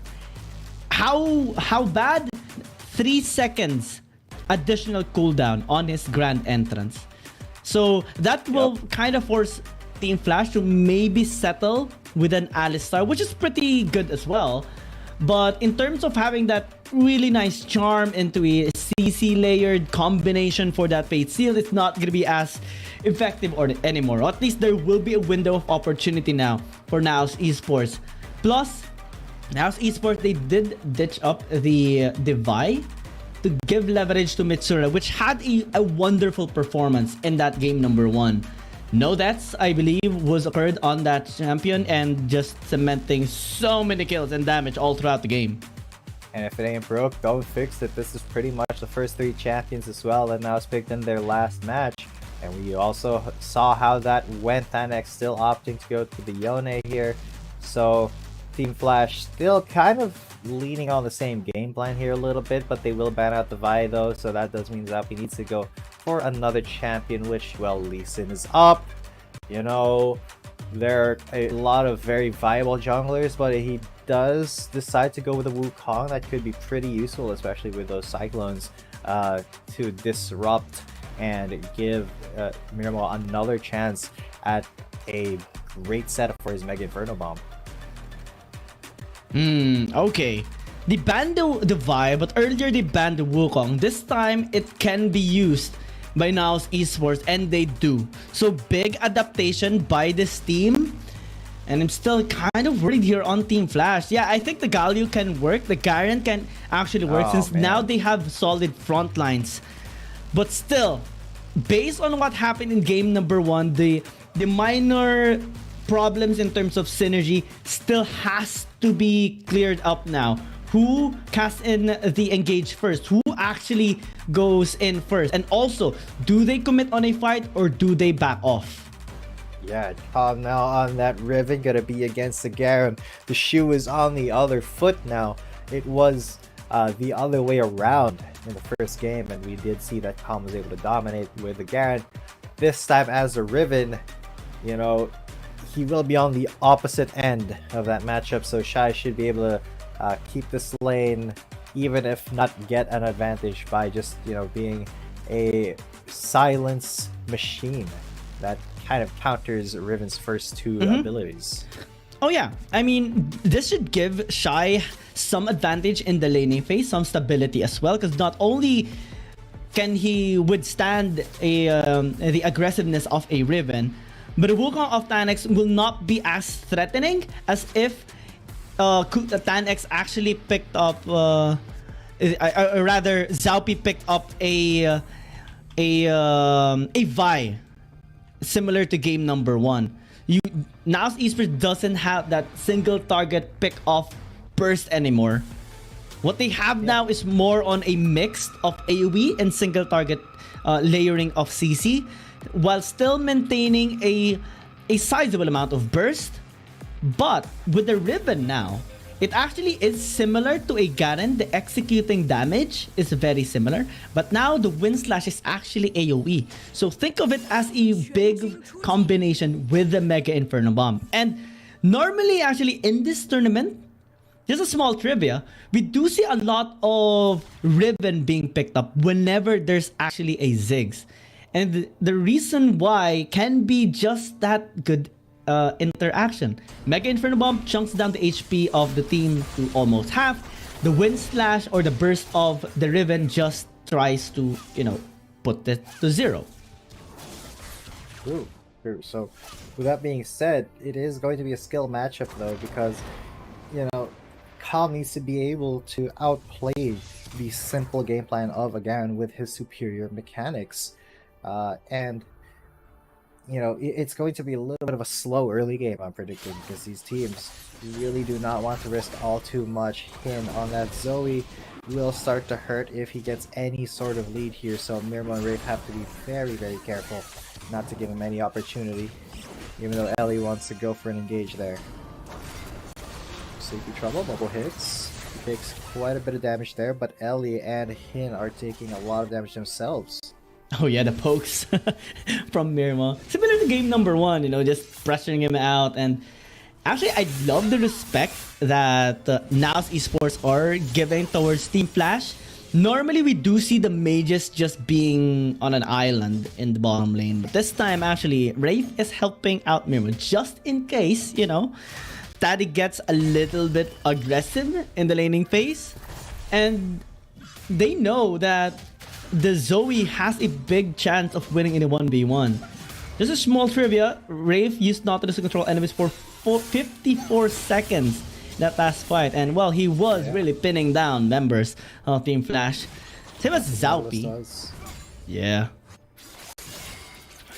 And Zaupi was a huge factor as well in layering that crowd control in the last game with his Vi, but now you have to be a little bit more deliberate with it as a Wukong. Calming Zaupi, just, oh my god, look at that damage. Wow. It takes a lot from the turret. At least Wraith is there to keep him safe, but Zaupi has to go back now. The turret was like, go away. Get out of here. This is Shy's lane. And no dive should happen. And I think it's gonna be almost impossible as well to do that with a Wukong. Unless there's an additional member. Maybe Mitsura for the extra damage, maybe Wraith as well for the extra CC. So far, it is a safe start here for Team Flash. No oopsie anymore. No first blood happening in the bottom lane the first 3 minutes into the game. Just a stable laning phase, generally. And I think that is the intention here of Team Flash. Trying to be less explosive, but also less self-destructive at times. Though, withstanding a lot of Shy's damage, because Shy didn't even get the chance to E before Calm was out of there, but still a very safe lane. Neither of them want to commit or to a longer duel because there is execute damage on both of them, and if either player times their skills wrongly, it could spell their death and the first blood going to their opponent. So they have to be on their toes here. Mirmo may be getting in a little bit of trouble. Satchel charges there is going to secure that CS for him. But Wraith coming by could set something up, or could just be there to act as a wall for Mirmo to hide behind. Oh yeah. I like the switcheroo that Team Flash is doing right now. Some rotations coming in from Kuzi and Tari.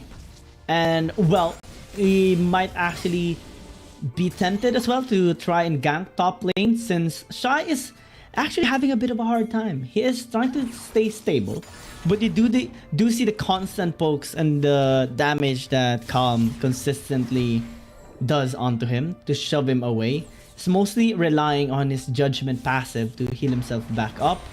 The aggressiveness of NAOS is actually helping them get some resources and get some lead without getting any kills. And look at that, 1,000 gold lead 4.5 minutes into the game, before even the reset for this first batch of objectives. Yeah, that is actually quite good here for NAOS, and we do see most of that actually on Wraith, some on top side, and mostly just general lead. Maybe finding Wraith here. He is in a lot of trouble there, making for the bomb on the 3 though, and that turns the fight around. There's the hero's entrance from Ellie. Hin is now in the mix. That is a lot of damage, and the Mirmo goes down. Wraith now coming up next. Hin very left behind there, so at least NAOS will be taking more kills for themselves. It's a 3 for 2.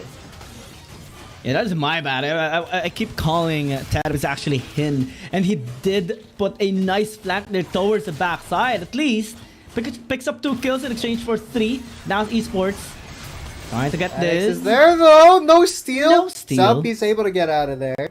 Mitsura as well, and NAOS, they have the onus this time. Oh yeah.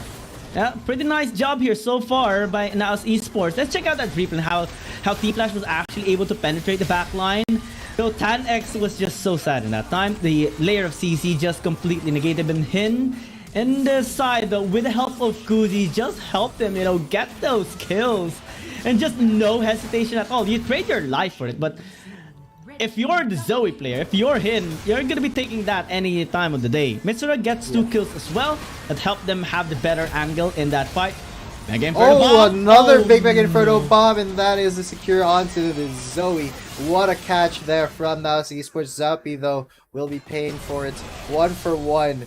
But NAOS, they still have the upper hand here because look at the health bars. Calm as well, keeping Shy out of that fight. And now it's a fight between Calm and Shy.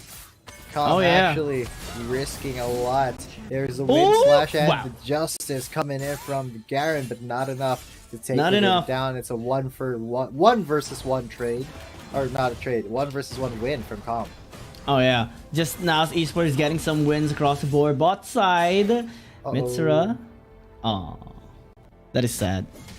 A little bit sad, but it's completely a little fine. bit not fine, because NAOS is getting this free RH for themselves. Yes, it's fine for NAOS is what I meant, but Mitsura going to get rest on now. And Dan X, Kuzi, they're trying to do as much as they can to this tower, but Mitsura is just as ace at defending it. We got the Rift Herald for free as well. No sacrifices needed from the side of NAOS as they charge it down the mid lane. They're looking to get that tower, but it won't happen so far. Team Flash defend, but it is a satchel that finishes it off. That's why Mirmo loves being on that Ziggs. First tower. We know how important that is in the game and how fast it can just be destroyed with help of the Ziggs and the RH as well, you know. And Team Flash so far not being able to find a good angle towards this game. The closest they had was that dragon fight wherein Hin actually got 2 kills. But Mitsura got the better end of that as well. So 2 kills for him and also the dragon RH in the tower. Is this a catch? No, Dredge line just is so obnoxious. Even being stunned, you will still be able to escape. Yeah, and that's one of the reasons why, you know, a lot of players like picking up Nautilus. You relatively low risk.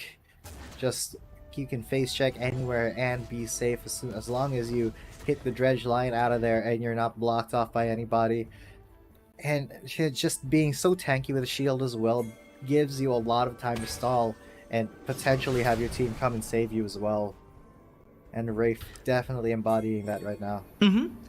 Also, his performance in game number 1 was massive, even cementing the MVP in game number 1. Right now, he's trying to have that same impact against Team Flash in game number 2. CP Trouble Bubble not really gonna be, threatening anything onto Rafe. Easy tier 1 tower in the top lane, no answer except for that bot side push by Kuzi. So at least there's that. But as Team Flash is grouping up in the mid lane, they couldn't really find anyone there. They're gonna be trying to Mitsura, but he already spotted him out. No threat at all. Yeah, good moves by the Lucian here. Mitsura in the mid lane, avoiding conflict there like a pro, and then heading out to defend the top lane turret and get all the CS for himself. Maybe interrupt Shy's back a little bit to be a little bit annoying there before going back himself. I don't know. We see Team Flash, trying to make some plays, but it's not really in the right place at the right time so far by them, and that causes them to miss those opportunities. It's also resource that they spend trying to group up in a certain area, and with that resource, again, resources being denied to them. A push in the top lane, a push in the bottom lane, push in the mid lane, possibly this next dragon being in priority of NAOS Esports as well. Though Team Flash is grouping up, but they have to be really careful because not only are they down in gold. Kid maybe in a lot of trouble. He goes for the death charge, and there's a Mega Zero Bomb. It hits squarely onto Hin. But in the middle of it is Ellie. He will be able to survive though. Now Shy's on the back seat as Zalpi chases him, and it's Mitsura who gets that first kill onto the Garen, and they have managed to get Team Flash out of there. Just a good timing by NAOS Esports in general, especially with the engager of Freight, Mega Inferno Bomb, and Calm just following it up with, again, the good synergy with the Ziggs. Mega Inferno Bomb into the Wind Slash, you deal at least more than half of the HP, and we will see it here in this replay. Hin was just overextended, so it's a a really nice interaction of Wraith just funneling it with the depth charge. They have no angle into the fight. Team Flash just scattered away. Shy has no impact at all. And now Esports just being very linear there. They know what to do and they did just that. Take that dragon as well. Oh. And even an RH, absolutely free. Yeah, Miro though, getting a little froggy there, getting a little bit too close for comfort to the Zoe. Found himself on the receiving end of a sleep into Paddle Star, taking almost half his health down. So they really have to be careful because it's not over till it's over here for Team Flash. They do have a Zoe, so they can be incredibly obnoxious as long as Hin is able to find these good angles to Paddle Star from and try to Sleepy Trouble bubble you. And force the flash there just from the bomb coming in. But now they feel very free to do this, although it is a catch onto Wraith. He is in a bad spot. There's a big Inferno Bomb onto 4, but that was not enough to save his comrade. Wraith getting caught in a bad place. But the only problem is Team Flash can't really do anything after that kill. Yeah. No objectives, no towers, vulnerable, and it's just generally just 300 gold given onto them. Spread out across the team as well. So now Esports is just going to be able to pick up the pace and just regroup again. Top side though, Team Flash, now this time being proactive. So this is a good sign. They took a turret, helping them at least come back in this gold deficit that is so far not really going above 5,000. But now Esports maintaining it is already a good deal for them because they have massive late game with the Ziggs and the Lucian. And also, you know, Calm just generally dealing a lot of damage, especially with the team fight. The combination, again, Mega Inferno Bomb and the Wind Slash is threatening everyone on the side of Team Flash, especially Tanex, especially Hin. It's difficult for them to group up, and now Wraith is up in prime position here. They know that Ellie and Tanex are there. They're going to be going on to Tanex as soon as he comes back, and he will be coming back, but he manages to get out. He's able to slash his way out of there, but no kills so far coming through. There's a Mega Inferno Bomb to keep Zappy safe, but he is just the clone gonna go down. Now the re-engage from Than X and Kuzi, the hero's entrance coming through for Ellie as well. Up at the top of the fight, Shadow almost gets taken out. Mitsura lives for now, and the Galio goes down. And now it's once again, now it's taking this fight back with the re-engage. Thanex going to come through and maybe try to do something with his stasis. He's gonna go back, but he gets followed by an auto attack. Hit now on the back foot, going to get aggressed on the monkey, taking the kill there. And now have found another 4K for themselves. Did you see how they did that as well? They were drawing Team Flash to commit onto a fight. They were baiting them constantly. Even Calm just going in and then immediately backing out. Fortunately, we'll have a replay on how it actually happened. Look at how they're just able to kite it away, bait all the important utilities of Team Flash, and then they punish. And then they go for the push. This time, the position is so detrimental for Team Flash. So far from their base, and they're just being chased away by NAOS that has this lineup that can easily chase them down. And to think that NAOS Esports didn't even suffer any casualty just cements them now another 4,000 plus 4,000 gold lead to their already whopping 4K gold lead. Now it's 8.5. Now it's Esports with a Baron as well. This should allow them to crack the base open for Team Flash. Exactly, and I mean the only outer turret left is the top lane inner. After that, it's all into the inhibitor towers, and that's what they're doing. They're sieging already. NAOS don't really have to risk their lives. They can just send the Baron empowered minions in and just keep that pressure going without risking their own skin. As Calm there, even if he aggresses onto Shy, it will be him coming out on top because he does have those minions along with him. And this could be a big catch onto Ellie, but he is pretty tanky. Hin did soak up that depth charge. Wraith almost goes down. And actually, it's Calm on the backside, taking the Garen out for a ride as Kuzi tries to come in and re-engage. Ellie is there as well. They missed the top, but now it's just found another way into the base as the hero's entrance comes through and Kuzi lives still. Cobb is gonna come in, and then he will get one kill, and another one coming through for NAOS. They are onto the base. What an ace as they take another place up with this win, 2-0 for NAOS Esports. And after 3 consecutive game losses or series losses, losing to Cerberus Esports, losing to JT, losing to other teams, to Thunder Talk, they now have found their groove. Finally, a 2-0 victory against Team Flash. This decisive should help them. Yeah, very decisive win. 16 minutes. Both games are 16 minutes. That is the way to go. I mean, if you're a fan of NAOS Esports, you would really be happy for their amazing performance. Not only have they denied the momentum breaker here of Team Flash, but they also beat them in a certain way that Team Flash tried in game number 1 to have their same draft in in their first series against Invade Esports, but completely wrecked by NAOS Esports. Game number 2, they were just so methodical as well. Despite the efforts of Team Flash, despite the efforts of Kuzi and Hin, that double kill of the Zoe a while ago, they just completely negated that. They found a way to actually manipulate them in team fights, drawing them in, baiting their key ultimates and spells, and then when they don't have it anymore, they just go all in. Yeah, and what a performance there. The execution of that composition, absolutely flawless from NAOS Esports. And as you said, very methodical. They did everything right. They avoided the mistakes that they could make coming into almost every single fight, and they knew how to fight their way out of the corner as well. So that is something that you really have to develop, especially when you're up against a team like Team Flash. And I mean, look at all of that damage coming in from both Mirmo and Mitsura, just absolutely dominating the battlefield from afar. And we saw a lot of adaptations of NAOS Esports even before the series against Thunder Talk, against J-Team. They tried a couple of ways for Mitsuru to actually pop off. They tried the Akali, they tried even the Corki, they tried the Kassadin, some of which actually turned in into a positive one for NAOS Esports.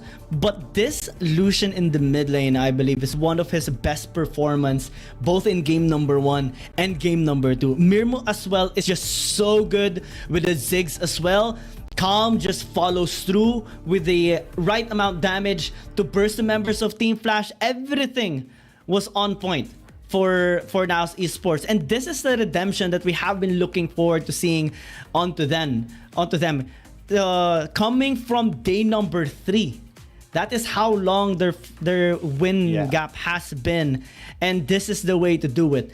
Ash has been left open, but they did not take the bait.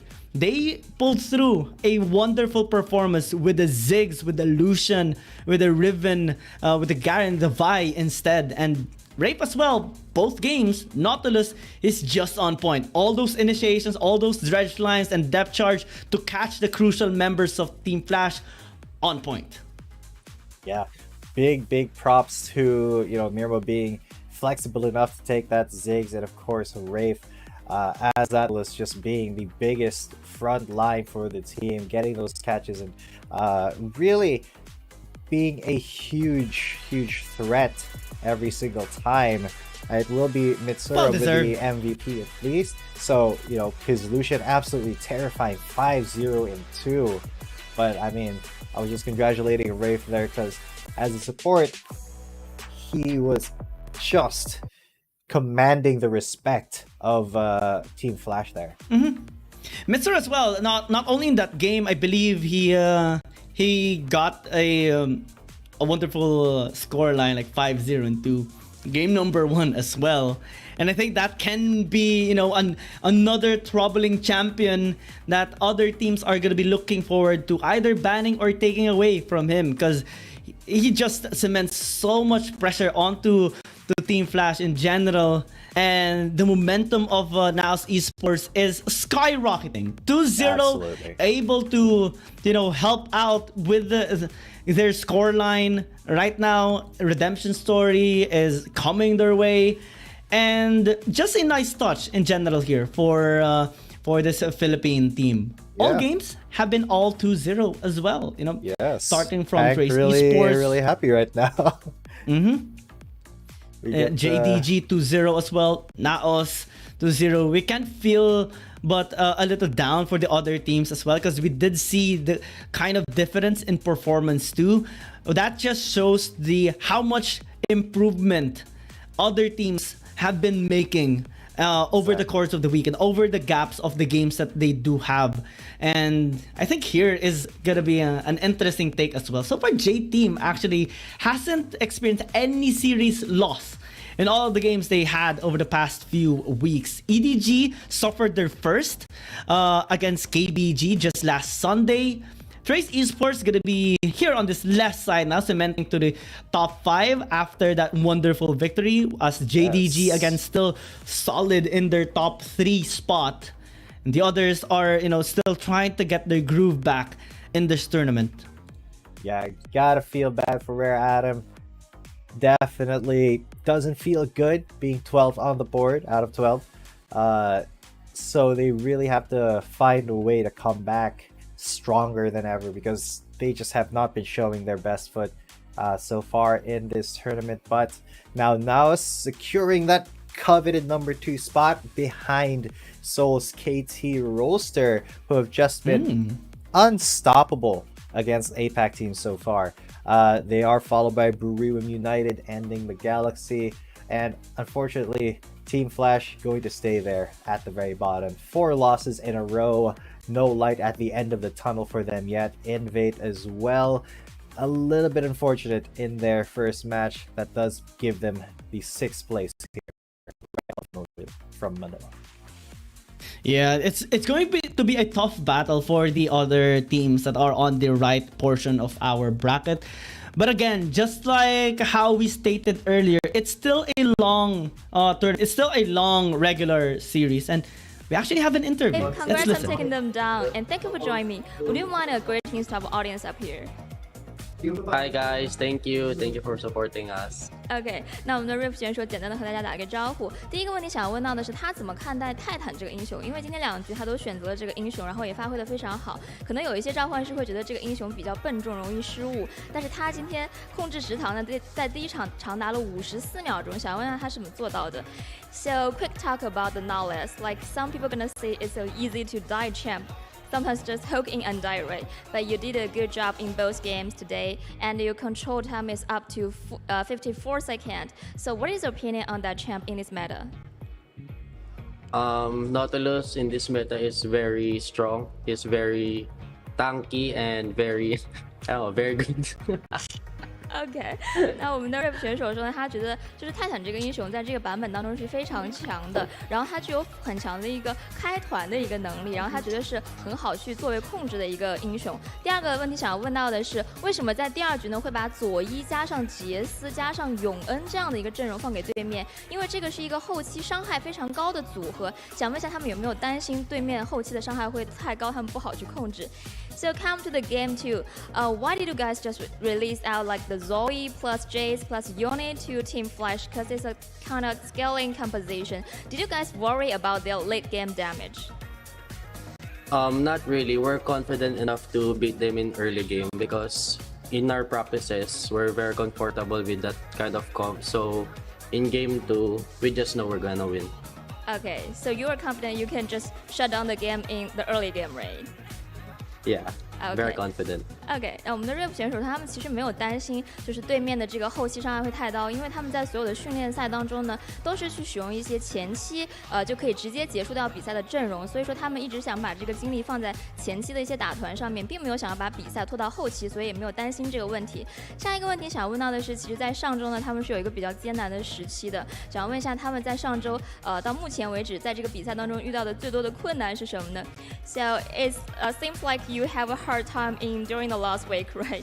So tell us a little about the difficulties you have faced so far in this tournament. Our biggest or our toughest competition right now is Chinese teams. We have struggled in beating them. So most of the time we learn about them in our scrims, in our practices. We always look up to Chinese teams. And right now we're almost becoming like one of them. Oh, really?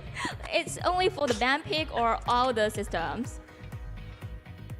Most of it is all overall. OK， 那我们的 Riff 选手说，其实他觉得他遇到的最大的困难可能是来自我们所有 WRL 的这个团队啊，因为他觉得就是他们是一个很强，我们所有的 WRL 的队伍都是很强的对手，对于他们来讲，他们也尝试呢在训练赛和比赛的过程当中呢，不断的去向我们 WRL 的队伍去学习，包括在 BP 方面啊，以及各种各样的方面，而且他们现在希望他们的这些 BP 啊或者阵容已经可以越来越像我们 WRL 的队伍。他说他们希望也可以成为我们 WRL 队伍的这种其中之一这样的一个阵容。那最后一个问题想要问到的是，下一场要对阵的是 KBG 战队了，是一个很强的对手。但是呢，在这场比赛开始之前，他们会有大概半个月的时间去休息和准备。想问一下，他们都想做哪些准备呢 ？So your next matchup gonna play against KBG, like Keep Us Gaming, and the champ from Wild Rift League 2, right? It's a strong opponent for you guys, but you got about half a month to take a rest and practice. So, like, what kind of preparation you gonna apply before this matchup? For first of all, we're going to rest and we're going to keep our minds calm. Then we're going back to practices and let's see. I think we can beat KBG. Oh, really? So, like, how much confident you think you can take them down? We're confident. Like, about the percentage, we're maybe. comfortable. Oh, like what? Half? Yeah, like half. OK， 那我们的 Riff 选手说到呢，他们会先去休息一段时间，因为这段时间就是训练也比较辛苦嘛，然后可能大家呢会先去休息一下，然后放松一下，之后会再次回到这个高强度的训练赛当中，然后他们觉得他们还是很有信心可以战胜 KBG 战队，大概有50%的一个信心。非常感谢 Riff 选手今天接受我的一个采访，以上就是我们赛后采访的全部内容了。Thank you for taking your time. And congrats All right, again. thank you. Okay, that's all for the interval. Back over to you guys. 让我们把画面交回解说席。Lots Love of the confidence. Yeah. Oh, love yeah. The confidence from Rafe and the rest of NAOS Esports as well. You know, based on what they're saying, you know, in their practice, they've been able to consistently improve, and they're looking to beat Chinese teams. So they're feeling really good about their next matchup in KBG. It is going to take a lot, but at least it's there. It is going to be possible. I mean, you just have to put in the work for it. And speaking of work, we will see a lot of another set of batch here for our tomorrow's schedule. Buriram United Esports against Thundertalk, OMG versus KBG, WHG against Fennel, scheduled tomorrow. So this should be interesting because we have, you know, two APAC teams battling against a Chinese team. So again, the score is still pretty down, 2-12. 2 wins for APAC and 12 wins for the ASEAN Conference. And let's see if tomorrow will change that. Yeah. And Fennel as well, they have not been doing so well in the recent matches that they've had. They still have yet to get that coveted win. Will they be able to do it tomorrow against Wu Gaming, who, you know, are very strong themselves? And of course, the Chinese teams just have such a big advantage against the APAC teams just because of where they play from. The competition is so steep in China. So, I mean, a lot to look forward to tomorrow, Giao. Oh yeah, so far we are looking really positive, that on the side of the APAC, in some of which good redemption story coming in from NAOS beating Team Flash, and tomorrow we will see, you know, how these teams are going to be interacting against each other. I'm very excited for it. Yeah. And that's going to be it for us today, ladies and gentlemen. Thank you for tuning in to the Wild Rift League Asia Regular Season 2023. My name is Ethan. Coming at you with me is Guillaume. That's it for tonight. We will see you tomorrow for the next day. Peace.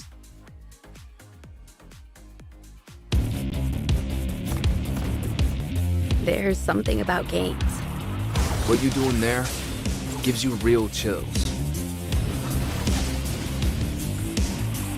There is one thing that can't be stopped. Feelings. And if you can feel it, it must be real, right? That's real magic.